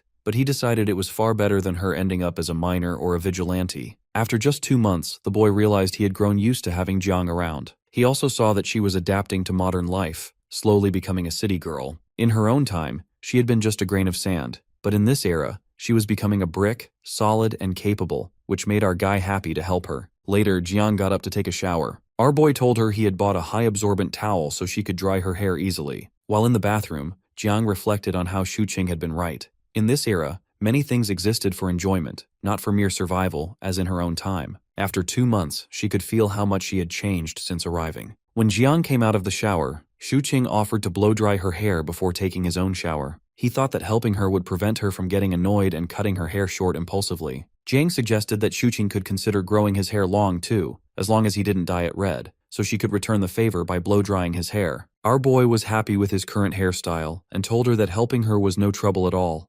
Blow-drying was a daily task at hair salons. He even added that he would take her to get a haircut so she could look her best, making Jiang smile in gratitude. Jiang wondered if the roles were reversed, if Xuqing had come to her time, whether he would have survived without modern skills, with her protecting him instead. She thought it would have been a piece of cake. She hoped Xuqing would never have to experience her era, as things were already good for them in the present. The next day, Xuqing took pictures of Jiang dressed in winter clothes, realizing that she was becoming a dress-up darling. He wondered whether her martial arts could help her tolerate the cold. Jiang confidently replied that she would manage better than the hero. The hero teased her, saying her toes would freeze in her straw shoes, which made Jiang scowl in anger. Later, Xuqing left the house, telling Jiang to cook for herself since he would be eating out. As he walked out, he thought about how it was already late November, and he still hadn't paid his rent. He considered transferring the money to his father, but decided it would be better to visit in person. Since his father had lowered the rent, Xuqing wanted to prevent any misunderstandings. He didn't want his parents arriving unannounced and assuming there was a romantic relationship between him and Jiang. Xuqing sends his mother a message before going to visit her. When he arrives, she immediately asks if he has come alone. Our boy casually asks who else he could have brought. His mother looks around and asks where his girlfriend is. He replies that he left Jiang at home. His mother asks why he did not bring her along. Our boy tells her not to glare at him. Jiang is only his girlfriend, so there is no need to bring her every time. Besides, he jokes that his father would probably complain again about him freeloading off them. His mother then wonders how he and Jiang ended up living together and suspiciously asks if he picked her up off the street. Xuqing explains that Jiang came to the city alone to search for work and does not know anyone in this unfamiliar place. At first, he treats her like a younger sister, but gradually their relationship changes. When asked where Jiang is from, our boy says she comes from the mountains. He tells his mother that when he first meets her, her shoes are torn and she even refuses to accept a new pair. Her clothes are full of patches, and she is often hungry. His mother finds it difficult to believe and assumes he is exaggerating, since Jiang does not seem as miserable as he describes. Xu insists that Jiang is not like other carefree girls who have everything provided for them. She has supported her family since she was young. In truth, he prepares these stories beforehand to mislead his mother. The topic then turns to their future, since they are living together. The hero becomes nervous and quickly explains that nothing inappropriate is happening. Jiang sleeps in the storage room instead of sharing his bed. His mother still warns them to be cautious. Xu replies that Jiang is only staying there temporarily. His mother tells him to bring Jiang along next time and advises that if they are not compatible, they should separate early. Our hero jokes that if they do get along, maybe his father will stop charging him rent. She then asks whether he has found a job yet, and Xu admits that he is still looking. When his father returns home at 7, the first thing he asks is whether his son has brought the rent. Our hero smirks and says he only came for dinner. His mother calls everyone to wash their hands. During the meal, Xu keeps thinking about what Jiang might be doing at home, which makes his father notice that he is behaving oddly. Later, while helping his mother wash the dishes, the boy sees that she is growing ginger sprouts. When he reaches for one, she lightly slaps his hand away. After he says he wants to plant one himself, she finally lets him take a single sprout. He plans to give it to Jiang,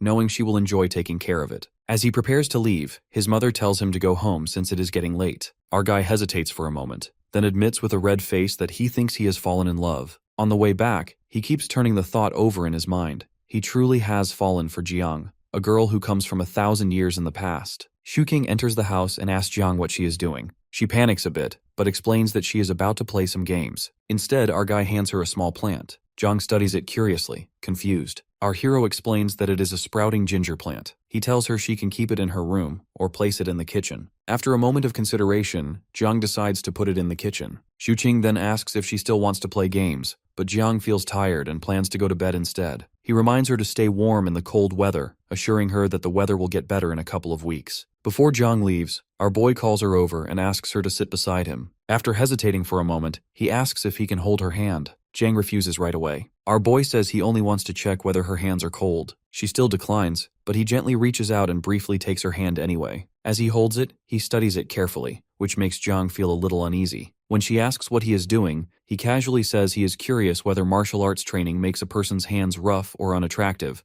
adding that he is thinking of learning martial arts himself. In reality, he is already considering buying her hand warmers for the cold weather. Feeling embarrassed under his scrutiny, Jiang quickly escapes to take a shower. As soon as she disappears, Xu rushes to the computer to check what she had been doing earlier, suspicious about her strange behavior. Looking through the browser history, he discovers a series of unusual searches that leave him puzzled about what she has been thinking. When Jiang returns from the shower, our boy offers to help blow dry her hair again. She notices the strange expression in his eyes and asks why he has been acting oddly all evening. While plugging in the hairdryer, our boy suddenly begins lecturing her. He explains that search engines are not always reliable because they are created and managed by people, and people can make mistakes. He also warns her that some individuals online are scammers, so she should not believe everything she reads on the internet. Jiang watches him suspiciously and asks why he suddenly feels the need to say this. Xu awkwardly answers that it simply crossed his mind and insists it has nothing to do with anything she might have searched. Later that night, lying in bed, our boy reflects that at the rate Jiang is adapting, she will soon fit seamlessly into modern society. Thinking about it makes him analyze everything about her, until he finally decides he needs to find a way to officially make Jiang his girlfriend. The next morning, Jiang is brushing her teeth while Xu stands nearby, staring at her. His constant gaze starts to irritate her. Yet the longer he watches her, the more perfect she appears to him. Unable to keep it to himself any longer, our guy casually asks if she would like to visit his parents' house sometime when she is free. Xu remembers how his father visited the previous month and questioned why he and Jiang were living together. Thinking back to that suspicion, the hero now asks Jiang to pretend to be his girlfriend and accompany him to a meal with his parents, hoping it will stop them from meddling in his life. When she hears the word girlfriend, Jiang looks confused and asks whether that means they would have to sleep together. The hero quickly reassures her that she does not need to do anything like that.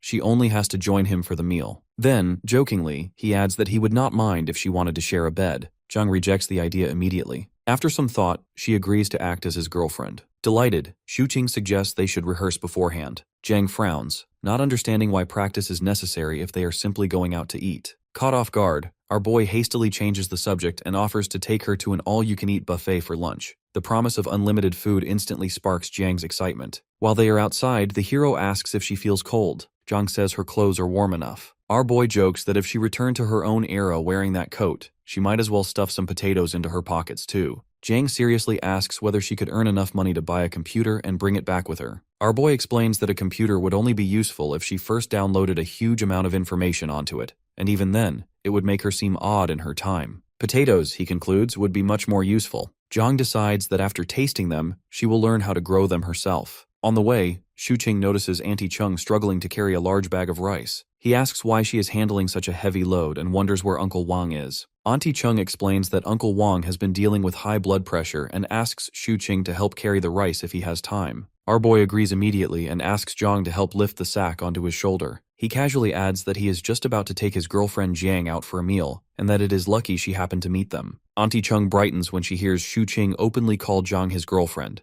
though she realizes she does not even know Jiang's name despite seeing her around. Shuqing introduces her simply as Jiang, like ginger sprout. Auntie Chung laughs and comments that the name suits her gentle nature. After setting the rice down at her door, he remarks that Auntie Chung must have met Jiang before. However, she cannot remember such a meeting and calls for her husband to open the door. Thinking quickly, Shuqing tries to plant a memory, saying they actually met 4 or 5 years ago when Jiang had a rounder face. Auntie Chung chuckles and blames her fading memory on age, inviting them inside for a drink. Our boy politely refuses, explaining they are heading out for lunch. As they walk away, Jiang questions why he told so many lies. Our boy explains that if she wants to live independently in this world, rather than relying completely on him, she needs to become part of people's memories. Because her real past is different from everyone else's, he intentionally tells Auntie Cheng, who is known as the neighborhood gossip, knowing she will quickly spread the story that Jiang is his girlfriend. In that way, Jiang will gradually gain a place in people's awareness. From then on, Shuqing introduces Jiang as his girlfriend to everyone they pass. He even tries to take her hand, but fails because she keeps her hands tucked inside her sleeves. He explains that he is only doing it so others will notice her more easily. Understanding his reasoning, Jiang offers him the sleeve of her coat to hold instead. Shuqing smiles and says it is unnecessary when no one is around. As they continue walking, the hero realizes that if he truly wants Jiang to become his girlfriend for real, the journey ahead will be long,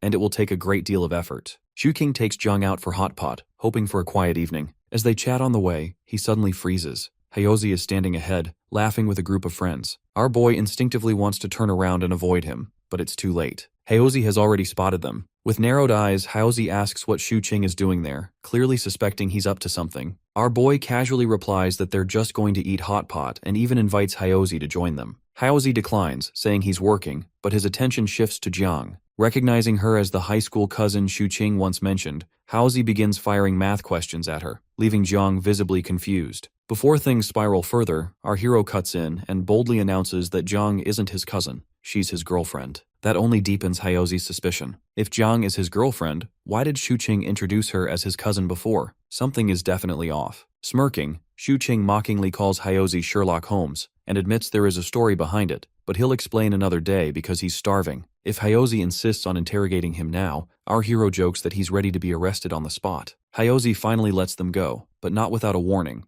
The hero had better come clean later, or Hyozi will tell his father about his drinking and gambling habits. Shuqing brushes it off and tells Jiang to ignore him. The two head into the restaurant, leaving Hyozi fuming. Inside, Jiang grows uneasy. She wonders if she shouldn't have come out at all. Our boy gently asks if she would rather stay cooped up at home all day. He explains that she can't learn about the modern world unless she experiences it herself. When Jiang nervously points out the police officers nearby, Shuqing reassures her. As long as she doesn't reveal her true identity, no one will arrest her. And even if the police question her, she can simply say she's a wanderer. They'd probably help her find her family. Jiang hesitates, saying that's not what Shuqing told her before. He smiles awkwardly and replies that times have changed. Soon the food arrives. Jiang thanks him shyly for the treat, making Shuqing blush. He asks her to take off her hat and jacket so she can eat comfortably. Curious, he asks whether people in her era had hot pot. Jiang says she's never tried hot pot specifically, though they had similar communal meals. Our boy recalls a poem about such gatherings and recites it while adding more meat to her bowl. Jiang's eyes sparkle with gratitude as she tastes the food. Mesmerized by her expression and her beauty, Shuqing barely touches his own meal. Jiang notices and asks why he isn't eating. He laughs and claims he's already full. Instead, he peels shrimp for her, explaining that friends should help each other. Jiang thoughtfully notes this as another modern rule. Eventually, Jiang is full. Our boy suggests they walk home so she can digest the food. He carefully helps her put her hat back on, and together they step outside. As they stroll down the road, Shuqing points out the surroundings, enjoying the quiet moment by her side. While walking down the road, Shuqing asks Jiang He if she knows how to walk on water. He tells her that there was once a monk who could float across water using a single reed leaf. Jung-ho replies that she doesn't know how to do that and comments that modern people are strange. Shu-ching then points at a stone and asks if she can split it in half with her bare hands. Jung-ho sighs, questioning how human flesh could possibly be stronger than rock. A moment later, our boy grabs her hand and leads her toward a nearby tree. Pointing at it, he asks if she can break it. Jang-ho clenches her fist and punches the tree, even after receiving a warning that the attempt is dangerous. The tree snaps. Both of them stare at it in shock before Shu-ching suddenly shouts that this counts as destruction of public property. He quickly grabs Jang-he's hand and starts running. Annoyed, Jang-ho reminds him that he was the one who told her to do it. After a moment, she asks him to let go of her hand. Shu-hing releases her and walks a few steps ahead. Sighing, he tells her they are going home and that they will play some games. When they arrive home, the hero sits on the sofa to relax. Jung-ho calls out to him and asks what romance means. His eyes widen instantly and he jumps to his feet. Walking over to her, he looks at the computer screen. Jang-ho shows him the message she received, and the hero reads it carefully. He tells Jang-hee to start preparing dinner and says he will handle the matter. After she leaves, Shu-ching sits at the computer and adds the person who messaged her to his revenge hit list. He whistles to himself, thinking that he hasn't even made his move yet, and someone is already thinking about Jang-hae. Soon after, someone knocks on the door. The hero opens it and sees his father, Shu Wenbin. He immediately asks if it is rent day already. Shu Wenbin walks inside and explains that he was on his way home from work and decided to check whether the heater was functioning properly. As the landlord, he says, it is his responsibility to fix any issues. However, Shu Wenbin freezes when he notices Jang-hee standing there. She politely greets him. Adjusting his glasses, he silently wonders what is going on, as this was not how he imagined things. On his way over, he had planned to lecture our boy and whip him into shape. Looking around, Shu Wenbin notices that the house is spotless. Everything is neatly arranged. He remembers that the last time he visited, the place looked like a pigsty. He can't understand how it changed so drastically. He greets Jung-ho properly and repeats that he only came to check the heater. Shu-ching sighs and assures him that it is working perfectly fine. After a brief pause, Shu Wenbin says he should leave before his wife starts nagging him. Before exiting, he invites Jung-ho to visit sometime. Once Shu Wenbin leaves, Jung-ho tells Shu-ching that she is going back to cooking. Our boy watches her with a soft smile as she continues preparing dinner. Jung-ho and Shu-ching begin to eat, and our boy asks if she has thought about the future. Jung-ho replies that she imagines the future will be just like this. Our boy chuckles and reassures her that it's perfectly fine if things stay this way. Jung-ho tells Shu-ching that she won't trouble him constantly, and adds that, since they are unrelated, she feels extremely blessed to receive so much help from him. She recalls that the second miss once said no one owes anyone anything, and those who help do so out of kindness. They shouldn't be taken advantage of. Hearing this, our bro says that they could become related since both are unmarried, and meeting each other is fate. Jung-ho shakes her head. She reminds him that he is her benefactor and that she cannot treat him otherwise. She insists that she needs to repay everything she owes him. Shu-ching imagines a moment where Jung-ho offers herself to repay him. He quickly responds that he wishes for both of them to willingly be in a relationship. He yells at her, saying this is how it should have developed. He asks if offering herself in marriage is considered a way to repay a benefactor. Jung-ho firmly denies it. She says the second miss taught her that all debts should be repaid, and offering oneself for marriage is the most shameless way of all. It only makes the person dependent on the other. Shu-ching imagines the second miss cutting the red thread that connects his and Jang-hee's love. He grits his teeth, struggling to control his anger. He asks her not to treat him as her benefactor, but she insists that he is, and there is no need to pity her. Jung-ho declares that she will work hard to earn her own living and not rely on anyone. Shu-ching sighs, realizing that Jung-ho's view of him as her benefactor is the biggest obstacle in his attempt to make her his girlfriend. He watches her play games on the computer. Based on the power leveling rates in the game, he knows it will take her years to earn enough to repay him. He considers whether he should force her, but then remembers that she could break his neck as easily as she broke the tree. Thinking practically, Shu-ching sends his cat into Jang-hee's lap, realizing that besides adjusting to modern life, she must learn to support herself. Otherwise, she will always feel insecure and never truly belong in this era. At the beginning of December, Shu-ching sits in a restaurant with his friends. Haozi demands that our boy tell them where his girlfriend came from. Our hero explains that Jang-hee has no relatives nearby. Feeling pity for her, he brought her home to be his girlfriend. Another friend protests that this isn't normal procedure, but the hero argues that a couple can be together as long as both are willing. Haozi presses him, asking why Shu-ching had previously said Jang-hoo was his cousin. The hero, wearing a helpless expression, explains that he was helping her hide her identity. He recounts that Jang-hoo was homeless, doing odd jobs, and had nowhere to live. If he didn't help her, she might have been sent to a shelter, and he would still have to look after her afterward.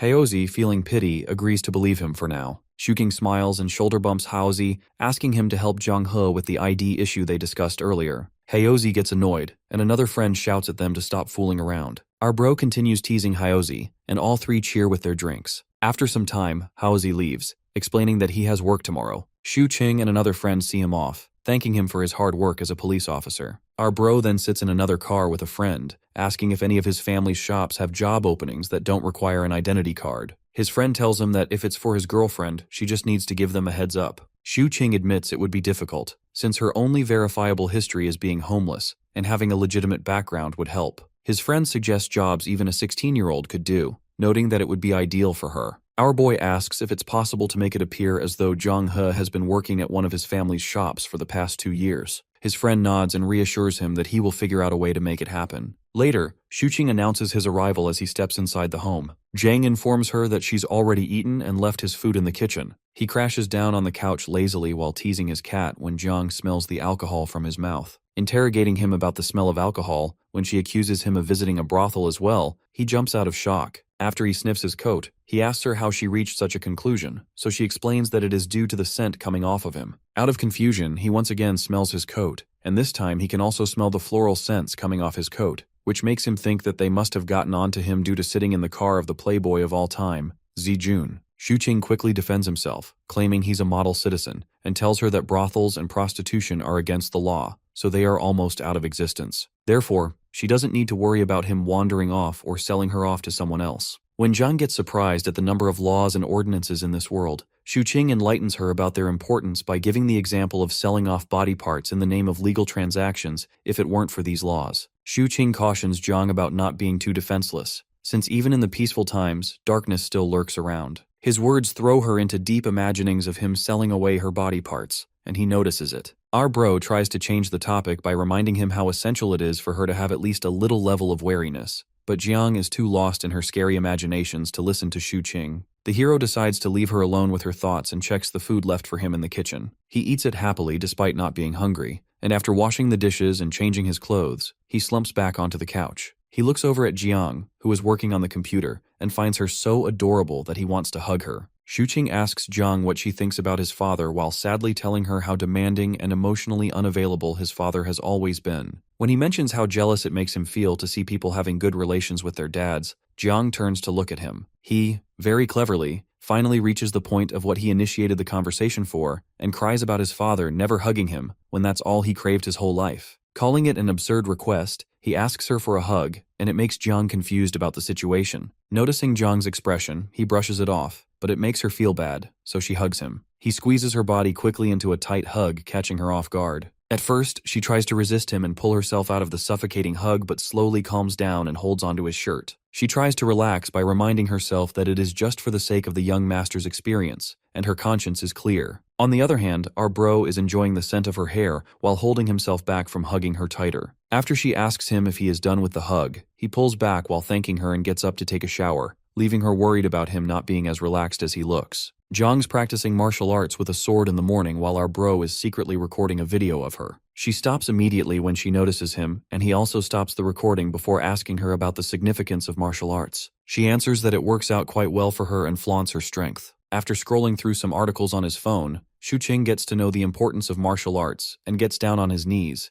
asking her to teach him too, since it would be sad if such an important tradition disappeared over time. When he enthusiastically announces to practice it wholeheartedly to excel his skills, he gets into a random position and asks her if his stance is correct, and she affirms even though it was nowhere near correct. As expected of him, just after 10 minutes, Shu Qing was on the ground, panting for breath on all fours. Jiang realizes how unskillful he is and pushes him to keep going instead of sitting like that. When she tries to make him understand the role of practice in martial arts in order to become a top-rate martial artist, he extends his hand forward, gesturing to her to stop since his goals have altered now after he has seen what martial arts takes. When he expresses his wish of having a strong body, she tries to motivate him to push himself to the end, so that once he is able to maintain that stance for an hour, she promises to teach him some techniques then. Shu Qing excitedly asks if he would get to practice his skills in the snow once he has mastered them, which makes Jiang confused about such an absurd wish of his. As soon as the first snowfall of Jiangcheng's winter hits the ground, our bro starts his journey of learning martial arts. One day when they're outside, Jiang looks quite happy and excited to be out in the snow, which makes him notice how relaxed she has finally gotten as compared to the first time she arrived here. She skids through the snowy and slippery ground like a kid,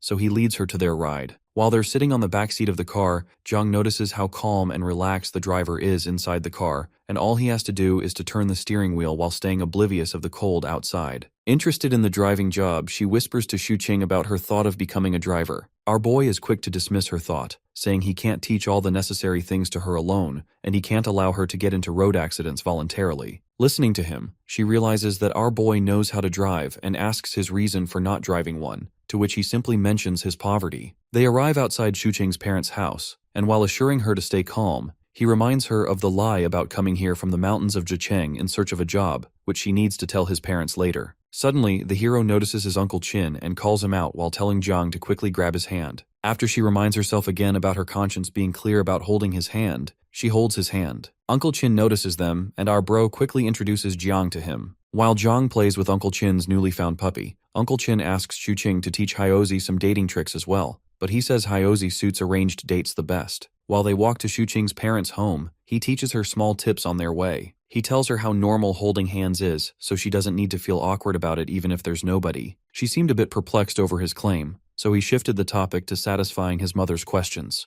In his tips on how not to give unclear answers, he first tells her to figure out what his mother wants to hear so she can say so to make her answer sound genuine. Secondly, if she is asked about her routine, she should lie about being busy with her own things rather than mention her addiction to games. However, she gets a bit confused about what exactly it means, and he sums it up by telling her to stay in the role of his girlfriend. They enter the house, and after Xuqing introduces the two to each other, his mother tells them to take a seat while they wait for food to be ready. Her mother secretly finds Jiang beautiful, whereas the hero takes her inside and helps her take off her jacket and hat. His father comes out of his room and looks at the two of them curiously through his spectacles, so Xuqing introduces Jiang to him, reminding him how he has already met him before. His father didn't look pleased to see them together, and annoyedly asked the hero why he was looking so happy. After putting forward Jiang as his reason for happiness, he internally laughs at his father not being able to recognize a person from ancient times, despite him being a historical researcher. Zhu King tells Jiang to relax and peels an orange for her. As soon as he hands her the orange, he suddenly realizes how he has forgotten to bring something home since it is the first time he is here with his girlfriend.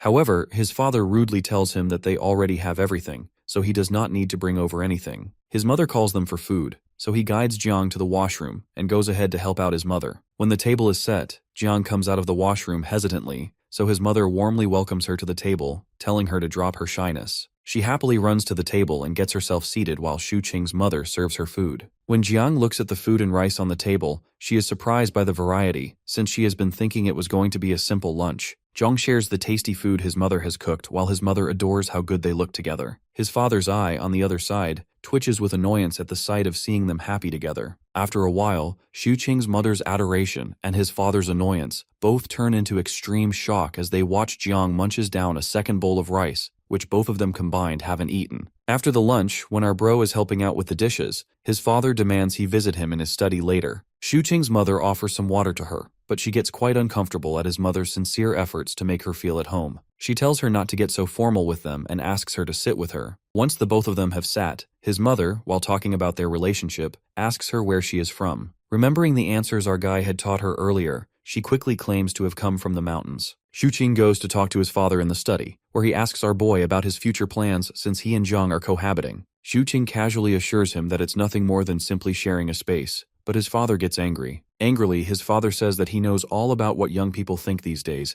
and asks him about his future plans once again. Xuqing thinks to himself how he and Jiang is not actually dating and asks his father not to worry about them and just forgive the rent for him. However, his father does not buy his excuses to change the topic and forces our guy to answer him. Our hero gets annoyed by his father continuously pressing him for answers, so he claims to have more expertise in this domain. This fuels the old man's anger, and he kicks Xuqing out of the study. Xuqing looks at his mother and Jiang. He is sitting together in the living room, and he knows better than to leave Jiang. He alone has to answer his mother's questions. He takes his parents' permission, and they both leave for their home after saying goodbye. As soon as they step outside, the protagonist's father immediately starts asking his wife about the girl. But, thanks to our guy's prior lesson given to Jiang, it turns out that is all useless information the woman could get out of Jiang. As Xuqing and Jiang walk out of the block, his father glares at them angrily from the window because they somehow managed to dodge all the questions while fully enjoying the lunch. While walking out of the block, our guy carries the bag of oranges his mother gave to them. He asks her if she wants to eat something, She refuses, reasoning that she has less hunger these days. He then tells her how normal it is to have less appetite since she isn't so active these days,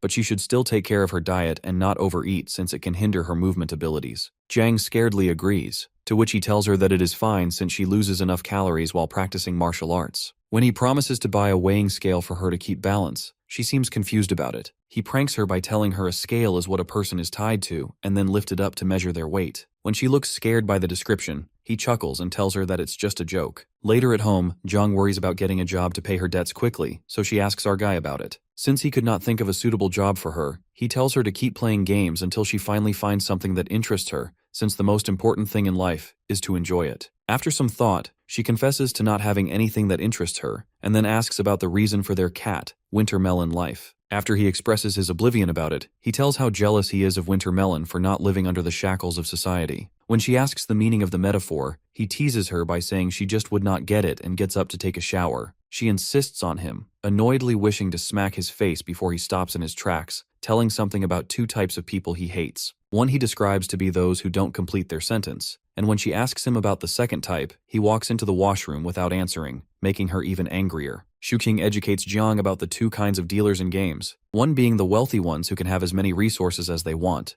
while the other being the ones who take advantage of the communication gap, which is when one knows about something that others don't, so he buys the resources in exchange for the information. To make her understand better, he gives an example of how people in her era used to monopolize by stocking resources in exchange for information and later selling it at high prices, making the poor have to sell anything they have. To tease her, he asks her to be his slave bride while acting like a monopolizer, so she angrily refuses him. He assures her that he's just kidding, and realizes how oblivious she's about everything right now. Considering this, he tells her to search about humanities, and tells her this is what she needs to learn. They read through the online articles about the things included in humanities, and guarantee to look for novels and movies on this topic to watch with her. She curiously asks if learning about it will finally clear the information gap between them, so he confirms and tells her to get ready for sleep. Jang is still lost in her thoughts about the information gap and asks if he wanted to take advantage of it to make her his girlfriend. The question catches our guy off guard, and despite it being the truth, he calls it an accusation since she has no evidence regarding it. He urges Jiang to take a shower and then sneaks onto his computer chair as he doubts that she is up to something.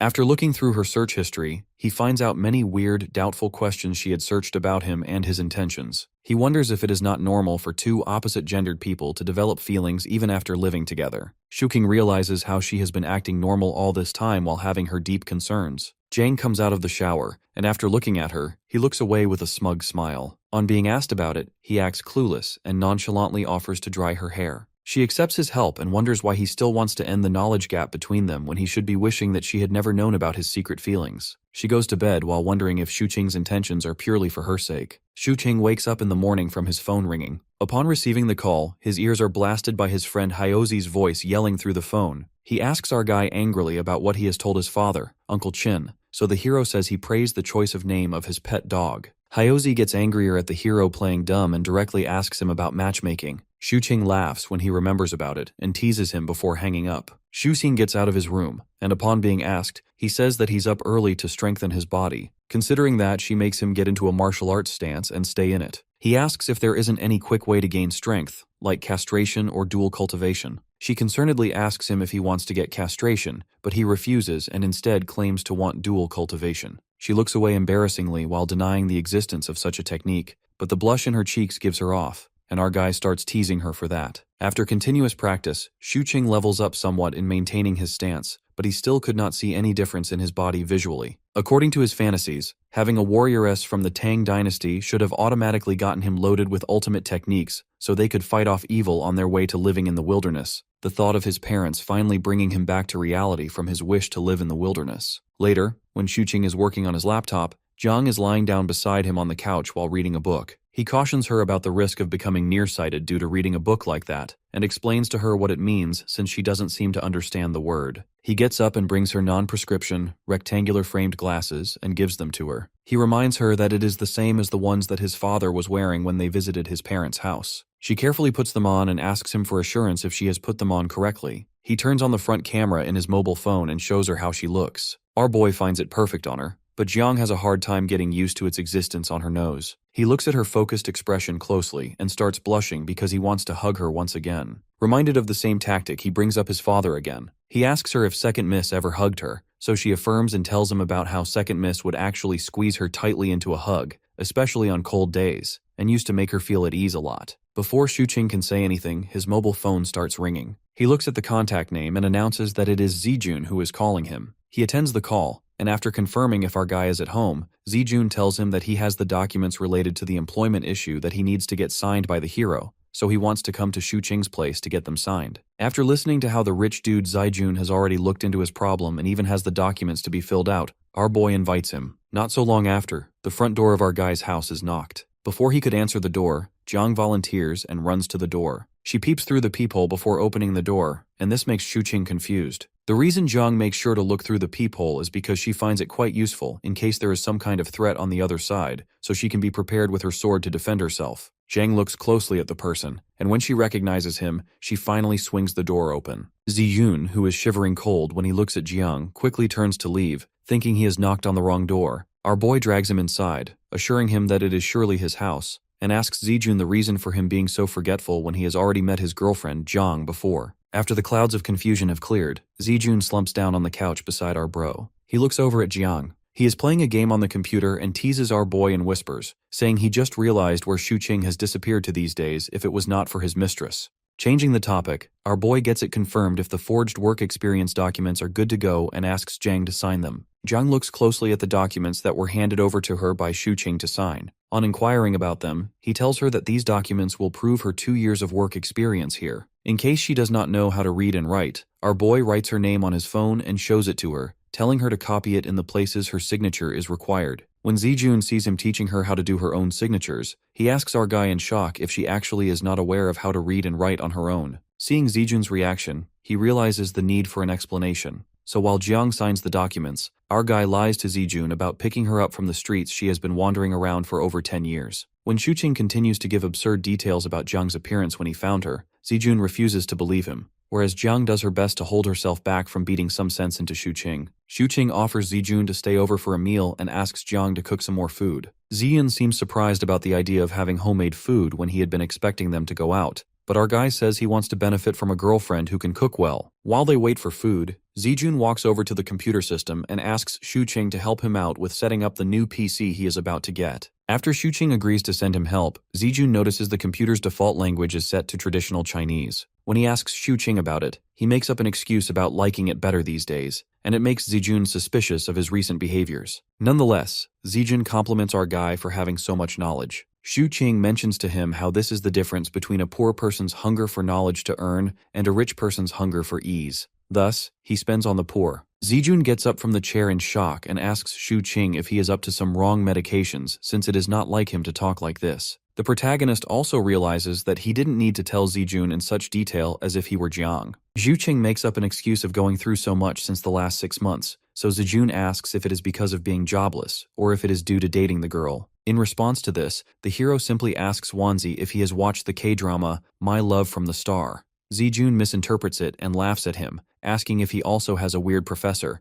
but Shuqing refuses and says to him that based on Zijun's IQ level, it would be useless to explain things to him. Our boy then excuses himself to check up on Jiang. Seeing her focused on the work, he couldn't help but compliment her, thinking how she looks like wife material. She angrily shoos him out of the kitchen by scaring him away with the sharp knife. After he is gone, she wonders why he came to the kitchen. Zijun seems to like the food quite a lot, and when Shuqing tells him to enjoy and eat as much as he wants, Jiang gets the sudden feeling of a housewife who cooks meals for the guests, while her husband entertains the guests. Before leaving, Zijun reminds Shuqing about his promise to help out in setting up Zijun's PC, and our guy assures him that he will do so after he's done with his matter. When our guy sees Jiang still busy at work, he tells her to rest and talks to her while doing dishes. He tells her that she needs to stop being a person from the ancient era and needs to revise her personality according to the current era. He improvises her life trajectory to be an orphan from the Zhejiang Mountains, who later did random jobs with Jiang Cheng from the age of 16. Afterwards, she meets a nice kid named Shuqing, and they become friends and then lovers. Shuqing helped her find her parents, but when they failed, he invited her to move in at his place. After his made-up background story is over, our guy tells her that it's the only realistic story they can have. To make people understand their reason for living together, they need to tell them that they are deeply in love. When he asks her if she has understood it, she confirms in a flustered manner. Shu King then tucks a strand of hair behind her ear and informs her that they will go to the officials to resolve the matter of her identity once she has completely gotten used to the modern day in life.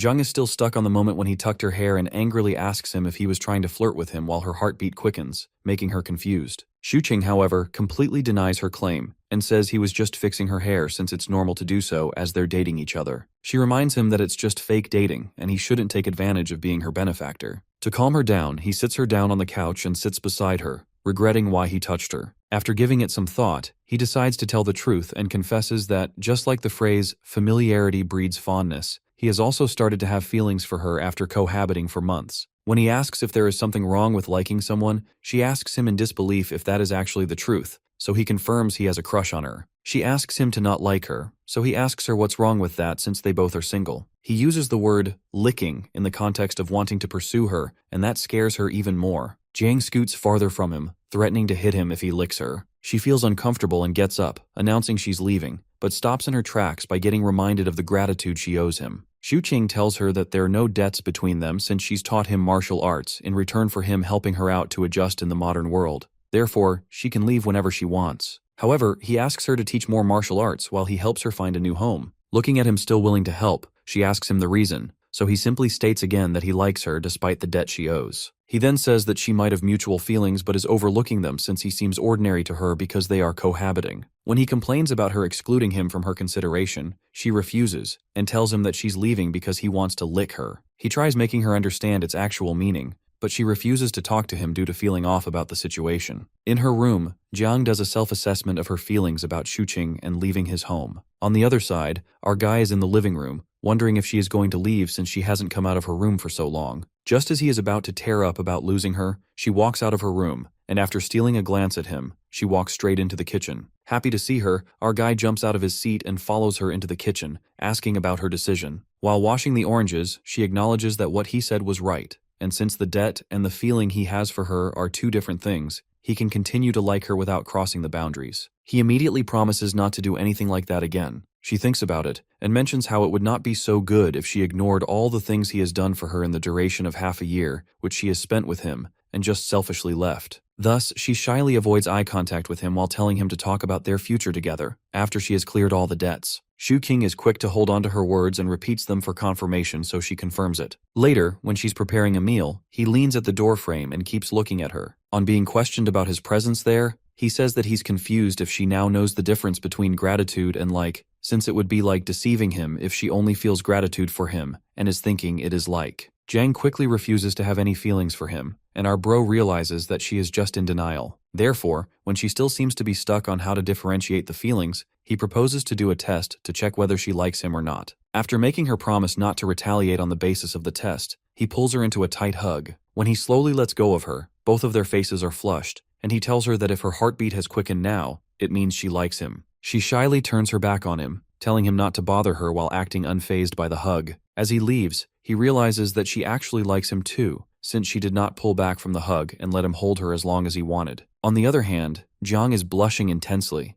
and she cups her face in confusion as she now knows the difference between some mere gratitude and the feeling of like, which is tinting her face red right now. When the dinner is ready, she announces it. She makes sure not to have eye contact with Shuqing and sets up the table quietly. The hero thinks that this matter is not as important as making her learn about the modern world's culture and ethics, and the important thing is teaching her how to smile. He remembers how the only time she smiles is when she's curious about a new thing, like when she saw the snow and can't understand the various types of entertainment. He decides to take a step towards teaching her how to smile and plays a comedy movie to watch with her. While watching the movie, he notices that she is still not laughing or smiling even in the funny scenes, and realizes how hard it is to make an ancient person merge into the modern world. Jiang is busy playing video games, but our guy feels sleepy, so he heads to bed first after telling her. She watched him leave and then sighed, wondering how to face him with her feelings so evident on her face. After a little while, when it is around 10:30, she gets up from the PC and sneaks into Shuqing's room, who is in deep sleep. She stays there for some time, looking at him while hovering over his face like a ghost, and then decides to leave. When they both come out of their rooms in the morning, Shuqing notices how tired she looks and asks if she didn't sleep well. She had obviously not slept a minute the whole night but lied to him, saying she slept late. After having breakfast, Shuqing takes her out to experience pretty things. They put on their coats and take a walk outside when Jiang looks down at her intertwined hands and asks if this is also one of the pretty things he mentioned to make her experience. With a sly smile, he affirms, reasoning that the quickening of the heartbeat is indeed a beautiful experience. He rubs her finger on her palm to tease her and asks if she can feel anything new or different. Flustered by their proximity, she looks at him for a second before quickly pulling her hand back from his grip. He laughs and takes back her hand, saying he was only giving an example to her. In disguise of making her experience the world, Xuqing was making sure he was also giving her introductory classes on dating. They take a bus from 520th Street. When she asks him about their destination, he tries cracking a joke for her to laugh by referencing a meme, but due to her lack of knowledge about this domain, she stares at him blankly in confusion. He chuckles after looking at her reaction and assures her not to worry and just to put her trust in him as they go around on their experience. They get down from the bus, and he quickly holds her hand again. The way Xuqing was holding her hand and guiding her around made her feel safe and comfortable despite getting treated this way for the first time. The two of them then walk to an electronics shop, and Jiang's eyes widen with surprise and start shining as she looks around at the large number of computers there. After Xuqing tells her that it is a place to buy or sell computers, he leads her to a man named Gao Bo, who is currently working on some part of the computer. Xuqing calls out his name and gets Jiang and himself seated on the chairs in front of Gao Bo. On being asked, our guy explains to Gao Bo that he wants a computer within the range of 20,000 yuan with a flashy case. While Xuqing writes down all of his requirements for the computer he wants to get assembled, Jiang keeps looking around with a mix of awkwardness and curiosity. When our guy is done writing down everything, he hands it to Gao Bo, emphasizing wanting to get the computer put together as early as possible. After our hero instructs him to deliver the computer to the person whose number he has written on the paper, he gets up to leave. Gao Bo asks him why he's leaving so soon, so our guy replies that he is taking his girlfriend around.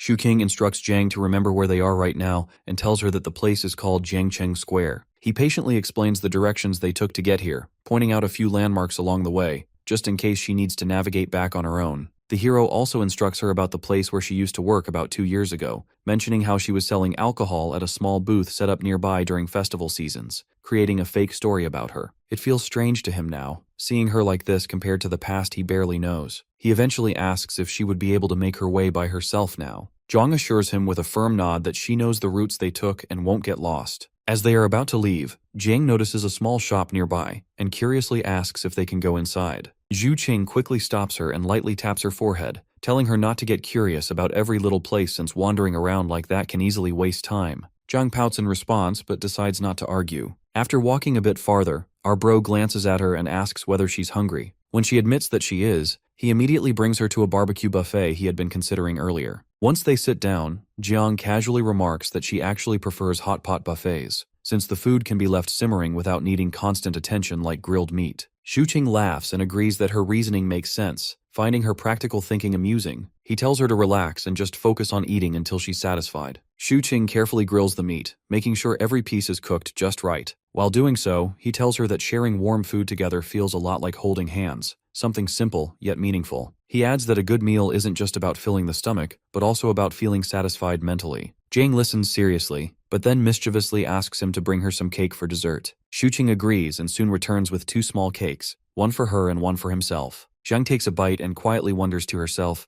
so this is what mental satisfaction feels like. She doesn't say the thought out loud, but a faint smile appears on her face. After some time, our bro tells her about a small game the restaurant is hosting. If they manage to finish all the food on their plates, they can win a prize. He asks if she wants to try. Thinking that no girl, even one who lived thousands of years ago, could resist a plush toy, Xuqing expects her to be excited. Jiang looks over the available prizes and ends up choosing a soft bear simply because its color reminds her of the winter melons she used to eat. When they leave the restaurant, Jiang asks what the point of the bear is. Our guy chuckles and says she can hug it when she sleeps, and when she does, she should think about him. Jiang immediately threatens to rip the bear in half if he keeps saying such embarrassing things, which quickly shuts him up. With most of their date plan finished, food and some window shopping, only the movie remains. The boy tells her that the theater is a bit far, so they should walk there to help digest the food and save some money. Jiang agrees without any hesitation, which surprises him. He jokingly says that most girls would act shy, stomp their feet, and refuse to walk, wanting to be treated like princesses instead. When Jiang looks genuinely puzzled, Xuqing exaggerates the behavior, pouting, stomping, and whining in a high-pitched voice to demonstrate. Jiang stares at him blankly, completely unable to understand why anyone would act that way. Seeing her confused expression,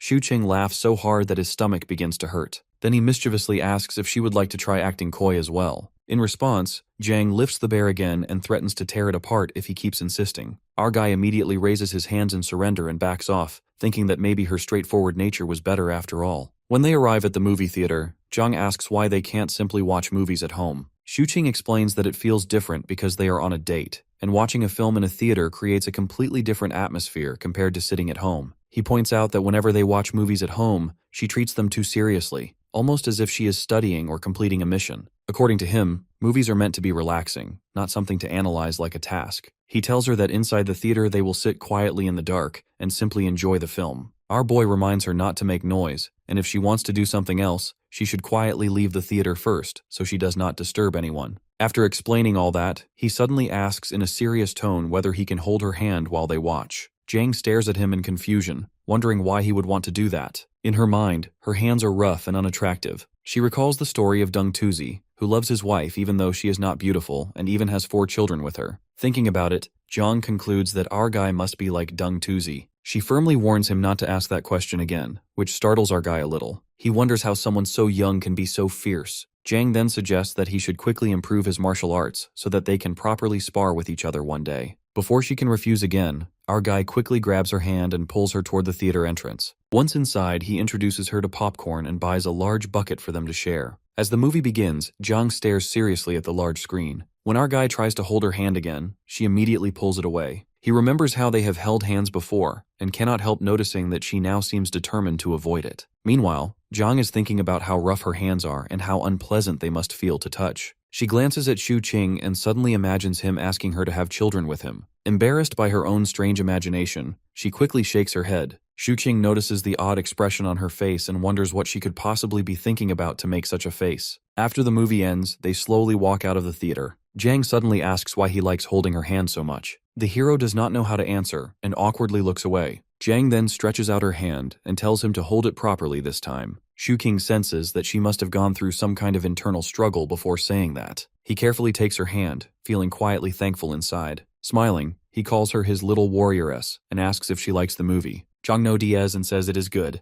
As they walk, our guy tells her that watching movies can actually help improve her thinking. He explains that films can broaden her horizons and help her build what he calls the 3 modern views: her worldview, her values, and her outlook on life. He says it will be a slow process, but he will guide her step by step. Then, half joking, he admits that he might trick her a little along the way, and asks her not to hit him when she eventually realizes it. Jang looks at him thoughtfully, considering his words. Unsure how to respond, she decides to remain silent for now. Shuqing wonders if Jang has noticed that she has become a bit empty-headed lately. When she questions him, he explains what he means. When they first met, she was like a wild kitten with its fur standing on end, ready to draw her sword and show her fangs at the slightest provocation. In the months that followed, she began drawing her sword less often, though she still kept her guard up. On the surface, she appeared calm, but she remained cautious and would quietly verify things behind the scenes. However, recently, ever since the day he told her he liked her, she has become much more gullible, believing almost everything he says. Shuqing jokes that if he really wanted to, he could easily trick her into kissing him without much effort. Jang immediately tightens her grip on his hand, wondering what exactly went wrong and why she has started acting like that. Our boy calmly explains that it is normal for girls in love to behave foolishly sometimes,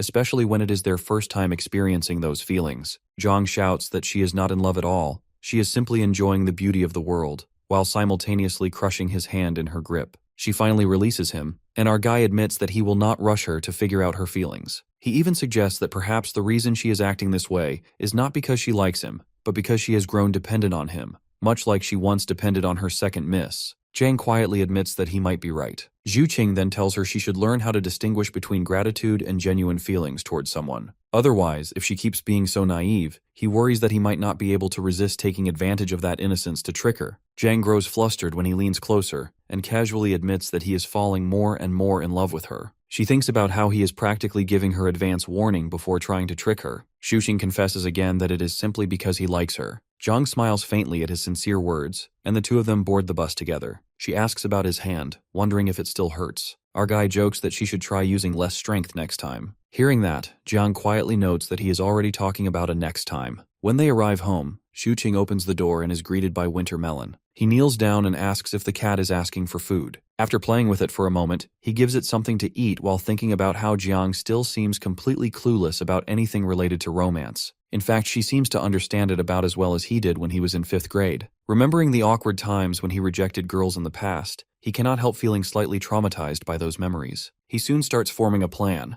If Jiang is going to understand romance better, he will probably need help from old romance stories. He stays up all night editing things and eventually begins thinking about dinner. Shuqing knocks on Jiang's door. When she opens it, she asks why he is there. The hero wonders if she has been sleeping the whole time, and she admits that she did sleep for a bit. Our boy checks her temperature and notices that she looks slightly feverish, but the thermometer shows that her temperature is normal. Jiang insists that she is fine and says that she will make dinner now. The hero suddenly realizes that Jiang is a girl and that she will be sick for a few days every month. He quickly pours her a cup of water, urges her to rest, and cooks 2 packs of noodles himself. He even adds garlic, thinking happily that she is the best since she eats both garlic and onions. Our hero soon receives a call from his friend, who excitedly tells him that Shuqing's friend is amazing and that the computer is finally done. He just tried using it and says it is even better than his previous one, smooth and incredibly fast. Meanwhile, Jiang sits quietly searching on a website about the difference between the feelings of liking someone and dependency, her brows furrowed in deep confusion. After a couple of snowfalls, the coldest part of winter arrives. Shuqing's dad asks his wife to carefully probe our guy and find out whether he has already run out of money. He remarks that it is still not too late for their son to find a proper job.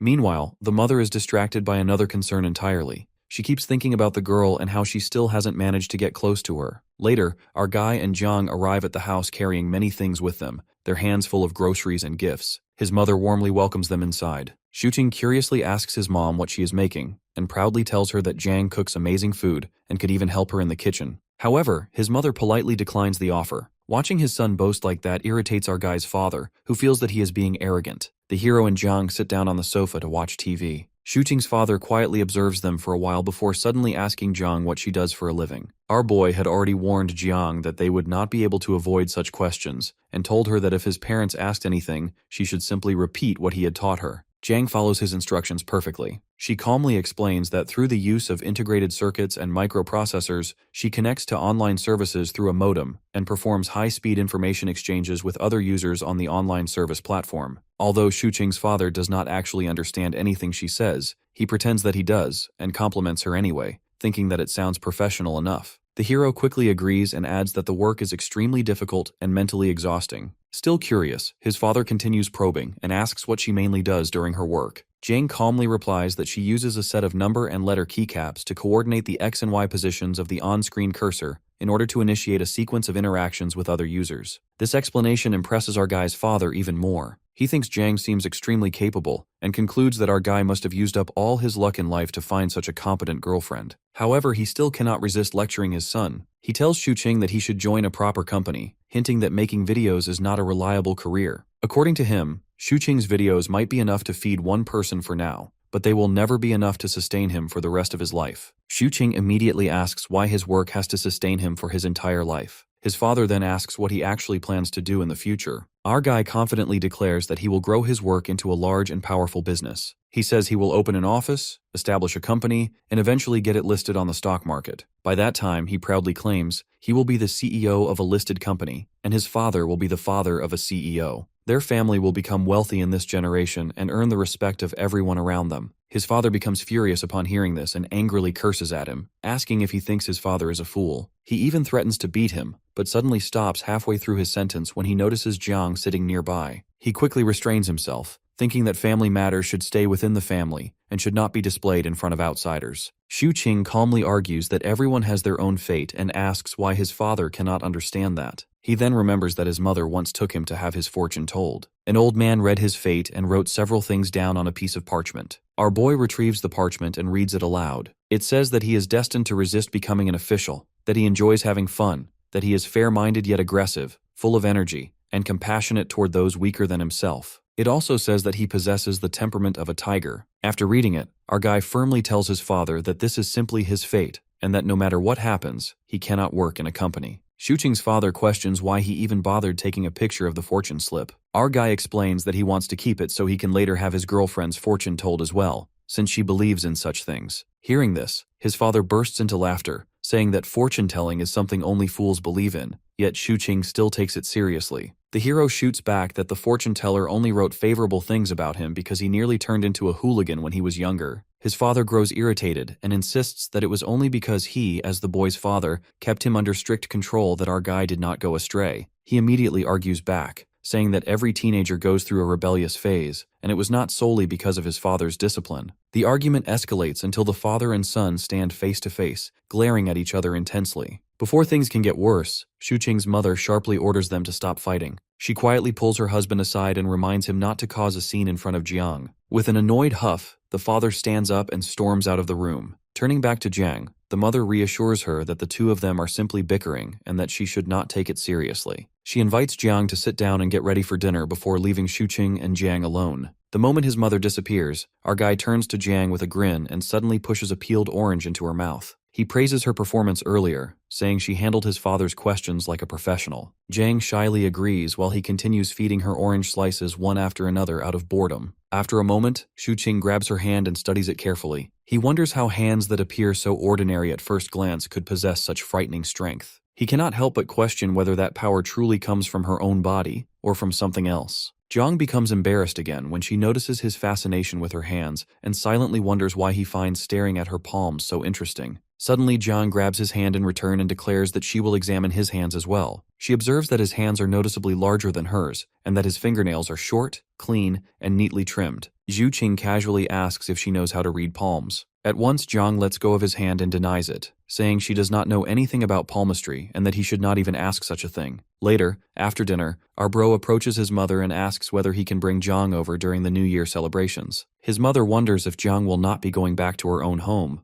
The hero honestly explains that Jiang has no family and would otherwise spend the New Year alone. His mother pauses briefly, making sure that he is being serious. After a short silence, she tells him that he can bring Jiang over without any problem. She then teasingly asks whether he has enough money to take care of a girlfriend. The boy proudly puffs out his chest and declares that he definitely has enough. Feeling satisfied, he begins carrying the dishes to the table. When dinner is finished, Shuqing and Jiang say goodbye to his parents and prepare to leave. However, just as they are about to step out, a potato suddenly drops out of Jiang's pocket. His parents immediately notice it and ask why she is carrying a potato in her pocket. Thinking quickly, Shuqing makes up an excuse. He explains that Jiang does not have an affinity with earth elements, so she needs to carry a potato as a kind of talisman. They chose a potato instead of dirt because it is more portable. Without hesitation, he picks the potato up and slips it back into Jiang's pocket, carefully hiding the real reason, that the potato was actually being used to track her. Shuqing's mother laughs at the explanation and jokes that she will cook more potato dishes for Jiang next time, since she must really enjoy potatoes. Hearing this, Jiang politely bows and thanks her for her kindness. His mother warmly reassures her, saying that she was just as shy when she first met Shuqing's grandmother, so there is no need for Jiang to feel embarrassed. As Shuqing and Jiang finally leave, his mother watches them walk away. In her heart, she feels that the two of them look very compatible together. She quietly hopes that they will not face disagreements in the future and that they can continue living happily side by side. As they start walking, Jiang asks the meaning of like, to which Shuqing explains that if she wants someone to be all hers, she will want to get closer to that person. Like when she wants to buy a delicious cake, she has to spend money. But Jiang shows her concern that if she can't afford it, then our boy tells her that in that case, she will have to work hard to earn money and give it her all in order to get her likely things. He further adds that wanting something to make it hers without making an effort doesn't count as liking. He continues that he doesn't want to deceive her because he likes her and offers to leave if she doesn't feel the same way. He'll respect her choice. It will be considered licking you by giving his all without wanting to make her his. Suddenly he hesitates and clears that he doesn't mean something odd by saying the word licking. This doesn't seem simple as he says to Jiang. She feels tricked by this sentence. She wonders if he doesn't want her to be his, then why he would touch her hands. Shuqing smirks and adds that being willingly tricked by someone is sometimes considered as liking, at which Jiang shouts, clearing that she doesn't have feelings for him. Our guy smiles intentionally and says he is talking generally. He doesn't mention anything about her liking him, at which Jiang blushes and wonders if she likes when he blows dry her hair, helps grill meat for her, cook noodles for her, or she likes her hand to be held. A minute later, she asks about love, which makes our guy wonders if she is enlightened all of a sudden, as she is asking questions like these recently. Then he answers that when the hearts of two people become one, and they spend time to understand each other, it's called love. Jiang asks about his feelings, to which Shuqing offers her a kiss to be able to understand his feelings. Jiang trembles, saying she doesn't believe him, as her face gets all red. Later, they left to get home. Upon reaching home, Shuqing decides to finish his video edits before heading to bed. Jiang sits beside him and asks if he ever thought about what if someday she goes back. Clueless, our boy replies that she will be able to make a name in history and become successful as long as she is able to protect her achievements. Jang clears that she is talking about him, to which our guy replies, referring to liking someone as an irrational thing, and her going back doesn't change his feelings. He smirks and asks if there is something between him and her able to go back. Jang blushes. He suggests enjoying the moment rather than thinking of some conditions. She is in front of him, at least for now. Jang wonders if she is being tricked or coerced. Our hero mentions they are in a state of ambiguity as long as she doesn't hit him, and hands her a bear, suggesting to hit it if she wants. Jang says that she doesn't believe him and her previous self would have definitely hit him. Shuqing offers that she can hit or pinch him if she doesn't like his advances. He won't do it. But Jang refuses, at which our hero declares that it could be feelings of liking, or else she would be sick of him. This is the part of his plan, and he accepts that he tries to get close to her because he likes her and wants to show off his good parts in order to gain her recognition, which proves that he will treat her well. Jang nervously calls him shameless and dung tuzi. Just then, she hits him in the stomach and leaves with a red face. The following day, Jiang offers to teach Shuqing a martial art after he mentions wanting to improve his physical strength. However, she trains him with such intensity that our boy begins to suspect she might be taking the chance to get revenge for the other day. Feeling uneasy, he tries to decline the training, but Jiang insists that once he learns the technique, he might finally be able to land a hit on her instead of constantly being on the receiving end. Shuqing laughs and says he would never hit her, though deep inside he knows that even after learning the martial art, he would probably still be the one getting beaten. To demonstrate, Jiang performs one of her techniques called the Tang Fist, which is built around 3 key points and 6 parts of the body, focusing mainly on palm-based strikes. As she launches a punch toward him, Shuqing immediately drops to his knees and begs her to postpone the training until tomorrow, claiming that his chest still hurts. Jiang agrees and heads off to prepare breakfast. While working, Jiang starts thinking that if Shuqing ever surpasses her martial arts skills, it would mean he truly has talent in this field. If that ever happens, he might stop fearing her completely, since he could simply overpower her and make her do whatever he wants. Meanwhile, Shuqing is still lost in his own thoughts when Jiang suddenly appears beside him, startling him and reminding him not to slack off and to keep working hard. Later, before leaving the house, Shuqing tells Jiang not to open the door for strangers and to call him if anything happens. Since he expects to return later than usual, he quickly grabs her hand and gives it a squeeze before rushing out the door. The sudden gesture leaves Jiang blushing, though she also feels slightly annoyed. After some time, Shuqing arrives at the house of his friend Zijun to remind him about their upcoming class reunion. Zijun had completely forgotten about it and asked our guy to come inside while he changed his clothes. The hero hesitates, half expecting to walk into some inappropriate scene, but Zijun quickly explains that he recently broke up with his girlfriend. He even asks Shuqing if he did not see the posts about it. Once Zijun finishes getting ready, the two of them head out to meet their former classmates. During the trip, Zijun complains about how his girlfriend suddenly dumped him without any clear reason, describing the whole relationship as a complete mess. Our boy then casually asks about his car, since he came specifically hoping to get a ride.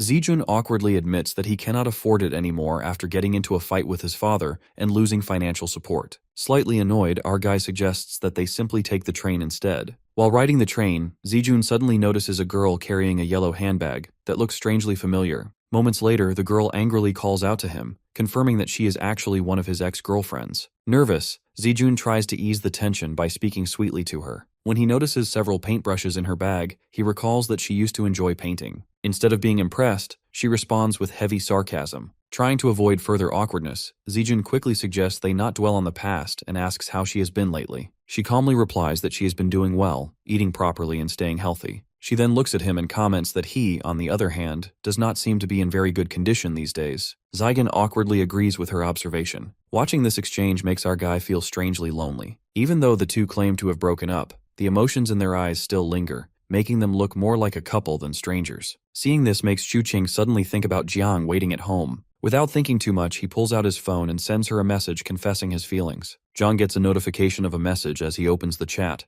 It's Shuqing's text, at which she gets annoyed over his nonsense stuff, but blushes as well. She also finds his profile picture irritating as him. Completely ignoring the main text, she asked him if he also wants her to wash his clothes, to which our guy agrees. As she checks his room to find his clothes, she sees her slippers that she wore when she first arrived. She wonders if Shuqing not only likes her hands but also her slippers. Back there, our boy is blushing and lost in his thoughts. Zion asks him to catch the classmates first, and he'll join in the afternoon as he has something urgent to look at. Later, when Xuqing joins the mates, they ask for Zijun as they were supposed to come together. Our boy mentions that he ran into his ex-girlfriend, so he'll probably be late, at which one of his classmates sarcastically comments that peasants like them won't be able to understand rich man's world. Then he asks Xuqing about his busy schedule as they haven't hung out in a while. The hero explains how he has been so busy recently and doesn't get the time to relax as it's the end of the year. On this, one of the mates mentions how he worked overtime and had to crawl his way to hang with them, at which the other one mocks him by asking him to show the performance of how he crawls. After a while, Xuqing grabs a drink and stands alone at the corner as he gets bored and misses little Jiang. At the time of the dinner, a classmate notices a change in Xuqing's self and asks about it, to which he says that he has been so tired recently, so it might be the reason. He offers our guy to join them at karaoke so he can cheer up, but he politely refuses, mentioning that he is drunk and he has to get sober up a little.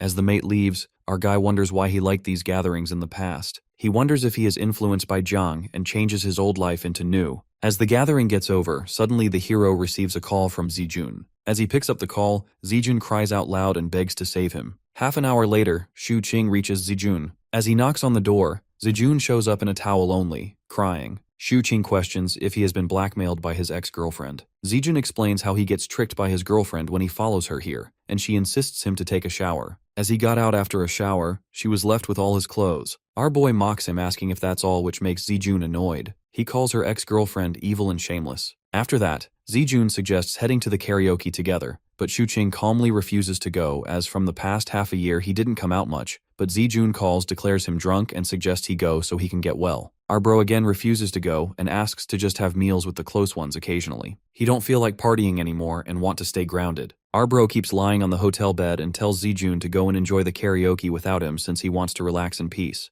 Zijun informs him that he can stay in the hotel room while he recovers from the alcohol till afternoon and leaves. After Zijun leaves, Xuqing thinks about this non-partying life he has started for the person he is living together with. He thinks about how he has been planning ways to convince Jiang to marry him, but he should also know that marriage is not something that simple. Our guy arrives home with his legs wobbly from being drunk and slumps his body over Jiang. She manages to take him inside while he does drunk talks. By the time she realizes how drunk he is, he tilts her chin up and starts flirting with her, so she pushes him off onto the couch. She pinches her nose and asks him how drunk he is, but he refuses and says he had very little alcohol. The hero puts a bag of pork ribs, which he bought for her, and tells her it'll be tasty after stewing them. She happily picks it up, deciding to stew them the next day. When she notices him still sitting on the couch, she asks him why he isn't going to sleep in his room, so he says he will go after a while. Later, when Jiang is using the computer, she comes across something named The Golden Lotus, a mature movie, on the computer and asks him about it. He lunges towards the computer from the couch and immediately deletes it. When she asks the reason for his actions, he makes up a lie saying it's related to reincarnation, which would be so much for her to watch right now since her knowledge is still low. Xuqing can't believe how Jiang learned to check the download history and asked him why he deleted it if he could just forbid her from watching it. He replies that he has just hidden it for now and sighs at how narrowly he dodged the bullet. After a while, Jiang finds him asleep on the couch and puts a blanket over him. She looks at him closely until suddenly, she is hit by the flashbacks of him getting close to her in order to flirt. She immediately pulls herself back from him and runs away to prepare dinner as a distraction from her flustered self. Quite later, Xuqing finally wakes up from his deep sleep on the couch with a heavy head. Jiang is watching some movie on the computer while having her dinner and tells him that she has prepared porridge for him instead, since she suspected he would have a hangover. He smiles to himself at the fact that she deeply cares about him in secret, like putting a blanket over him and preparing porridge for him. Xuqing gets up from the couch and notices that Jiang is watching one of the movies he had selected for her and tells him the context about it somewhat resembling her era. When he mentions things changing over time, she wonders if Second Miss's words have also become outdated over the course of time. When Jiang has left the computer to take a shower before bed, Xuqing sneaks up onto the chair to check out her search history once again, since he feels a bit off about her once again. However, to his surprise, when he clicks on the search engine, he finds out that her search history has been cleared. Jiang comes out of the washroom after taking a shower with a towel over her head. Our boy can't help but have his eyes follow her as she walks from the bathroom door to the dining table across the room behind him. Intoxicated by her beauty, he tilts his head backward to look at her and says he'd be involved in a crime if he wasn't afraid of getting killed by her. Jiang asks him what he'd have done to her if she was defenseless when they first met, so he answers that he'd have handed her over to the security, thinking she was a cosplaying Chunabu. She asks him if he would not have committed a crime, and it makes him shocked at the fact that she thought of him like that. While Jiang dries her hair with the help of a hairdryer, Xuqing breaks the silence by questioning her about her feelings for him now. She turns off the hairdryer, and after a pause, she claims not to know it. Getting a slightly different answer than he had expected, he turns around to look at her and asks if this lifestyle suits her better than the previous one. When she claims to like this lifestyle better, he tells her how he finds the world quite exciting, and she will get it too when she is turned into a modern person like him. He tells her how he feels so ordinary after comparing himself to others, and this makes an awkward silence between them. When she doesn't say anything, he asks her if she doesn't have anything to say. He then tells her how basic and ordinary the life they are living together is, so if he manages to somehow pursue her and get married to her by his charms, he would be selfishly destroying the future opportunities awaiting her in the future. She looks at him and asks him why he feels so bad about being ordinary, because if it wasn't for his help, she would not even be ordinary. So when she asks him the reason for saying all this, he confesses that the thought of them being together or married frightens him and makes him confused because it feels like he should be more thoughtful of his actions instead of mindlessly following his wishes. He internally wonders if he should be slow about his advances or pursue her with all of his tricks. Thinking about it, he gets an idea to get closer to her. He tells her dramatically how his chest hurts at the place where she bumped her head, suspecting if it is some internal injury. Too innocent to understand his tricks, when he asks her to rub his chest to soothe the pain, she asks him if it actually hurts that bad. He affirms, over-exaggerating about her strength, so she walks over to him and rubs his chest after sitting beside him. Xu feels so happy and talks about the saying that all encounters in life are a long overdue reunion, so if she were actually defenseless at the time when they met, the outcomes would be extremely different from how they are now. She suddenly asks if that means he'd stop tricking him,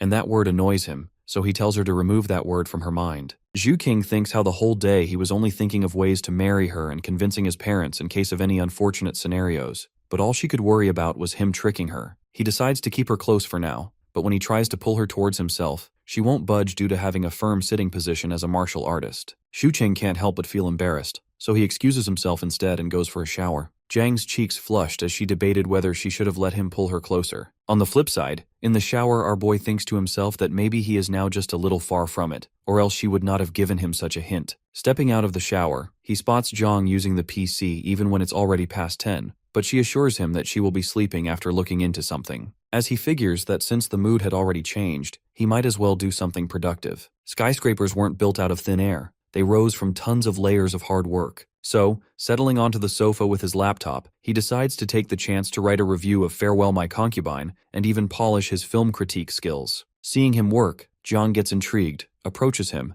and interrogates him about his work. Xu is so distracted with her being so close that he still manages to explain to her that it makes him earn money. Yet when she shows interest in doing it too, he completely denies it since she hasn't studied modern education. He even mocks her with his serious expressions, explaining that observing something and expressing it are two different things, just like how she likes him but cannot bring herself to say it out loud, which annoys her, and she neglects the fact that she might actually like him. Changing the topic, he questions her reviews on Farewell My Concubine. She is unsure, suggesting that times have changed. Amused, he declares sarcastically that it's now time for her to get a lesson from Teacher Xu. He explains that some believe films have expanded the human lifespan by deepening their perspectives on life. He points out that whether in opera or real life, the protagonist is suffering from love, and appreciating that requires seeing beyond the surface. Since she couldn't fully grasp the character, she isn't really connecting with the film or its actual meaning, and that's why she needs to read and watch more, to understand the deepness behind the movie or the character. She is listening to him carefully, but obviously Xu can't really hold on to a serious conversation and wants to express his feelings towards her, so in his teasing, playful tone, he asks if she enjoys looking into books, but when she is unsure of her answer, with a grin, he challenges her to guess who enjoys looking at her. This confuses her. Before she could comprehend, without hesitating, Xu demands a hug, and when she says nothing, he hugs her immediately, whispering into her ear that he will always be greedy for her and promising to become a gentleman for her in order to support a family, and then he goes to bed, leaving her cheeks flushed with shyness. The next morning, Xu is looking into his savings, the ones he has been doing since his university days, 40,000 yuan, as he has been thinking about settling down after Jiang has entered his life. After liquidating a large portion of his stock investments and avoiding the bear market with minimal losses, he reflects on his earnings. He estimates that his uploaded videos can make around 4,000 to 6,000 yuan, but the income is unstable. His film reviews aren't getting him money either, as he's still building an audience. Realizing the need for progress, he decides to speed up his work and attract more attention, aiming for more views, likes, and engagement. He can relate to the old man's advice, not wanting to live a mediocre life, and if things go this way, he should search for a job. His thoughts are interrupted when Jiang informs him about food being ready, but at the same time she looks at all the cards and is now interested to know what these are, so Shuqing explains about the cards being there to store money, so he links his account with hers. After some time, both Jiang and Shuqing are ready to go out for a walk, but Melon starts being clingy, so they end up taking him out with them too. Our hero could see the decorations being up. It's almost New Year, and since it's Jiang's first time, our guy decides to make it a special and memorable one for her. However, just then, Melon angrily seats himself on the ground, thinking that our guy is about to abandon it, since he picked it up from a nearby trash can. He assures him, while patting him, that he won't do it, and they didn't go by that lane. After that, while holding hands and talking about random stuff, they wander around, but just then, they see children playing around. Jiang can't help but think how peaceful all this is, though Qing recognizes one of the kids, Auntie Cheng's granddaughter, Shi Yanhan. As soon as Shi Yanhan sees our boy, she quickly runs towards him and hugs him. The hero even makes her greet Jiang and Melon. Then, Jiang gives Melon to Shi Yanhan, while she and her friends play with it. Shuqing and Jiang sit at the corner, and he explains to her how his neighborhood is pretty nice and kind. He acknowledges the fact that Aunt Cheng's a gossip queen, but at the same time, whenever he was locked out of his house in his childhood, she looked out for him to take him back to his home. He further elaborates he moved to this old apartment after getting admission to college, but he moved to a new house back then.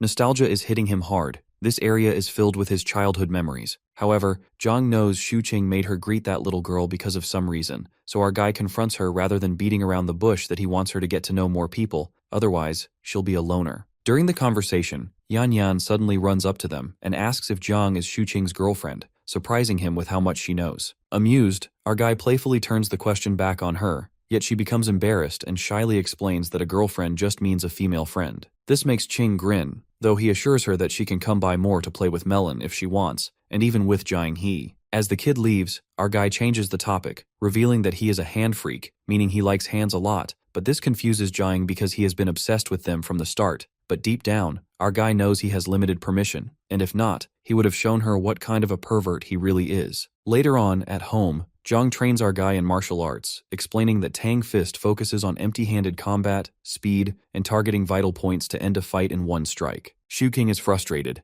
not wanting her to demonstrate it since he hasn't learned it, but sighs, realizing he couldn't escape martial arts after all. While they are training, they hear a knock at the door. Upon opening the gate, he spots Yanhan with her homework. She wants to play with Melon. She greets Jian and immediately goes to Melon, who is sleeping. After waking it up, she is playing with it. Although the hero sees that she hasn't started her homework yet, he gives her the option to do it with Melon. Meanwhile, the little girl is doing her homework, and Chang is editing on his laptop. His gaze shifts to Jiang, who is staring at Yanhan, so he suggests she take a look at Yanhan's language work, due to the fact that she should be able to recognize the words inside it and might even solve some questions. Yet she has already completed most of her questions, but some left are explained by Xu Qiang to her. Looking at him explaining to Yanhan, Jiang gets a reminder of the accountant in the village who taught her how to read, but obviously our bro is way more knowledgeable than that old man. However, it is already late, so Qing offers Yanhan to have dinner before leaving. After having dinner, Qing tells Jiang to send her home, which is just upstairs. Though the little girl insists on going alone, Qing makes Jiang go with her. At the apartment door, as soon as Aunt Chung opens the door, Jiang freezes, but when she sees Chung being nice and friendly to her granddaughter, advising her to thank Jiang, she feels a little ease. Aunt Chung even advises her granddaughter to complete her homework with our bro more often in order to hang out with her. After getting back to her apartment, our guy has showered and suggests she take a shower and sleep quickly, as they will go out tomorrow to buy New Year's items. In that case, she is quickly leaving for a shower but stops when Qing asks her if she wants food, as he is making some. So even after having dinner, they end up having supper too. Even after eating, Jiang still feels a bit hungry, but Xu Qing teases her about turning fat like Melon if she keeps eating at night. He jokes about checking her stomach to see if she's full, and though she pretends she isn't, her belly indicates otherwise. Qing playfully insists on checking himself and going to sleep. He reminds her not to sneak into his room to do freaky stuff to him since a full belly leads to impulsive desires, making her cheeks heat up because of embarrassment. The next day, both Jiang and Qing go out to buy New Year's items. That is when the hero greets Uncle Zhao, who is smoking. Before they leave, our guy advises Zhao to stay away from smoking,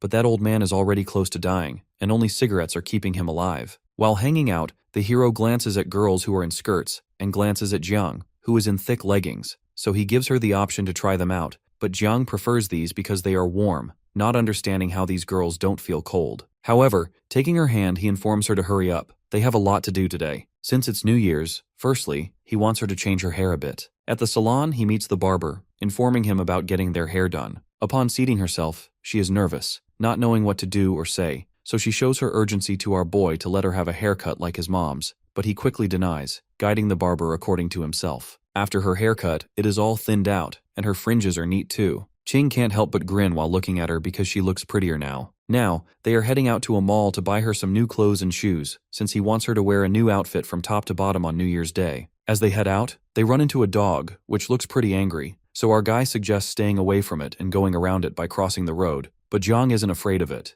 It is like a small fry in front of her, so she steps forward and scares the dog away with her killing intent. However, Jiang doesn't find it killing intent because, according to her, the dog sensed that it can't win from her. Simultaneously, he warns her to not ever think about killing or fighting off people or animals, no matter what, and he is letting it go this time, but it won't happen again, and he confirms from her if she is reminiscing about the blood-filled days from before. But Jiang finds all of this peaceful, and she would never want to fight with others if everything in her life and surroundings is stable. Then, they head out to the mall. Pressing forward after shopping, they got back home, exhausted, but at the same time, Jiang's face lit up to see all the stuff they had bought. The hero can see it on her face, how happy she is, but advises her to stop looking for that time and help him get some glue to put couplets around, as not putting up these couplets during the new year doesn't make people think that it is actually New Year's, since it is a tradition that families paste these, and if not, then it doesn't feel like a festival. After pasting those, Ching demands the feedback, but Jiang finds them shorter than the others she has seen, which makes our guy shocked because he wasn't expecting her to compare the couplets. Although as soon as she admits she prefers the longer one, a smirk forms on his face, and he confidently claims that makes him the best. After finishing with the couplets, our guy's face lights up at the sight of Auntie Cheng outside their home. Delighted, he asks her to take a photo of him and Jiang in front of the door, which is framed by the festive red paper. Happily, he quickly grabs Jiang's hand and poses for the picture. Meanwhile, Jiang stands stiff, and her expressions are unsure as the camera clicks. After clicking and glancing at the picture, Auntie Chung comes closer and wonders aloud if they're ushering in the new year here. When our guy agrees in response, she chuckles at the thought. Ushering in the new year while already living together under one roof? They will definitely be getting married very soon. Chuckling, she heads out with Yanhan, leaving those two alone. Inside the apartment, Ching puts the fish on the stove for cooking, and then both of them take a sigh of relief, especially our hero because he is very tired. He glances at their photo for a moment from before, then turns to see Jiang. He is sitting beside him, quietly eating some nuts. Noticing this, he leans in and demands to have some too, while blushing. Confused, she reaches to give him one. He suddenly opens his mouth, expecting her to feed him, but instead of feeding him properly, she tosses the nut straight into his mouth, shocking him. However, he shows her the picture too. Jiang quickly notices his wicked smile in the picture, but then the hero makes her notice the seriousness on her face too, though he decides to put on some filters on the picture to make it look vintage. Not having any idea about filters, Jiang looks at our guy with confused expressions. At the same time, our guy texted his family group about bringing Jiang to their house and letting his mom teach how to make dumplings. Afterwards, at his parents' place while making dumplings,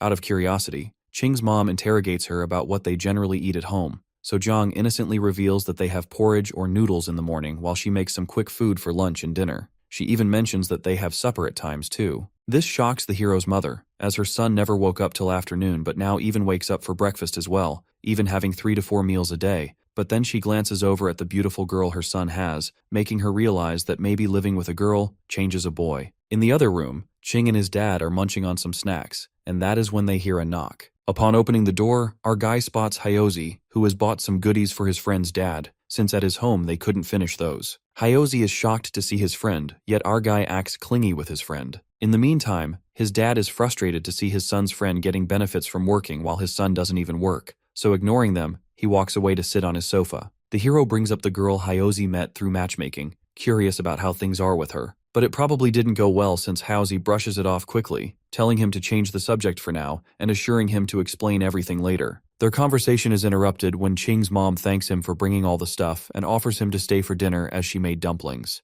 Hyozi begins to deny, but as soon as he notices Jiang making dumplings, he grabs our guy, annoyed by the fact that he is way too capable since Hyozi's girl wasn't even genuine, and they forced things out. But at the same time, his friend's girlfriend is making food at his parents' place. Though he then begins to leave, which makes our guy shocked because he expected his friend to investigate more. But what is there to even investigate when a girl is making dumplings in his home? However, before leaving, he instructs our guy to spend some time with his dad. Hyozi won't be home at New Year's because of his assigned duty somewhere else. Later on at night, at first Jiang is a little hesitant to eat. It is her first time trying out dumplings, but when Ching's mom assures her to eat up, she starts eating instantly. She finds the girl pretty pitiful, but at the same time genuine too. She is quite happy that she ate so much food, but at the same time, the dad's reaction is quite the opposite. He frowns, thinking if his son actually brought his girl to their house so that she could have that much food for free. After arriving back at their apartment, our guy is happy that Jiang has finally learned how to make dumplings, though Jiang needs a little more practice to be perfect at making it evenly. Sitting on the sofa, being relaxed, he explains to her that in the north, eating dumplings on New Year's is a must, just like sticking couplets on the walls. He explains, it's like how people eat mooncakes during the Mid-Autumn Festival and rice dumplings during the Dragon Boat Festival. If they don't have dumplings for the New Year, it just feels weird. It's not only the time they live in, but also where they live that shapes how they see or differ things. Though Jiang finds it fishy, thinking there is more to it, knowing he gives off lectures and speeches just to trick her into hugging or holding his hand, so him not asking her to do it is kind of shocking and suspicious for her. Ignoring that feeling, she goes to use her computer, yet our guy can feel her being weird, assuming that she might have been in shock to see him being that much knowledgeable. Seeing her busy on her computer, he goes for a shower. Jiang is checking different websites, and that is when she encounters a video of two people kissing. She turns crimson red, shivering with embarrassment. Upon getting out of the shower, our guy noticed her acting super weird, but still told her to shower. Jiang stutters, informing him about showering later. The hero could see the tint of red on her cheeks, but doesn't understand what is wrong. He looks into her computer and finds her looking at the new, confused if that made her blush or something. Not digging deeper into it, he works for some time and then heads to his room to sleep.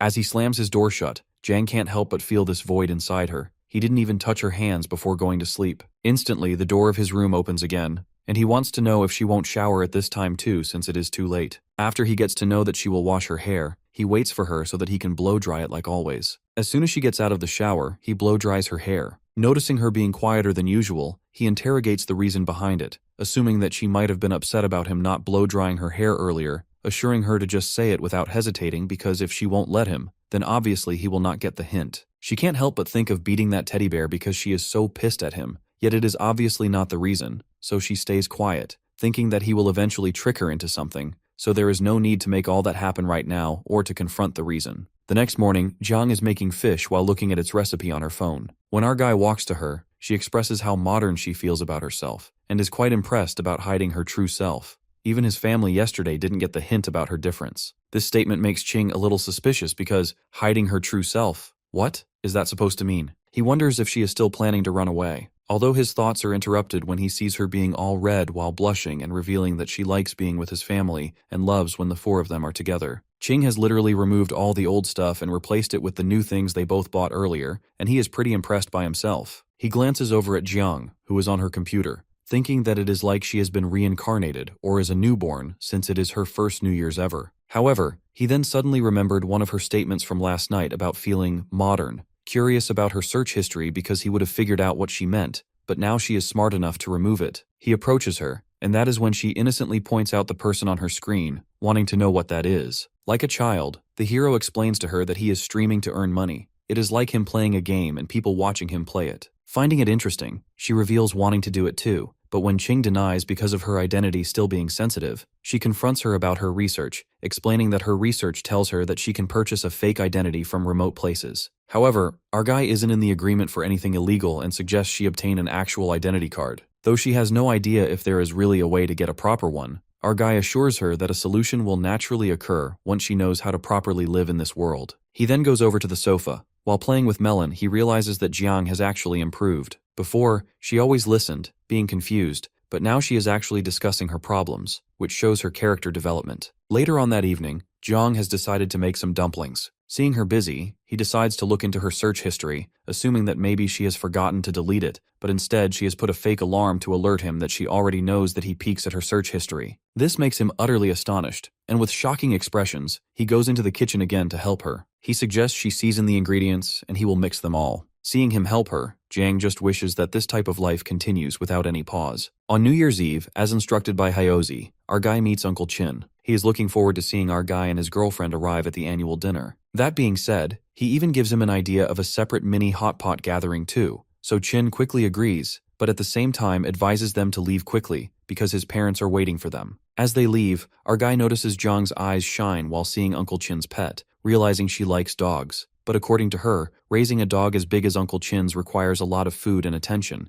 and she is quite satisfied that they have Melon with them. The hero agrees, but at the same time he realizes that she called Melon hers too, which makes him giggle in happiness. Back at his parents' place, Ching's focus shifts to the fruits that Hyozi bought earlier, so he immediately opens the box, and it turns out that there are passion fruits in it. In that case, he quickly cuts the fruit and offers all 3 of them. When they eat those, their expressions change, making him realize that they are pretty bad, so he decides not to have them all. But when he offers them more, they look at him angrily, and now he has to finish those off on his own as they can go to waste. Regret washes over his face, and he curses himself for opening that box in the first place. At his parents' place, both Ching and Jiang have New Year's Eve dinner with his parents. His father makes prayers for a new and better year since a lot changed this year, and even our guy grew up a lot. He is referring to his son having a girlfriend now, while our guy and Jiang stare at each other quietly. After the prayers, their glasses clink to celebrate New Year's Eve. While having dinner, Ching's mom is telling Jiang about his childhood embarrassing stories, which makes him so embarrassed.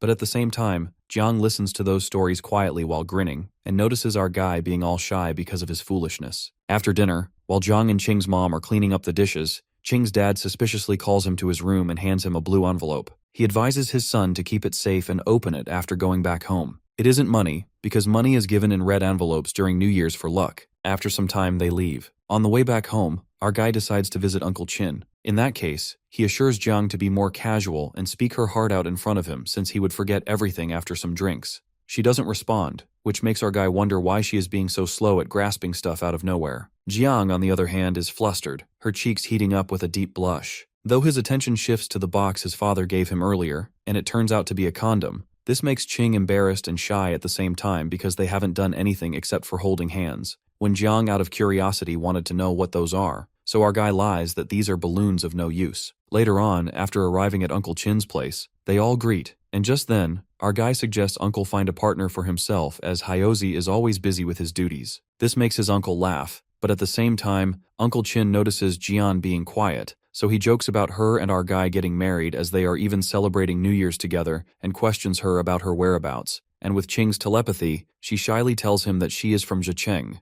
They all then keep talking about different stuff, and that is when Hyozi's dating life topic is brought up. Jiang is quietly looking at the television, where wishes of the new year are being announced. She can't help but feel something is not right. On their way back home, our guy teases Jiang about the gap between her and modern people. Confused, she asks him to explain, but instead, he grabs her hand and intertwines his fingers with hers, telling her to figure it out herself. She doesn't really give anything a thought. Instead, she blushes, acknowledging the fact that she loves a life like this, always wanting to rely on him. After getting back home, our guy is casually watching the television. He is happy about catching the tail end of the New Year's special show and even reminds Jian to wear her new clothes tomorrow. It's going to be the first day of the new year. At the same time, Jiang is sitting there uneasy. Her mind is racing with tons of thoughts. She is not understanding what to do with this guy beside her, though she quickly stands up and goes to the kitchen. The hero is all confused, not understanding what is up with her lately and why she goes to the kitchen. But suddenly Jiang comes out of the kitchen with cooking wine. She has drunk all of it. Chiang grabs her wrist, making her understand not to drink, but rather than focusing on her lecture, she is more concerned if they still have a clear conscience. Annoyed, he clarifies that it is very clear. However, in the blink of an eye, he's on the sofa, and she's on top of him. She pins him down, without any hesitation, while the countdown for the new year begins on the television. As everyone on TV wishes Happy New Year, she kisses him. This feeling of being pressed down by her is frustrating for our guy. He realizes how helpless he is that he can't even play along with her. After kissing him, she repeats her question of whether they now have a clear conscience, and obviously now he denies it since he was pinned down. Though he always thought that guys would be taking advantage of drunk girls, for him, it was the opposite.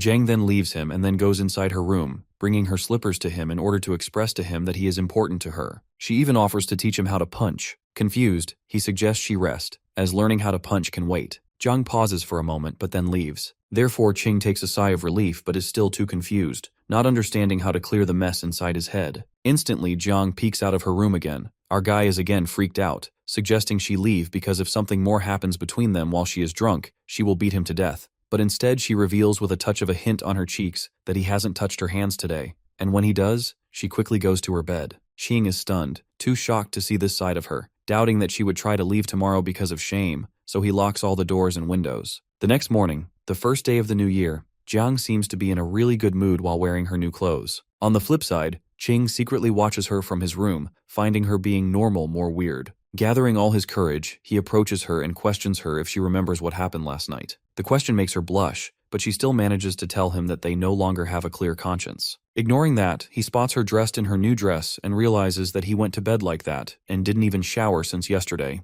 In that case, he decides to shower first and continue this conversation in a bit. 20 minutes later, they both are sitting on the sofa, and Ching questions her on a few things, like how she held him down, suddenly got drunk, and kissed him. He wants to know the reason behind all these questions. Hesitantly, she admits that she wants to rely on him. This makes him more confused, and he remembers about her bringing her shoes to him, so he asks the reason behind it too. It turns out that she has a misunderstanding about him having a thing for shoes, assuring him that it isn't an illness. This makes him realize that she has been reading weird stuff on the internet and doubts him, but he clarifies that it was because those shoes were the ones she wore when she came to his home for the first time, so he thought to keep them as a memory or an antique and sell them later on. However, she instructs him not to sell it, and he agrees, and reassures her one last time about not having anything for shoes. He then jumps up to the next topic while rubbing his bruised hand from earlier because of being pinned down. She said about relying on him, so he questions her about whether relying on him means pushing him against the sofa and kissing him. Jong narrows her face. Her face turns crimson red,